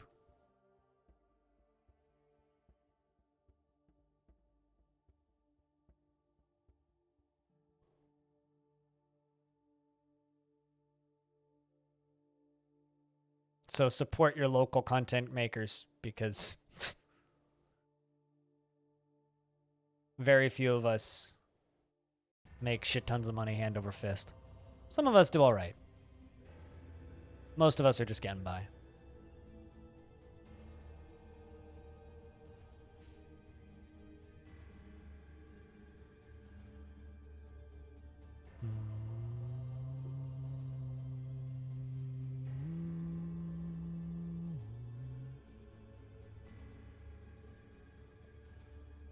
But then again, my life's pretty boring, so you haven't really missed much. It's quite an achievement. Getting by and working for yourself is quite an achievement, yes. Getting by and working for yourself is quite an achievement.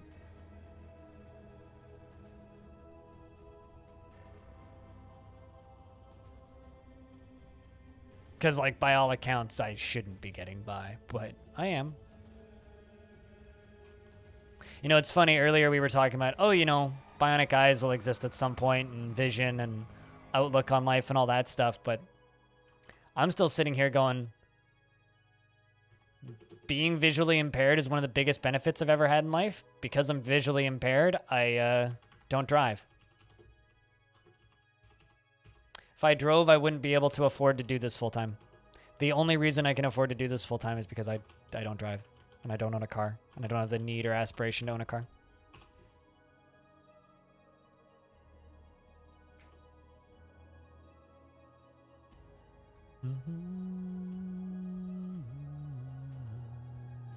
But yeah, no, the reason I don't stop by cat stream so often these days, Abe, is because of the fact that I'm not at the McDonald's all night every night anymore. So I used to watch Cat every night back then.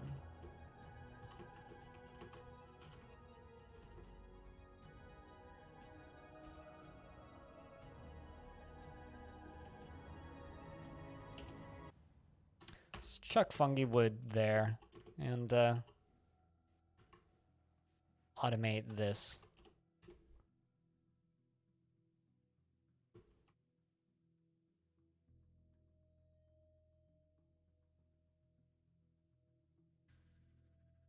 Hope is optional. Survival is a strategy.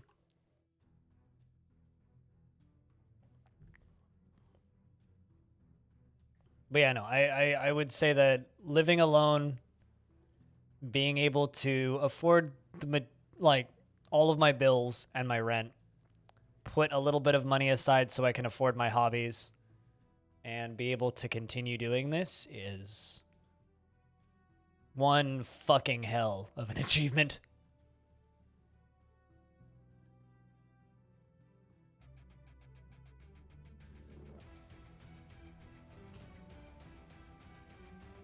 So they'll mine out all of that and go grab those gems too while they're at it. I'll bet you that's all one vein. It's iron ore that the dwarves are picking out of the top wall up here. I wonder who's actually going to go dig. Smashed he is. Chief Medical Dwarf. Literally just the one. Everybody else is busy. That's fine. Get through it nice and quick. Probably need some iron picks though. Let's make a couple iron picks. Working through those blocks as well as those rock mechanisms. We got all of the balls done.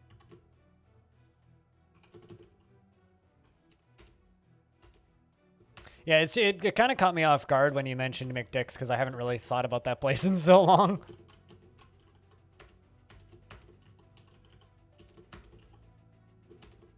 Aside from like the passing thought of, oh, I'm happy I don't work there anymore. Because that was how I supported myself for a very long time to be able to do this. But fortunately, I don't have to do that anymore. Because people are kind.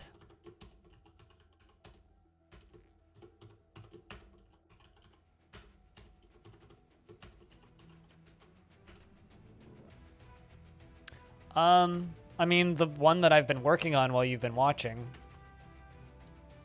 This.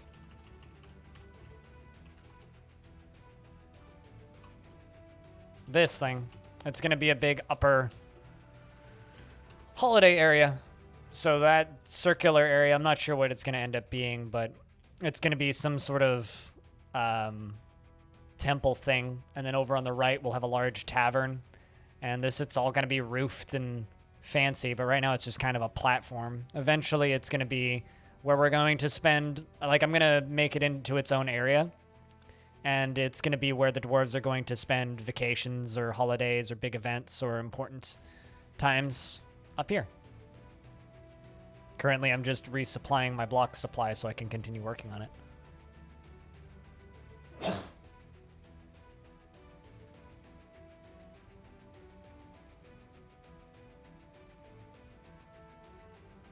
Whoops. Almost enough time to, like, not blast your guys' ears out. Is the Gobby King still satisfied? Like, are the goblins not attacking us? Goblins don't have kings. Or are you talking about my holiday fort, Gift Vault, where we had the Goblin King? Because that was a fortress that we did temporarily over the holiday, which has been done for a while. Gift Vault was the name of that fort. Yeah, this is Longdeath. So Longdeath is the fort that we're keeping alive for 1,000 years. We don't have a king in this fort. We just have a mayor who apparently really wants me to make a crossbow. I thought I did, though. Iron crossbow. 2. I'll make you 2 to make you happy. I mean, I was never a goblin in Warsim, but we do have the Kingdom of Greens in Warsim.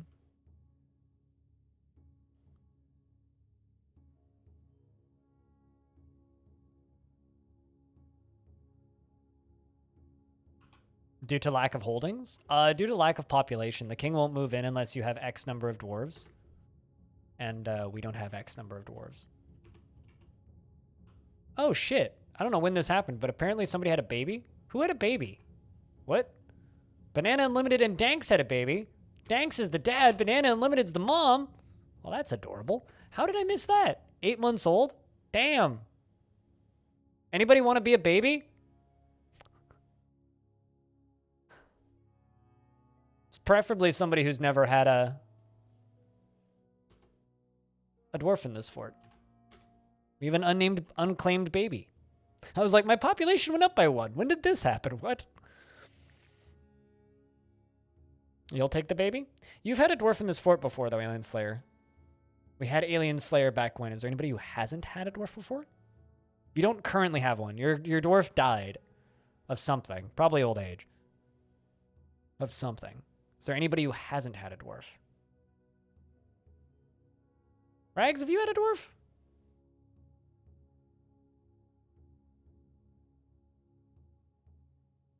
Never? We'll give you one. Rags Wolf. The first. He was content after being near a waterfall, was annoyed after being caught in a snowstorm, and annoyed after being caught in the rain. He's a son of Banana Unlimited, Arm Roof, and Danks, Bulwark Daggers, and is a worshipper of English, the Embraced Roses, and Unol. English is a deity of the ignited creation, takes the form of a male dwarf, and is associated with lust. And you also worship a deity of the ignited creation. He takes the form of a female great horned owl and is associated with mountains. You are 8 months old, born on the 14th of Slate in the year 161. His very long sideburns are neatly combed, and his very long mustache is neatly combed. His very long beard is neatly combed, and his very long hair is neatly combed. He has a narrow chin, and his nose is extremely short. His eyebrows are somewhat high, and his small lobed ears are somewhat narrow. His hair is a crew, and his skin is sandy taupe. He likes brimstone, fine pewter, jasper opal, giant eye leather, and giant snail shell. The colors sea green and bucklers, slabs, and guinea fowls for their social nature. And giant skunks for their foul smell. He personally sees engaging in commerce as a high ideal in life and dreams of mastering a skill. I sense this dwarf as being my future broker. Relies on the advice of others during decision making and is generally stubborn and unhindered by the thoughts of others and their actions. He has a greedy streak, he is stubborn, and he doesn't seek out excitement. He has a little interest in joking around and finds obligations confining, though he is conflicted by this for more than one reason. He tends to make a small mess of his own possessions, and he is quite comfortable with others that have a different appearance or culture. He is trusting, and he enjoys the company of others. He is trusting, and he finds himself quite hopeful about the future, tends to hold his breath when he's nervous, and begins to talk rapidly when he's angry. And he becomes very rigid when he's angry, and needs alcohol to get through the working day. Doesn't mind working outdoors, and only grumbles mildly at shitty weather. Mom's carrying you. I'm working on traps. Constructing rock mechanisms, to be specific. So congratulations. Welcome to the fort.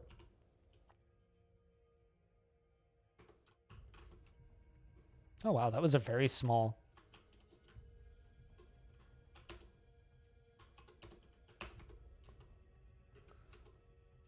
bit of mining they did.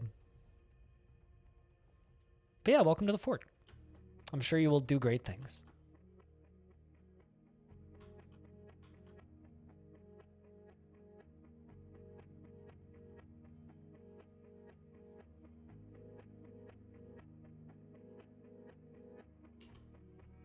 The good new child.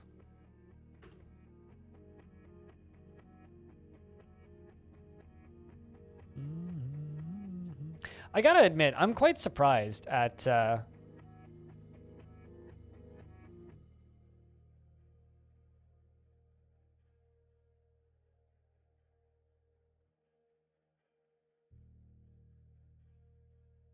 I'm kind of surprised how interested everybody has been in the War Sim stuff. Like, there's certainly some games where I've streamed in the past where people are like, hey, that's kind of boring and don't want to see that again. I'm very surprised by how many people are into watching War Sim. Like, it's not quite as boppin' as, like, some games get in here, but I'm just very impressed by how many people are interested in watching War Sim. He says that on a day where he's not planning on streaming War Sim, but I think that that's really interesting. It's a way higher number than I thought. Like, I was fully kind of expecting that game to be kind of underwhelming and, like, a very small reaction. I don't know what 8KI means, but I know what the first words mean.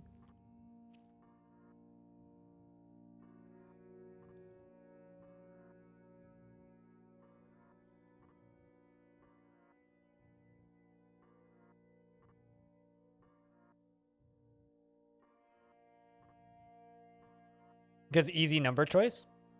Yeah, that also helps. The, hey, chat, make a decision for me thing certainly helps. But even outside of that, like, I don't know. I kind of figured people would be more quickly bored of it. But turns out people actually quite really like watching it. So I think that that's interesting. Was certainly unexpected. I'll put it that way. Let's just mine all the way along here. And then once we're done mining along here, we're going to go mine out all of the ore and gems.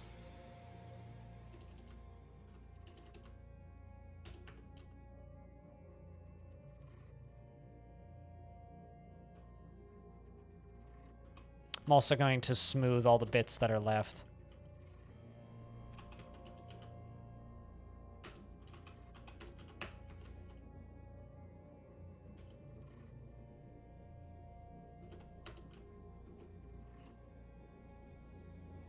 Let's automate all of the ore and gems along there. So when they get to those, they'll just automatically mine those out. We'll do another round of that once they're done mining this.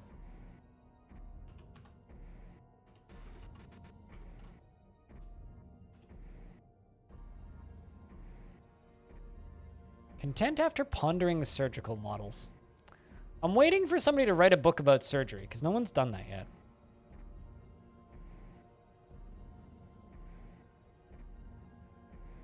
I realized it was Windows only. Yeah, I'm curious about that. Supposedly it's one of those games that runs real well in Wine. I know I've seen at least one person stating that it runs real well on Wine. But yeah, I could understand the lack of interest in, you know, emulating a OS to run a game like that.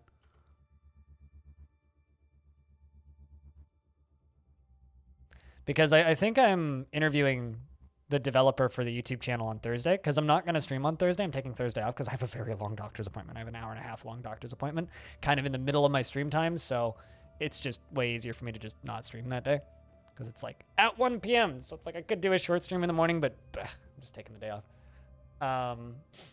So I'll have something up for Friday because I'm going to try and interview him on Thursday. That's something I should ask him is just like, yo, like what's the status on supporting other OSs? I have no idea how video games are made, so I am not the person to question why or why not run on an OS. I don't do any programming.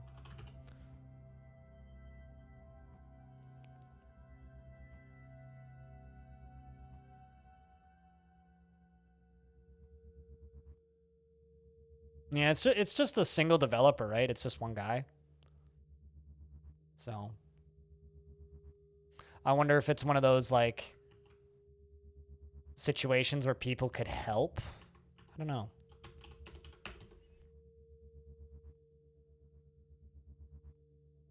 Actually, does that game have workshop? I wonder. I know that there are mods built into it already.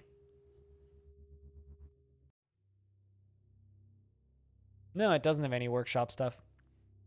That would also be something I'd ask.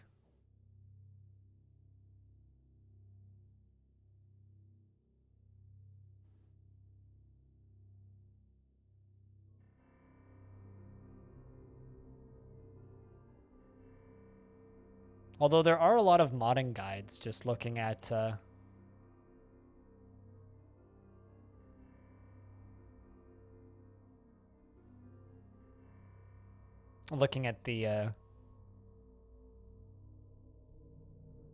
Steam page for it. You would help with the Linux port? Yeah. I mean, I wonder how many more sales it would get him as well. Because I know already I've seen one person just state, nah, it runs fine in wine. So. But yeah, I don't know.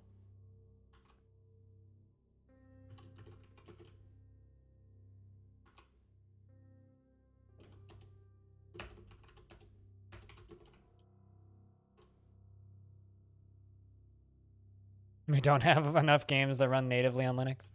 Yep. Which is why when Linux users ask me why I don't use Linux, you just answered that question, Tiny Goliath. I'd rather shit just runs.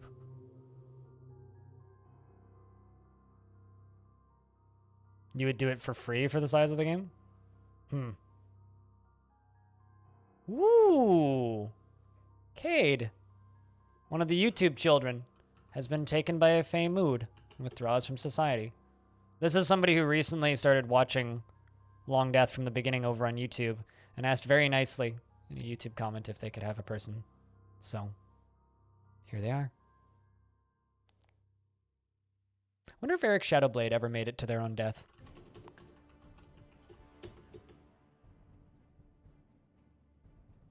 Grabs a piece of mudstone, as is tradition.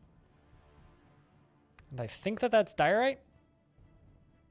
Crafts dwarf shop. Child. Piece of pigtail cloth, probably. Probably wants bones. Could also be wood. No, we got plenty of wood, so it's probably bones. Glass. Ooh, might be glass, actually. Rough gems.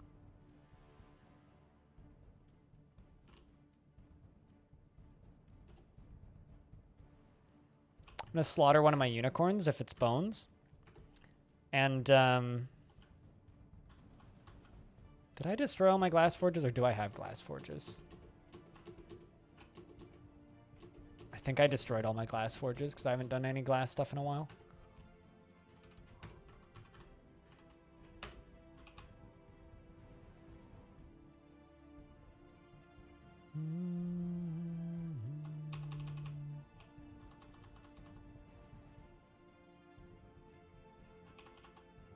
Because I've got tons of cut gems, which I should unforbid all of them.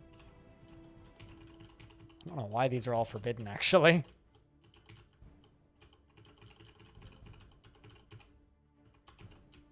But I should check rough glass.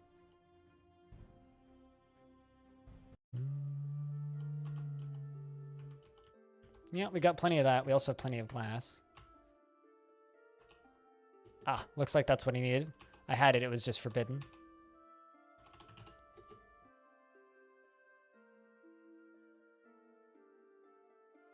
Stuff gets forbidden in weird places sometimes because stuff gets canceled on it. Like, you want to see something interesting, look at the save files for War Sim, because all of the races are literally just like ASCII pixel art with text next to it. You could just edit it. So you could just straight up go in and edit your save files and give yourself shit. You want to cheat in that game? Just go edit your save file. Give yourself more money. You could just do that. It's kind of funny. It's literally just a notepad file with like a list of all the stuff that you have. You can just go edit it. Just don't add any like characters in where they shouldn't be. Or your save will bug out. But you want to just like cheat in infinite money? You could do that.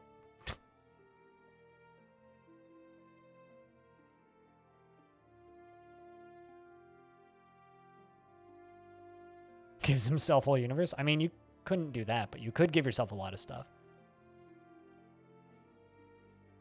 For the low, low price of nothing. So I'm kind of thinking about letting my giants, or removing my giants from the cage and suspending them in the middle of that kind of upper area that I'm working on.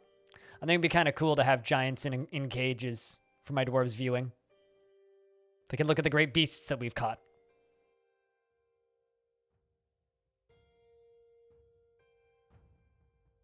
It's kind of fucked up, but also would be kind of cool.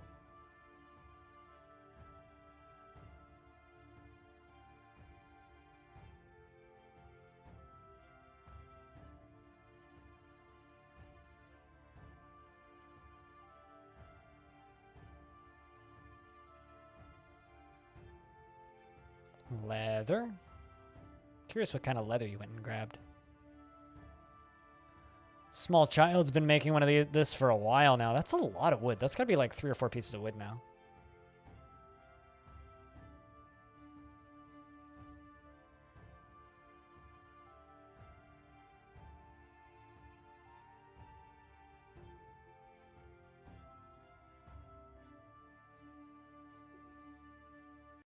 And there you go. He's begun a mysterious construction. So what all did you grab?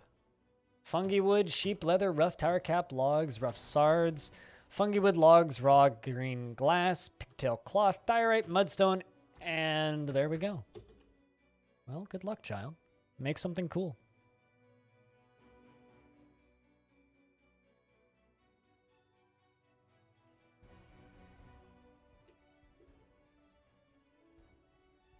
But yeah, I'm going to try and do it in a similar format to what I do with the Tarn Adams interviews, except pre-recorded. And I'll just premiere it on YouTube on Friday, assuming I get it all done. Should be cool. I'm not going to promise that for every Patreon game, by the way. I'm not going to interview the developer and stream it a whole bunch.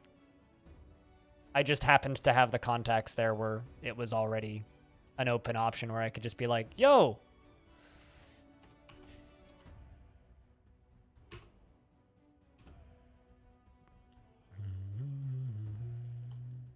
I'm going to suspend all the construction of these weapon traps because these dwarves need a break.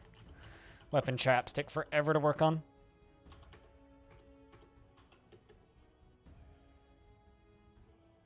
I mean, if I have the contacts with the devs, sure. Some devs I have no contacts with, you know? Like,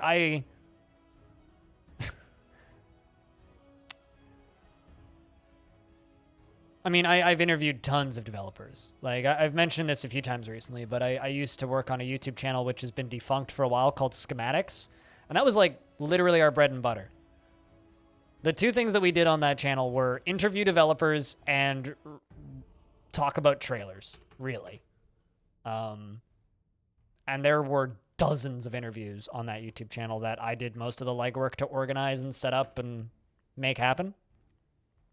So there's a lot. I've done a lot of interviews with indie devs. A lot. None of them got enough views for it to be worth it, but they got a lot. We did a lot of those.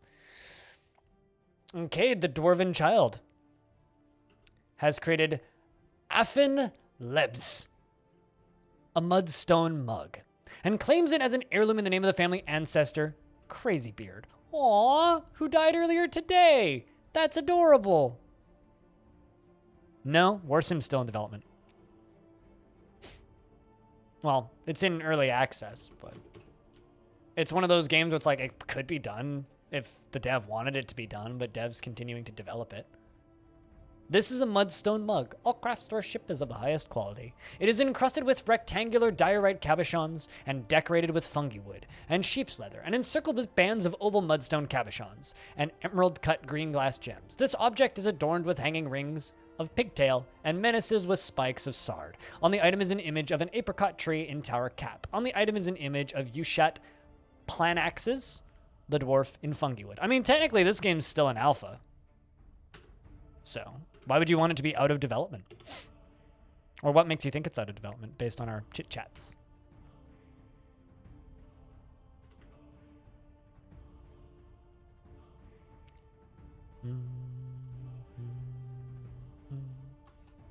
That's adorable. Dwarf that died today. Got an artifact made out of him. How old's Peter II? 9 years? How about Belag II? Belag II's also 8 years old. Taurus, 6. Social distancing, Crystal. Social distancing. You're 28 years old, by the way, Crystal. How does that make you feel? Pretty happy still. You're a legendary grower. Dabbling metal crafter. Adept weaponsmith. Doing pretty well.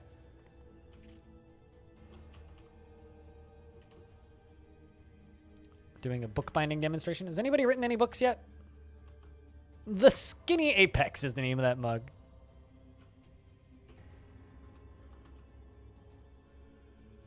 Flames of Air.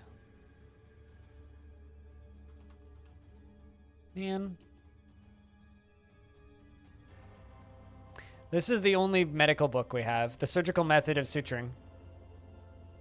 It has poorly executed humor, and it's not awful, but not very good either. It's the only one we got.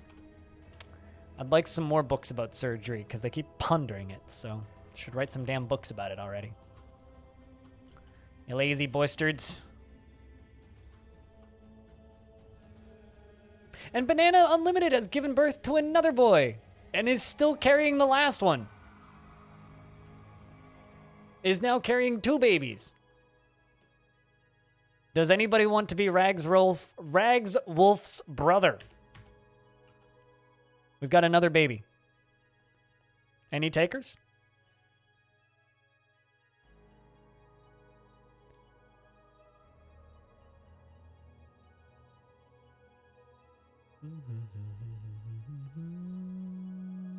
Anybody?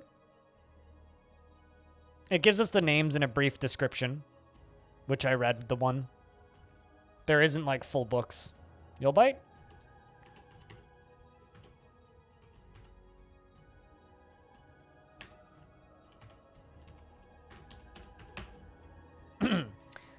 Your first words are Mabla. He is the son of Banana Unlimited and Danks, Bulwark Daggers. He's a worshiper of Ashen and a dubious worshiper of Anul. Ashen is a deity of the ignited creation, takes the form of a female dwarf, and is associated with earth. Anul is our great horned owl god that is associated with mountains. Your older brother is Ragswolf, who is 9 months older than you, I think. And your parents are Danks and Banana Unlimited. Hardworking parents, frankly. He was born today, which makes him very young indeed. His sideburns are neatly combed, and his medium-length mustache is neatly combed. His very long beard is arranged in double braids, and his very long hair is braided and neatly combed. No, his very long hair is neatly combed, not braided. He has a very round chin, and he is extremely tall. His splayed-out ears are extremely narrow, and his cobalt eyes are somewhat narrow. His hair is a crew, and his skin is sandy taupe. Personally respects perseverance and dreams of creating a great work of art. Is very polite, and observes the appropriate rules of decorum when possible. He is when possible, and he is not a very private person. He freely shares information of his life, and he doesn't mind a little tumult and discord in day-to-day living. Is slow to trust others and rarely feels discouraged. Has an active sense of humor, and he tends to be a bit stubborn in changing his mind about things. He has a greedy streak, and he occasionally overindulges. He can handle stress, and he will often touch others when greeting them. Chews his cheek when he's bored, and needs alcohol to get through the working day. Nope. Mom was like, I'm all ready for this. That's why I said hardworking parents. I mean, it's what we need in this fort to keep the population up. It's nice to see the population up to 35 again. We only have 6 merchants in the fort now, which is nice. I think that's right. 1, 2, 3, 4, 5, 6, 7, technically, actually. 7 merchants.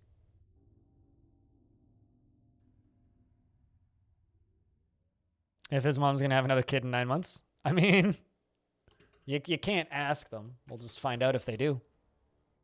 It'll be a surprise. All right, chat. What time of year is it? Late winter? I think I'm just going to let you guys follow this dwarf. I'm going to go get me my lunch. I didn't make a sandwich today, so I'm just going to be having toast, so it won't take me too long. If you're just lurking in the chat, could I get a big round of beers? And if you happen to have those sound commands, now's a good time to use them to entertain the chat. Thank you very much, everybody who's been hanging out today. And thank you very much, everybody, for those resubs earlier, as well as the bits from Spitalia earlier. It's been a bit of a chill day, but big shout-outs to Kiri for that massive raid at the start of the stream. So thank you very much, everybody, for hanging out for this chill stream, and I will see you guys in a couple of minutes when I come back with my food. Hey, Pete, your dwarf died. Well, rather, didn't die, but we had to expel him because he tried to murder somebody. It's okay. He's still alive in a different fortress now. Anyway, I will be back in a moment. Couple of minutes, tops.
Apologies for the break. Back from food. Hello, homing drunk. That was one of the longer ones because I didn't have time to prep food this morning. Also, I don't really have anything to put on sandwiches, so instead I just made myself toast. I am is back. Which means it is early spring. So did somebody die? Looks like we're still at 135 and 144. Looks like we're good. Or 35 and 44. Phew. I returned. I was hungry. Turns out I was almost low too, which is why I was suddenly very, very, very, very, very, very hungry. Body was like, food now! Grabbing this for stone.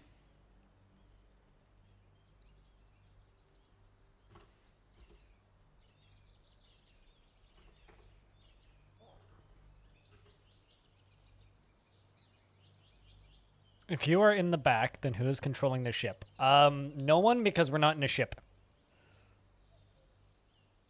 I don't understand what that means. Like, in reference to what?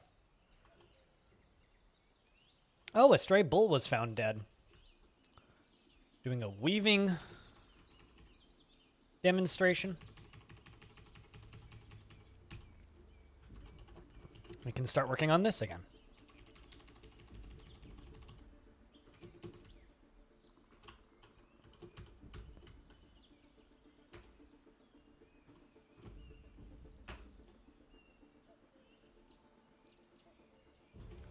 The call is coming from inside the house? What? I feel like I'm missing something here. Is there an inside joke or something going on right now that just went over my head?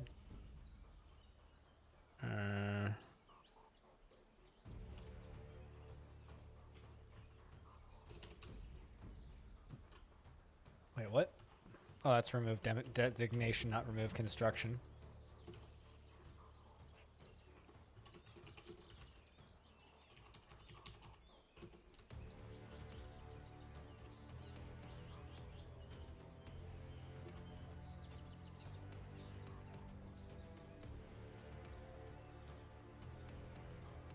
I think I'm doing this right. I don't think it's off by one.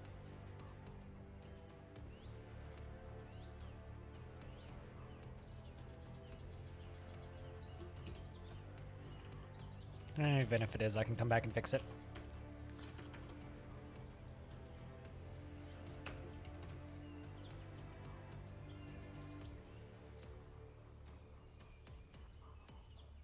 But we're not in a spaceship. We're not in a spaceship, though. See, that would require us to be in a spaceship in the first place for this whole fantasy to be working.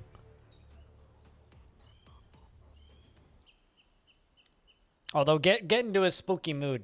Unless you count the Earth as a spaceship, in which case no one's driving it, which is good. So, Jesus, take the wheel! But if someone was driving the Earth, then I'd suddenly be very concerned. But we're going to be playing a new game in a little bit here. A new game called In the House of Silence, which I haven't actually played before. Which looks neat. It's a little tiny, traditional roguelike. Which I don't believe anybody knows exists. It's another one of those games where it's like, oh, this has like less than 10 reviews on Steam. So it might be good. Might not be. Also, speaking of roguelikes nobody's heard of, has anybody here played Dawn of Mexicana? Or Dawn of Mexica, I think is its name. Does anybody want to be a guinea pig for me on that one? Because I tried to reach out to the dev and I never heard back.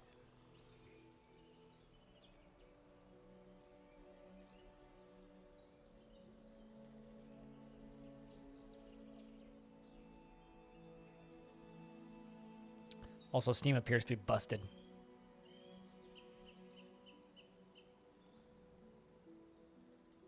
I'm just going to pop it up and show it to you guys if you haven't seen it.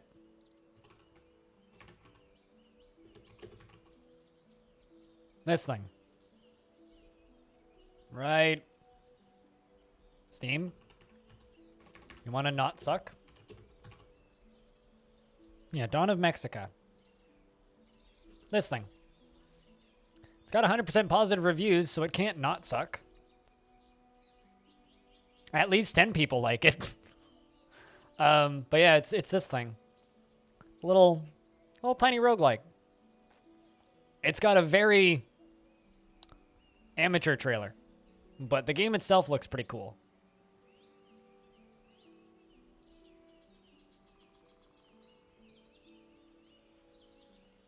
Might be a neat thing, but it's like, it's based in the mythology of South America. I look pretty uncool. I'm not even on the screen right now, so how do you know what I look like? Well, now I am, but hi, Hayes. What's up?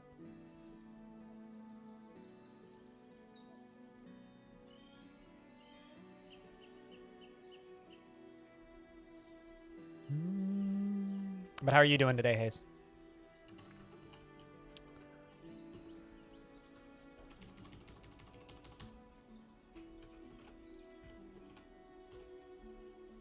And Cyrolac, cheers, man. Thanks, Magna.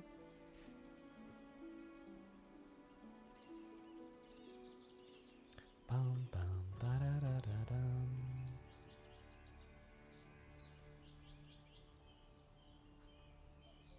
And cheers, Archie. The one thing I really like about the community challenges with the channel points stuff is it really shows how many people are actually lurking.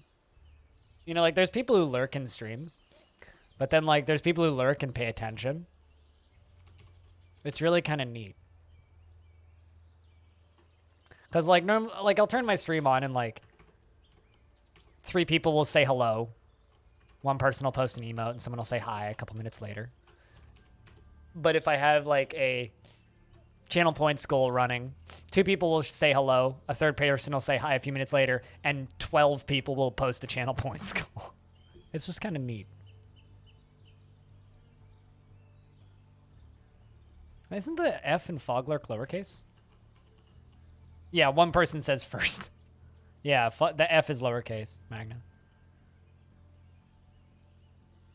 Would you look at that? We're halfway there. Cheers, everybody.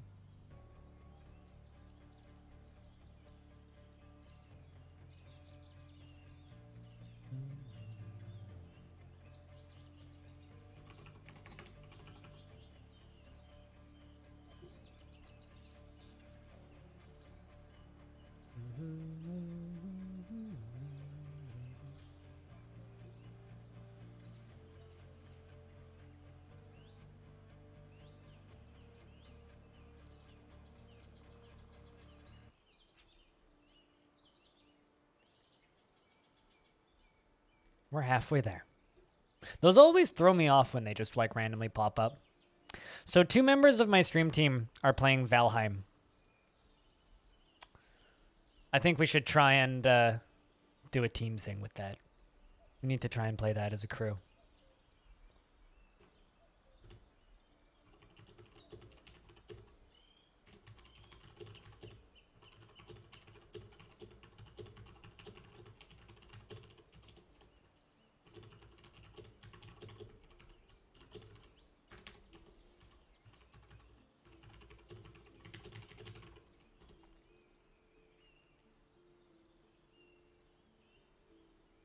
An elven caravan has arrived. The elves are here to trade. Valheim speedrun win? When I get way cooler than I currently am. And down with the kids.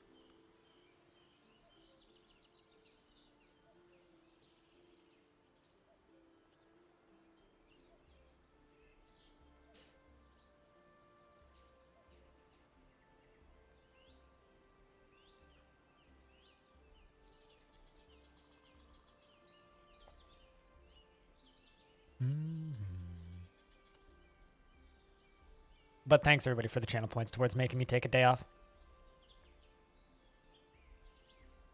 You're playing it as well? Yeah. I mean, my stream team did, like, that survey, which is still active, but it's just not in our titles anymore. Which was exclamation point survey. Where we kind of polled people on things that they want us to do for community interaction stuff with the stream team, and one of the most requested things was community servers for stuff. So I'm sitting here going like, we need to make a Valheim server for people to just bring their characters to and play with.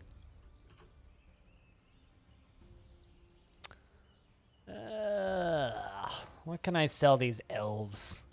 These bloody elves. Let's just sell them 3 iron balls. Show them how we feel.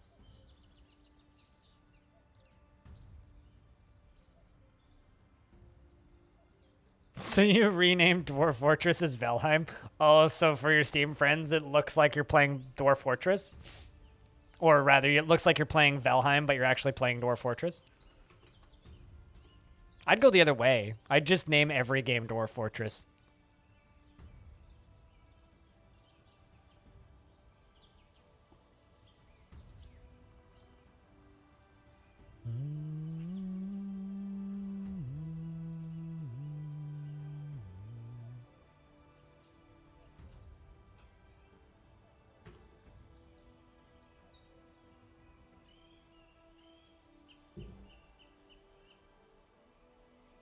One thing that I think is hilarious is there's, for some reason, a rather large number of people who seem to think that I have access to the Steam version of Dwarf Fortress when I do not. I absolutely do not. But there seems to be like a decently large number of people who think I do.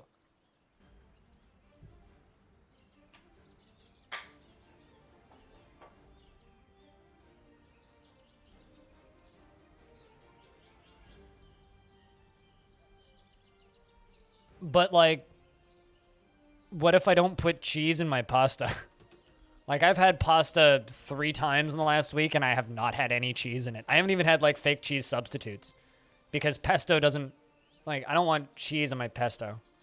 I guess you could put Parmesan, but I don't have any Parmesan, so... I have, however, been putting seared broccoli, garlic, and onion on it, and that's been delicious. Are those all shoes? Yeah, they're all shoes. I've got so much leather shoe. So much leather shoe. Well, I don't launch Dwarf Fortress through Steam, right? Especially considering I have 3 different installs of DF that I actively use. Well, 2 that I actively use and 1 that I sometimes use to test things. Because I have 2 installs of DF that are just normal-ass installs of vanilla DF. And then I have 1 which has DF hack set up so that I can fuck with this save and other saves to try and figure things out if stuff breaks. But I haven't used that one in a while. Technically, I should have 4. I should have the new version of DF with DF hack installed, but I haven't done that yet.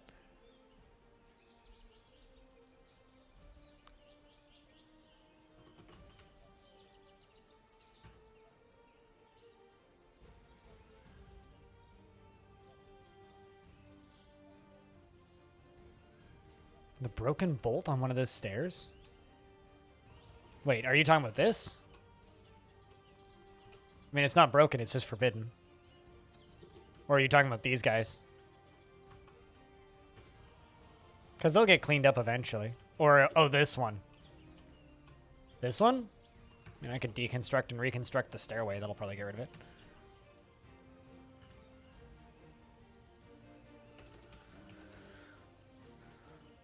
It's probably been bugged there for a long time.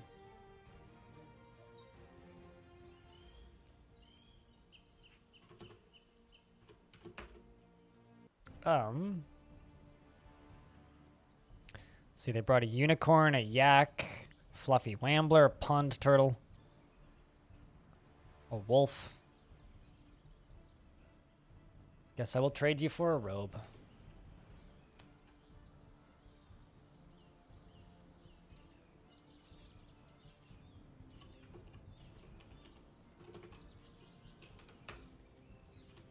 There you go. Got that replaced. Oh, darn.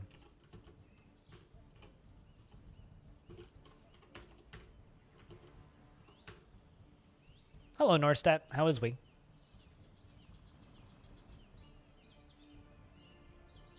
Good, I hope.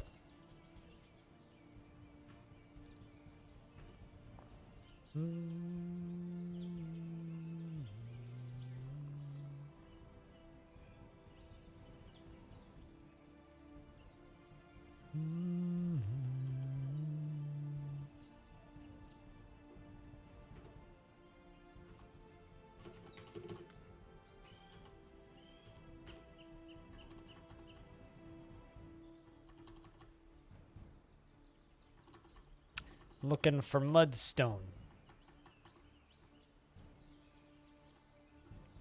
There it is. Do I only have one mudstone? Really? Where the fuck did it all go? Huh. I got plenty of mudstone blocks, though. I understand that feeling. I had a rough evening last night, but outside of that, mental health's been okay for me recently. Because I'm like at peak happiness season for me.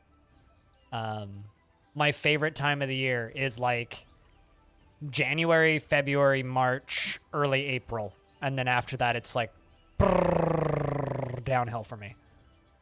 And then I get happy again around October.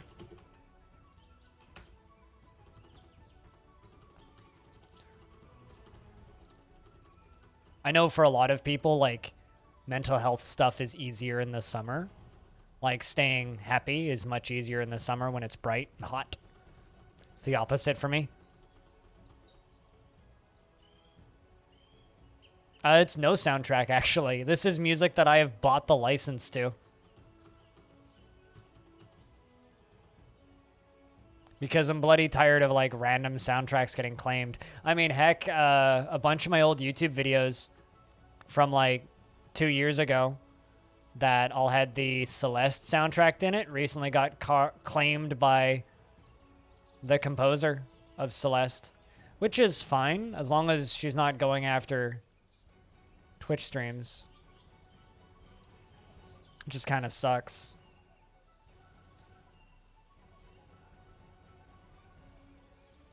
Yep, this is all licensed. Yeah, that's understandable, Northstat.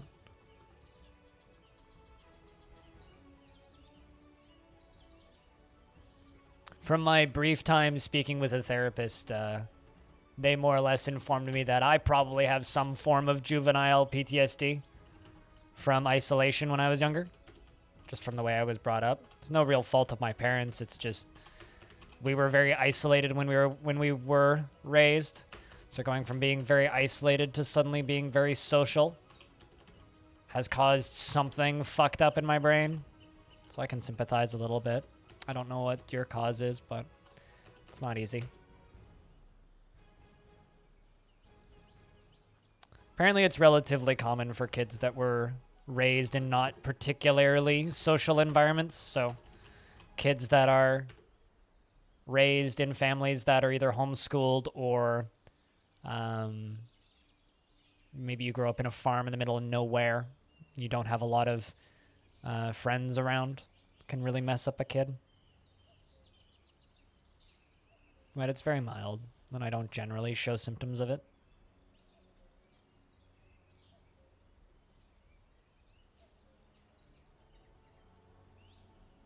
Probably, yeah. I mean, I've told people this many times. I'm not a particularly social person. I don't need to have lots and lots of friends that I keep up with and hang out with on a regular basis. I don't need any of that. But what I do need is passive social interaction. So, like, the thing that really, really has damaged me mentally over the last year is just the lack of having coffee shops or, like, places like a public library, you know? Like, I enjoy going to the bar and just sitting at the bar and talking with the seniors who hang out at the bars. You know, I like just having passive light discussions with people. Like, I don't need deep philosophical emotional discussion with every human being that I meet like some people do, but I do definitely benefit from passive social interactions, and it's something that I miss dearly. And that's been really rough. You know, like my parents have commented on like, you know, the pandemic being tough on them. And it's like, well, they live together. My dad has a job where he gets to see people. And my mom has a job where she gets to see people. And yes, there's fears and stresses of having to interact with people, but it's like literally the only people I've seen in person since December 21st is my parents. And I see them once a week for about 2 hours. Fuck, I wish I could just go sit on a bus. And it's like, I can't do that. So it triggers all these kinds of weird brain things that you didn't know were wrong with you, or maybe you did, but like never really caused you problems because there's all of that. But you know, like recently, like I don't know about you guys, but to the few of us who made it to the Discord movie night thing that I did, that was a lot of fun. We just rented a movie and watched it on Discord in a call together, and that was fun. We need to do more stuff like that. I'm thinking about renting Starship Troopers and watching that on Friday if anybody's down. Because I want to watch Starship Troopers. I don't know about you guys, but I like Starship Troopers. It's a good movie. It's one of those movies that most people have seen, so if somebody jumps in the middle, you could just watch it. It's a good movie. I think it's available for rent on YouTube, so I can just rent it.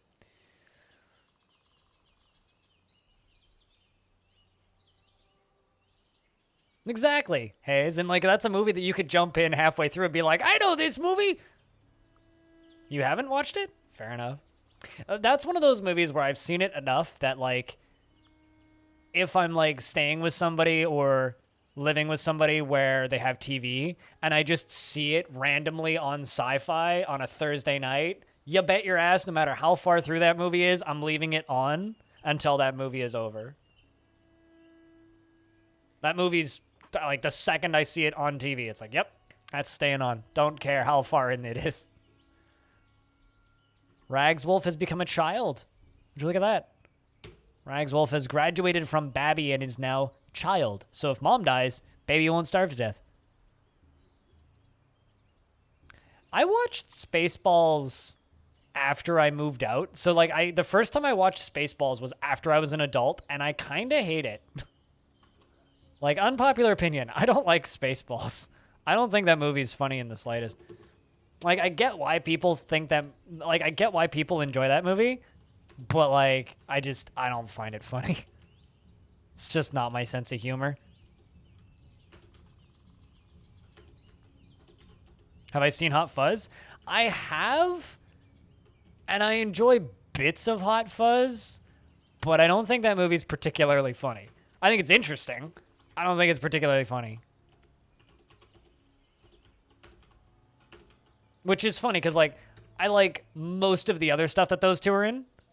Like, the vast majority of those guys' movies, I love them. But, like, Hot Fuzz is like, Oh, really? What year are we on? What episode are you on for Longdeath on YouTube? We're in year 162, meaning we are 157 years in. 157. We're into great-grandkids now. Great-grandchildren. And there are certain dwarves like Euthyrus who were alive closer to the beginning who have had, like, hundreds.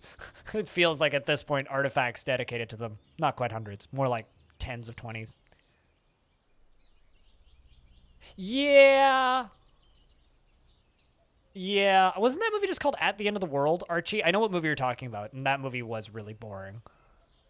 I was drunk when I watched it, though, and probably fell asleep at some point. I recently watched through their Amazon Prime show, Truth Seekers, which was actually pretty good. It's like a horror show that, like a horror anthology show that follows a dude who's a YouTuber. Stop me if you've heard this before. Who is one of those ghost hunters. It's basically, what if Phasmophobia was a TV show, but they're just YouTubers? Except it's like, you know, the guys from Hot Fuzz. And I can never remember their names. I'm terrible at that. But I'm terrible with actors' names in general. I remember faces, not names, so I'm real bad at that. Anything crazy happen recently? We had a functioning 2-party system for a little bit there. Some dwarves had kids. Just like a lot of like nothing crazy has really happened in this fort. There's been a bunch of really cool battles between certain forgotten beasts down in the basement. Nothing really crazy has happened because if something crazy happened, that would be bad. Oh, everybody got arrested again. I don't know if you made it to that bit, but that's happened a second time.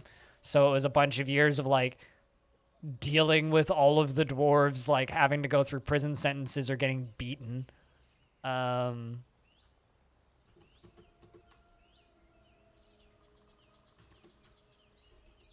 It's been a lot of mundane stuff.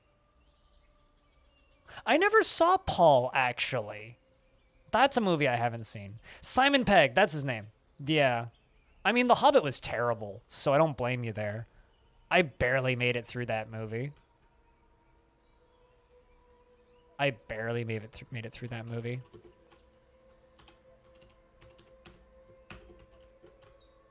But yeah, I really enjoyed Truth Seekers. It also, like, Truth Seekers actually has some things in it that, like, I'm not going to say were genuinely scary, but, like, whoop, made you jump kind of thing. And, like, I consider myself to be pretty rock solid when it comes to horror. Like, I could deal with some pretty disturbing shit, and it doesn't really bother me.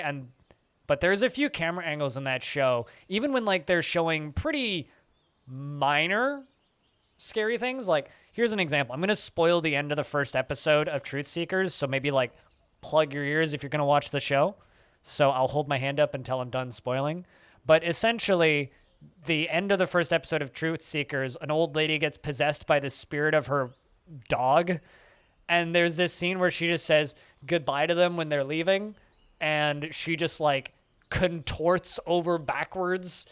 And just the angle of the camera and the way she just, like, turns into a dog is spooky as fuck. Like, it's... For a comedy series, it's got sequences in it that actually make me go kind of like, whoa, okay, that's spooky. But it's good. It's good. I enjoyed that show.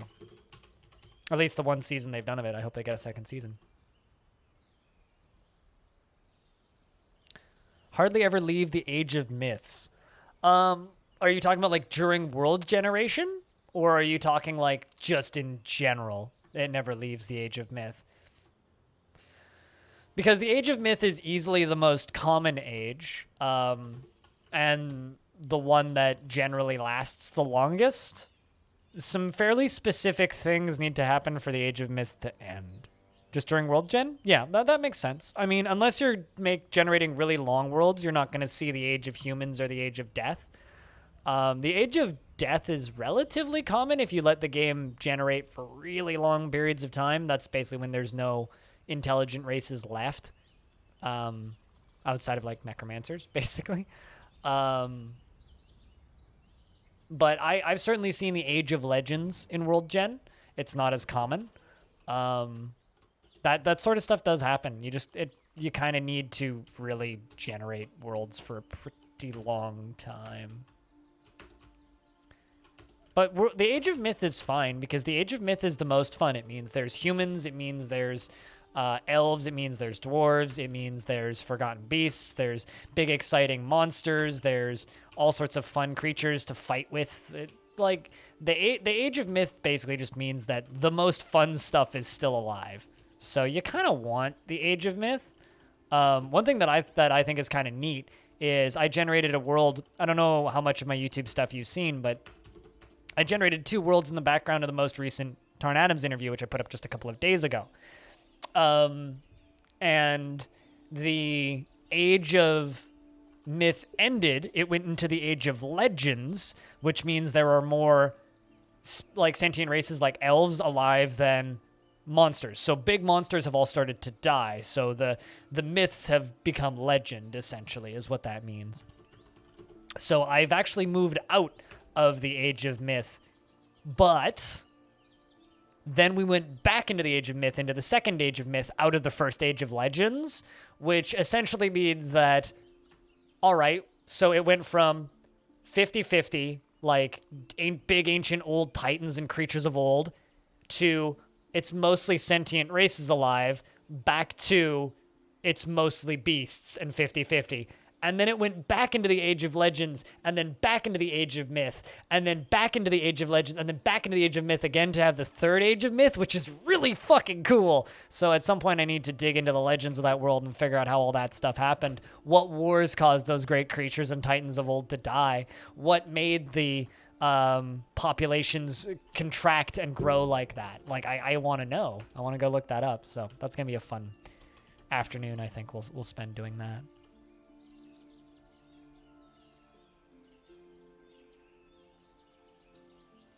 There's a lot of little tidbits like that in Dwarf Fortress that are very rare, you know, like certain creatures being super specific to certain regions just because of their diet and stuff like that.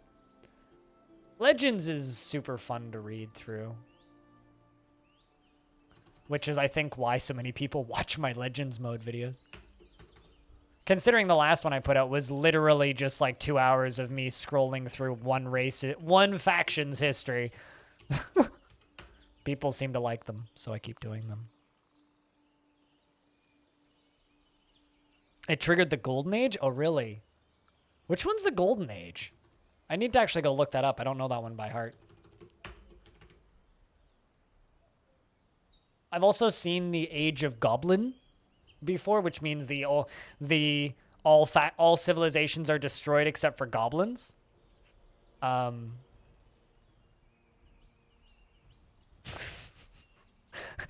you have lots of issues, Armor? Hope you're doing well, man. What's up?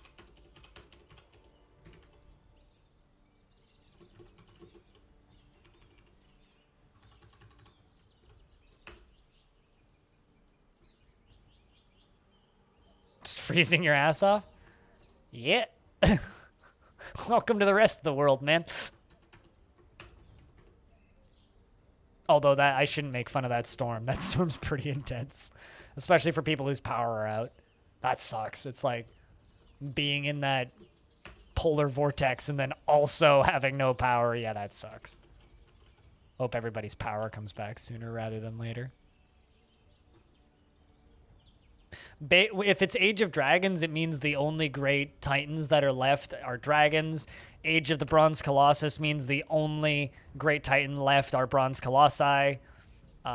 Basically, so there's no Forgotten Beasts. There's no dragons. There's no Hydras. There's just Bronze Colossus. All that stuff. If it's the Age of the Elves, it means the only civilizations left are Elven civs. If it's the Age of the Human, the only civilizations left are human. All that stuff's fun.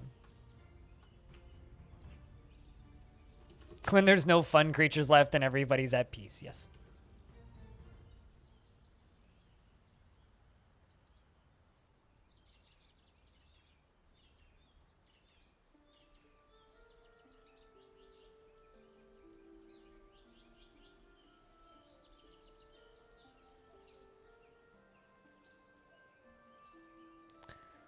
Snow mostly hit overnight, and it's now maintaining roads and stuff. Yeah, no, I mean, we had a bunch of snow yesterday, but like it didn't stick, so it's fine.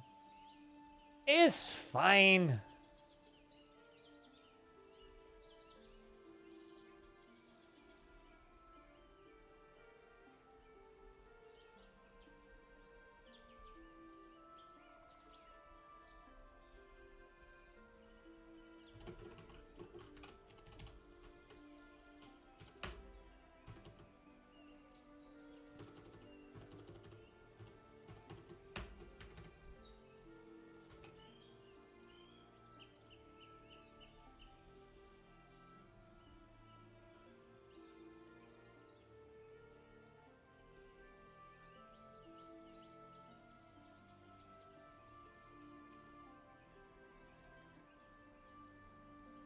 It was about a foot. We got about that much. And then it was all gone by this morning. We got about that much snow. And then the next day it rained. And then it froze. And then this morning it all melted. So it's already gone. That's usually how snow works here. It generally doesn't last very long because we're on the coast. Like, we get those nice tropical winds coming up from California and across the ocean from Hawaii. So shoutouts to Hawaii for shoutouts to Cat on Mars from Hawaii for keeping my weather nice and mild.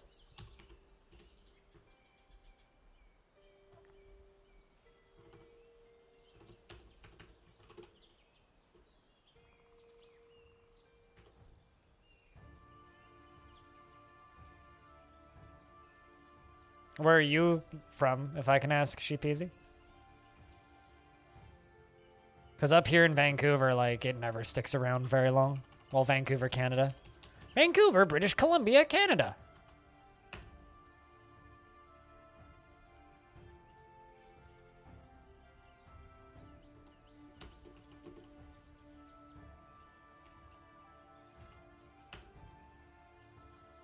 Ohio, yeah. Yeah. Yeah, it'll just like sit. Cause you'll Is that in Canada? Vancouver, British Columbia, in Canada. Vancouver, BC, Canada.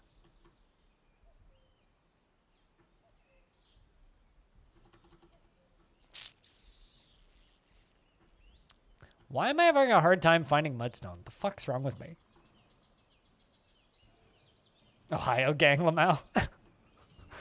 It's real funny when some like my channel's like not huge, but it's big enough that someone will be like, yeah, you know, weather sucks today in Florida. It's raining a lot, and then like 4 other people are like, preach it. Or someone's just like, yeah, I mean, it's just frozen up here in Denmark, and then like 3 other people are like, you're also in Denmark? One person's just like, yeah, I'm in Ohio. It's like 2 other people are like, yeah, I'm in Ohio. Like, I don't know who my one viewer from Malta is, but there's one person, or like 0.01% of my monthly views come from Malta. And there's one person that's downloaded my podcast from Malta, and one person that's downloaded my podcast from Cyprus. So I'm just like, all right, who the fuck are you? There's at least one person in Malta who watches my stream.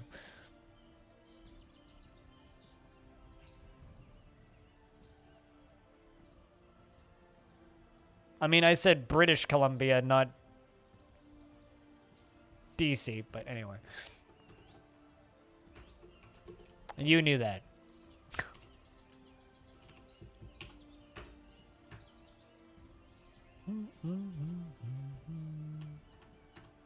We don't have any districts called Columbia. We have a train station called Columbia.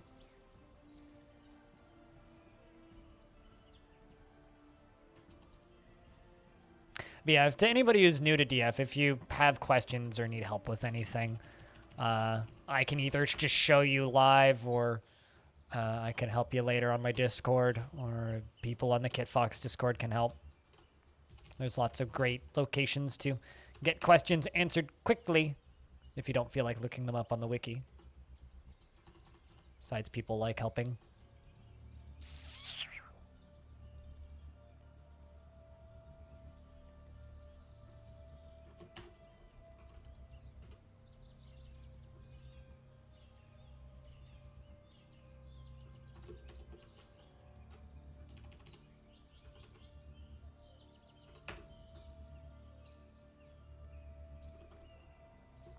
The age of Mudstone continues.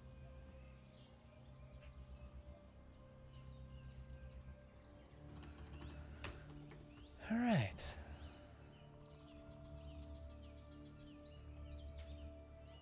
But yeah, no, to me, this fortress is very much a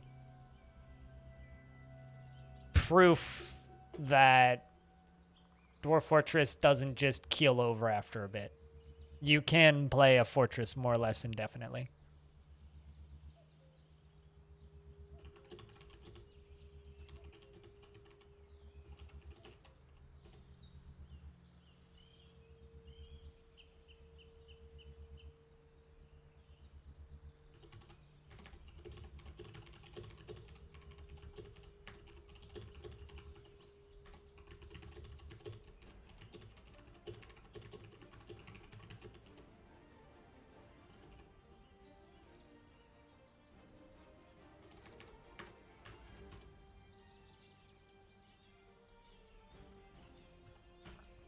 Wonder what that mandate was. Hopefully nothing important.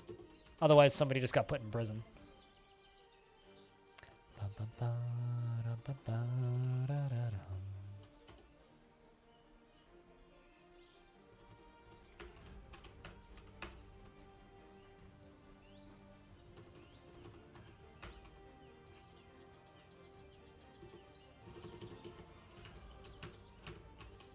There we go. Trying to get these last little bits of wall that are just muddy block smooth so they look a little nicer. Hey, Voozle, if you're wondering, Dwarf's still around. You're a very good farmer. You were accepting, remembering suffering, the travesty of art defacement, and mulling over the reoccurring memory allowed you to rethink your intellectual values. But you're still blissful after sleeping in a fantastic bedroom. You were, of course, born in the 58th of Timber, and you're 104 years old. You're the daughter of Dragon Man and Wave Thrash. Isn't that wild? Your dwarf is 104 years old now. 104 years old. Good lord, man. You have one Kia, 2 buzzards, and a Kia that you've killed. That's just wild. You're a skilled armor user, but you're very rusty. You've legendary in a bunch of stuff. Grandmaster Biter. Man, legendary weaver, legendary cook, legendary stonecrafter, legendary woodburner, legendary student, concentration, legendary teacher. Grandmaster Biter. Yes, that is distressing, Cooler. Thanks for that image. More or less, yeah. It's interesting that farming is your #1 job, though.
There we go.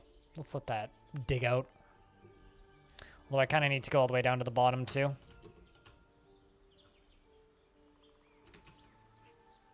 I'm just happy that your dwarf lived, you know? Because there's plenty of examples of dwarves that died due to accidents or various other things. So it's nice that some dwarves get to live, you know? I think we need to get that dead kangaroo off of that. I'll bet you that that kangaroo fell to death.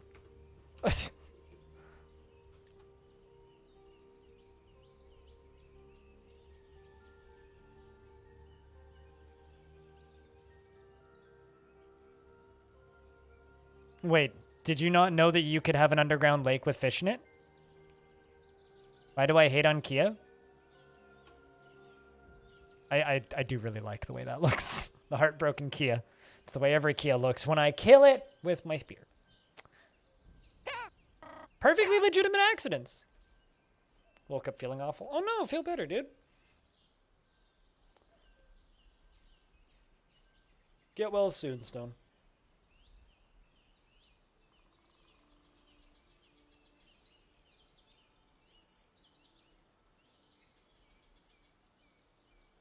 Why did you collapse the roof of the entrance? What?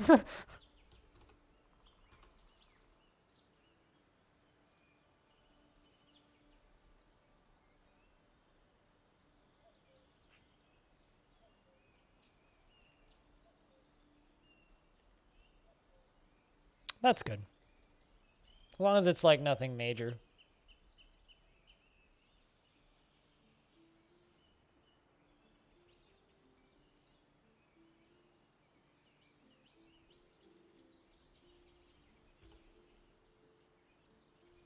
You had to take today off to manage it? Jeez.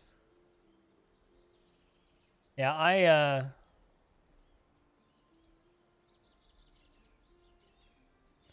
I had a few kind of rough days in a row, but feeling a bit better recently, which has been nice.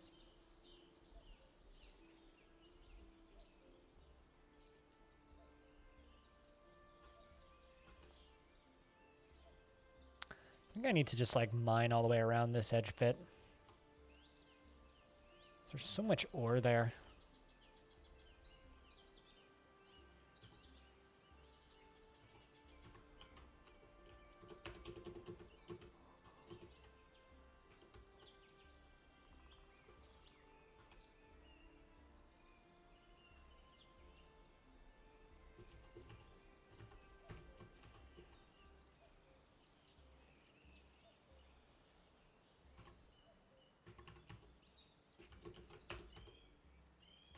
There we go. Tons of stuff to mine out up here.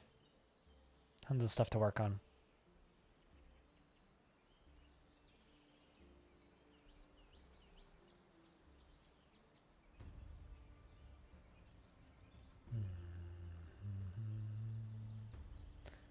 Bum, bum, bum.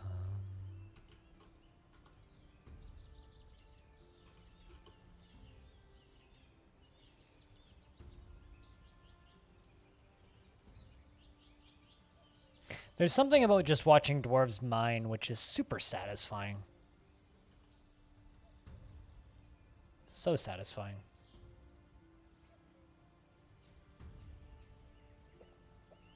Regardless though, Stone, I'm glad you made it eventually. And I hope that you feel better sooner rather than later.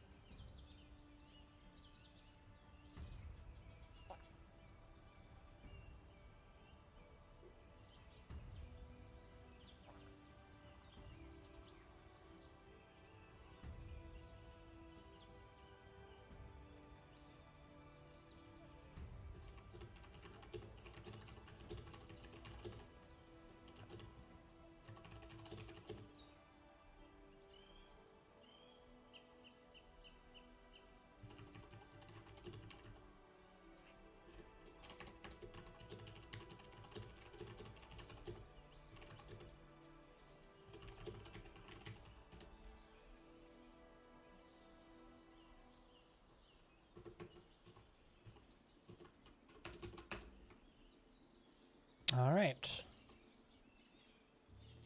Look at all of that. And also we're getting plenty more sards, which is the main gem I'm using in all of my gem windows.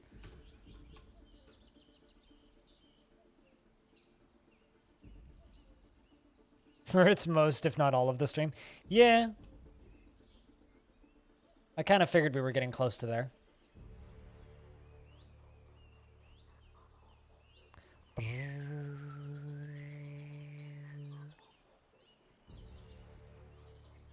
But that's okay. 'Tis part of life. There will be points where you don't catch as much of the stream, and there will be points where you catch lots of the stream. I don't know, I feel like more than previously, I've had lots of people jumping into the channel stating that they've been watching Longdeath on YouTube. Like, the number of times I've gotten that a week has, like, tripled very recently.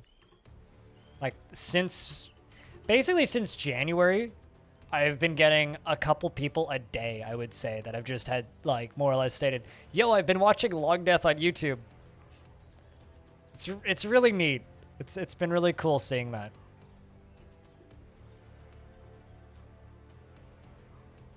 Because, like, how many views is that thing getting now? I'm curious. Let's go do some stats for a second here. Yeah, part 1 of Longdeath is getting, like, 145 views a day. It's almost at 6,000 views now. Like, that's a lot. For a 5.5 hour long VOD. That's a lot of views. For 150 views a day? That's pretty good. Haven't had time to watch it yet. I think it's my best one. But I don't know. What chat? What would you guys say? How did the interview go? Work's been so crazy you can't really watch me live. Oh, really? But you prefer being here? Fair enough. I mean, also you could watch on YouTube and be like a day or two behind too, if you're caught up. But thanks for being able to tune in, Crow.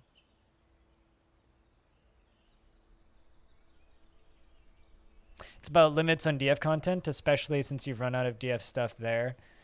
It seems like you're among the most consistent of DF related people out there right now.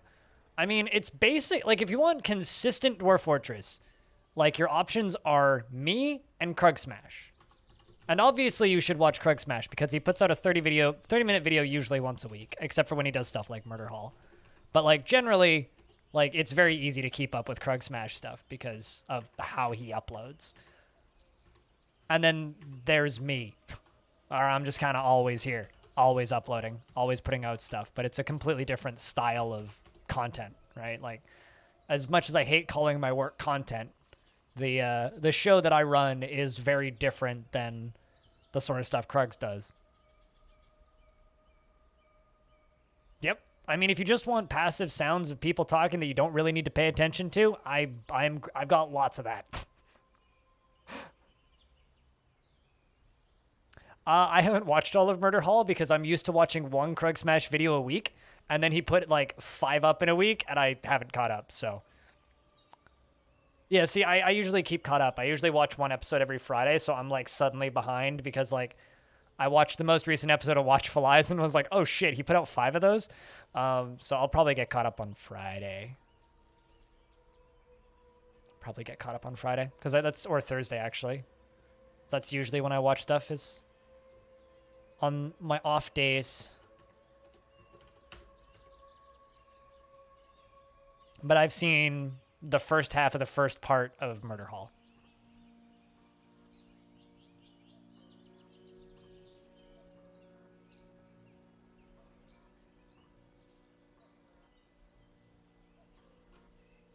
And then there's also Sal, but Sal will take long breaks from Dwarf Fort. And she doesn't, like, mass upload stuff to YouTube like I do. She does, like, the tutorial stuff on YouTube, and that's kind of it.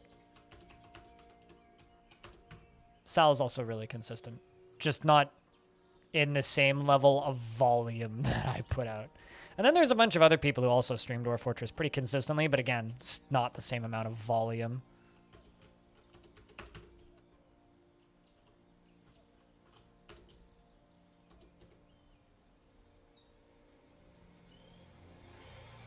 But like if you like traditional roguelikes, weird indie games, and Dwarf Fortress, I got more of that than most people.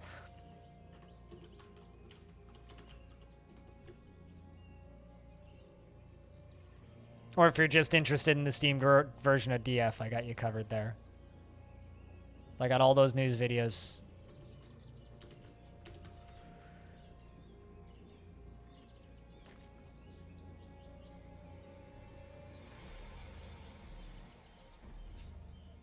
Less questions total?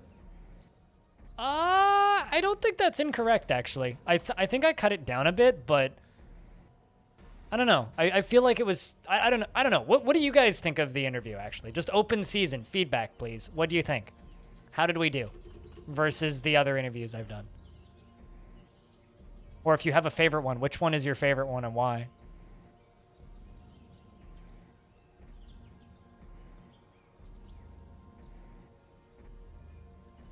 Because stopping and starting hurt your brain's flow?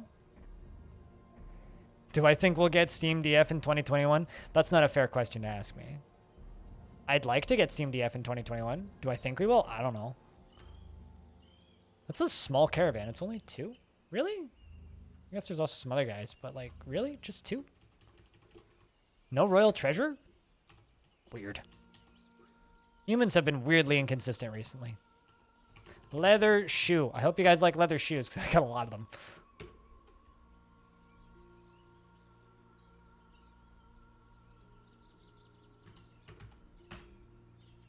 Can't export crossbows.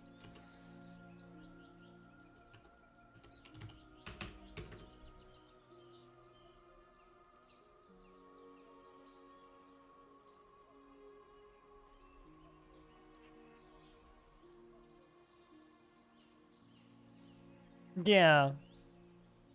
They're very casual, B-Lug.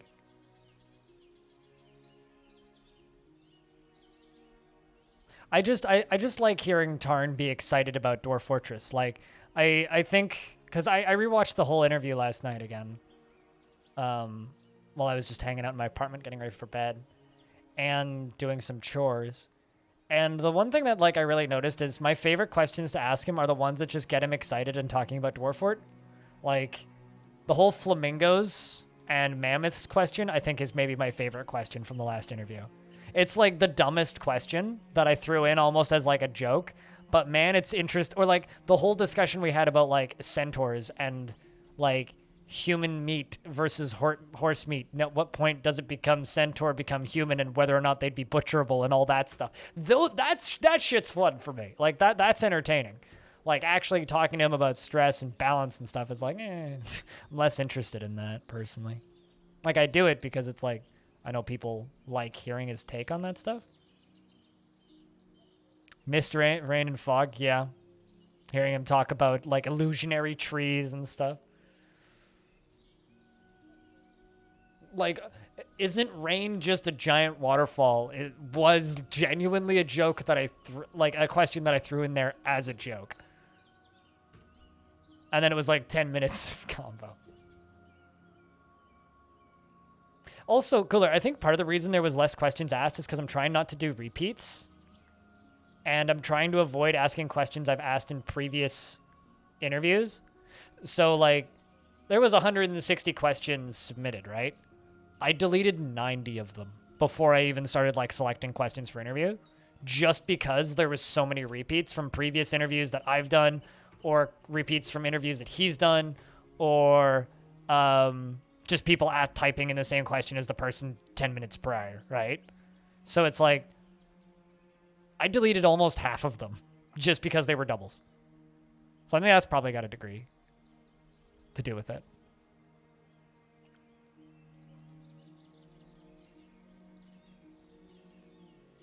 But like I've said several times, like, the main inspiration for me doing those is just because I was so disappointed by the no-clip interview. It's like, let's have an interesting interview with new information. And that's kind of my goal, is to just get new information. If not new information, then stuff that we maybe haven't directly heard in a while. Then. Also, I hope his moving goes smoothly. That shit's scary. No one should have to move.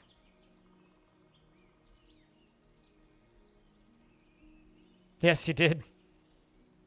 You asked the Strangler question? Oh. I don't believe I had a name for that one.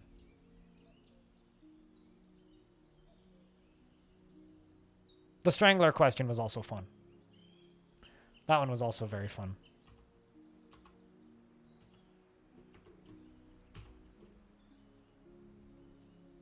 Oh, really? Well, that went way over my head. The dwarf Clay has gone into a strange mood and into a possession. There you are. A brick of clay. I don't know if you're lurking, but no, you do sometimes. Brick of clay. How old are you now, dwarf? 22? Still pretty young. Claims a craft store shop because of course. How we doing, Pi?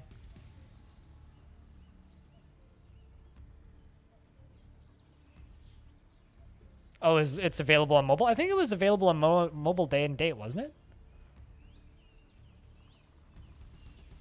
How does that work on mobile? Is it like on-screen touch controls? Or are you using a controller?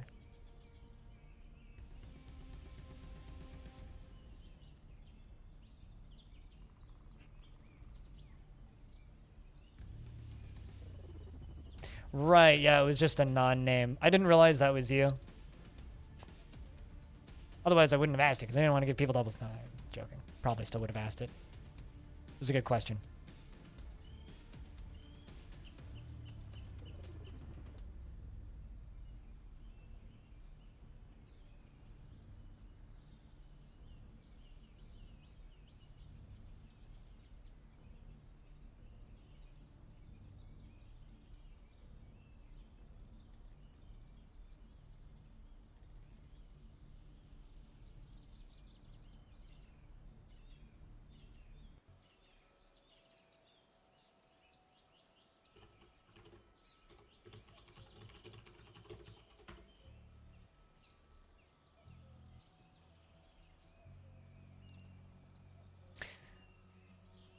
It's on-screen touch controls. It works fairly well.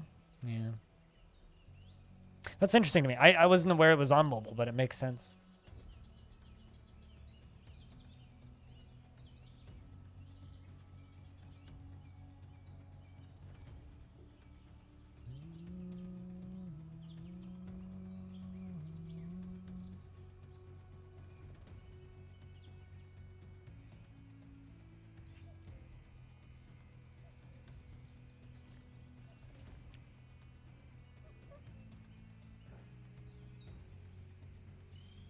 Turns out the shredded cheese you got is alternative to cheese.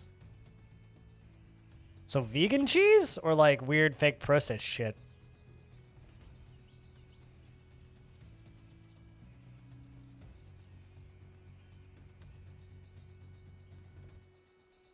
I don't think I've ever actually bought pre-shredded or pre-sliced cheese, vegan or not. I actually quite like the taste of vegan cheddar.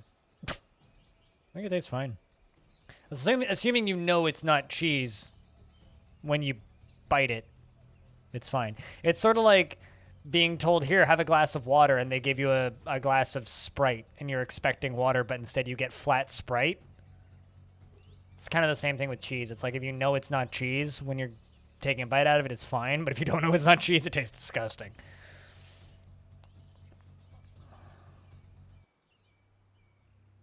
Evil tropical dry broadleaf forest again somewhere. Maybe change it to... I mean, if you use it again, I'll know it's you now. Yeah, no, it's definitely edible. It's just I could see that being kind of a surprise.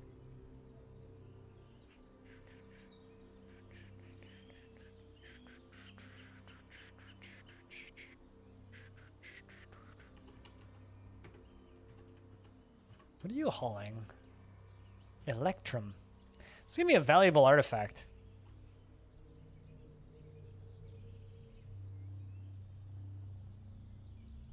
But yeah, no, it would certainly taste weird because I think the primary ingredient in cheddar specifically is coconut oil.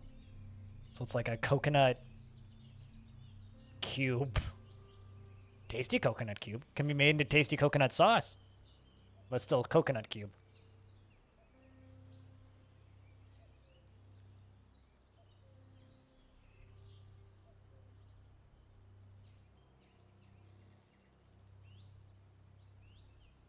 The Pride beer.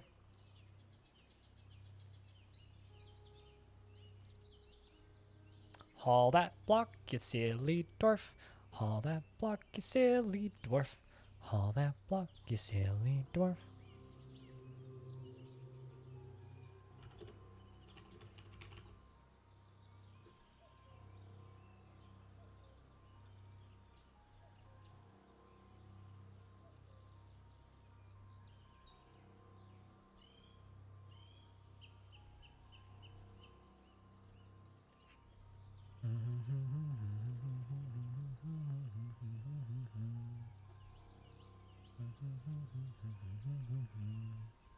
Is that a fell mood? No, it's just a possession. Fell mood is more of a purple, darker purple. If temperate taigas were a thing? Taiga is like basically temperate frozen lands with permafrost, so not really. There will always be like glaciers and ice in taigas, because I've walked around in taigas. It's basically like another term for like permafrost zones. Square cut sards, rope breed cloth, electrum bars, fungi wood, silver bars, fungi wood, stray ram bone, and 2 pieces of gneiss. Yeah, no, if it was a fell mood, I'd be freaking out. I would genuinely be freaking out.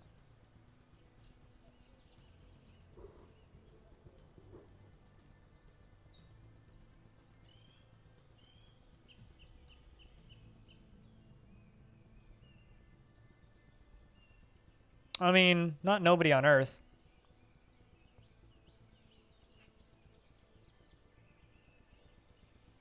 Sup, Matt? How's things?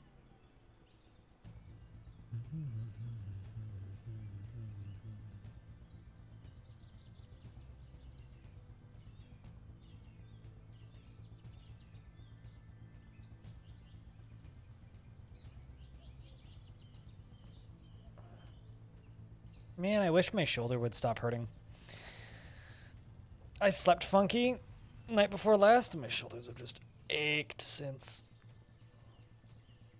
You and, like, everybody else? I still have yet to figure out exactly what's interesting about that game. But no one can really tell me. Everybody's like, it just runs well. It's like, oh, okay, cool. Fort's pretty good. Had some new babies this stream, so that's nice. We're not gonna all die of old age. I like it when they do that. Clay. Acryzephon. The Stonecrafter has created Clay. Acryzephon. A nice crown. Makes a crown and names it after himself. And claims it as an heirloom in the name of the family ancestor. Euthris Workticked. Again, another Euthris claimed. It's worth 48,000 Dwarf bucks. This is a nice crown. All craft Dwarf ship is of the highest quality. It is studded with silver and decorated with fungi wood and rope reed and circled with bands of fungi wood. This object is adorned with hanging rings of sard. On the item is an image of Allybleed the pig. Allybleed the pig? The pig bone chain in nice. On the item is an image of forgotten beasts in nice. On the item is an image of cushion cut gem in sheep's bone. On the item is an image of Nomal group channeled the dwarf and dwarves in Electrum. Nomal group channeled is surrounded by the dwarves. The arc relates to the ascension of the dwarf Nomal group channel to the position of Queen of the Ignited Creation in the mid-spring of 101. Good stuff. We'll add it to the stack. It's just funny that he named it after himself. We now have 2 artifacts that are named after dwarves. We have Board Guy and now Clay. So good job, Clay. I'm also very sad it's not a pig. It's just pig bone. I was excited for a moment there too.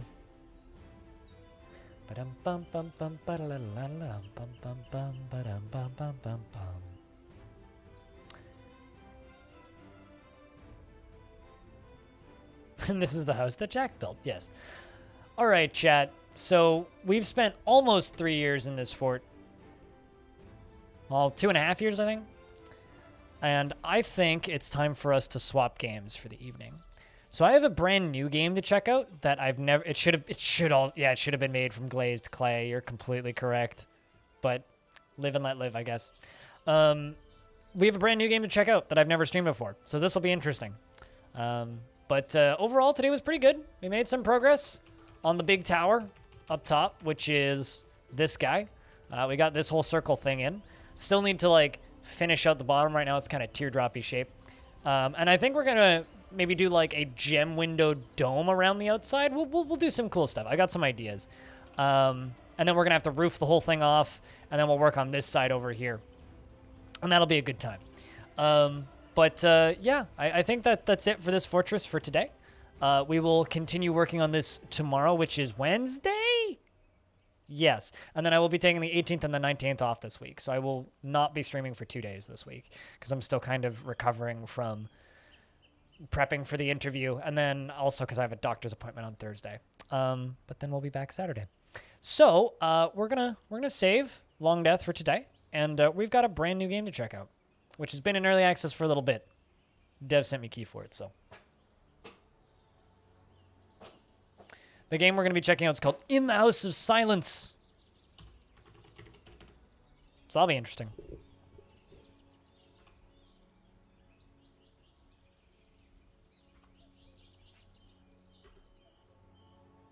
So I'm going to shut off the music and the background sounds. And let's set up the title.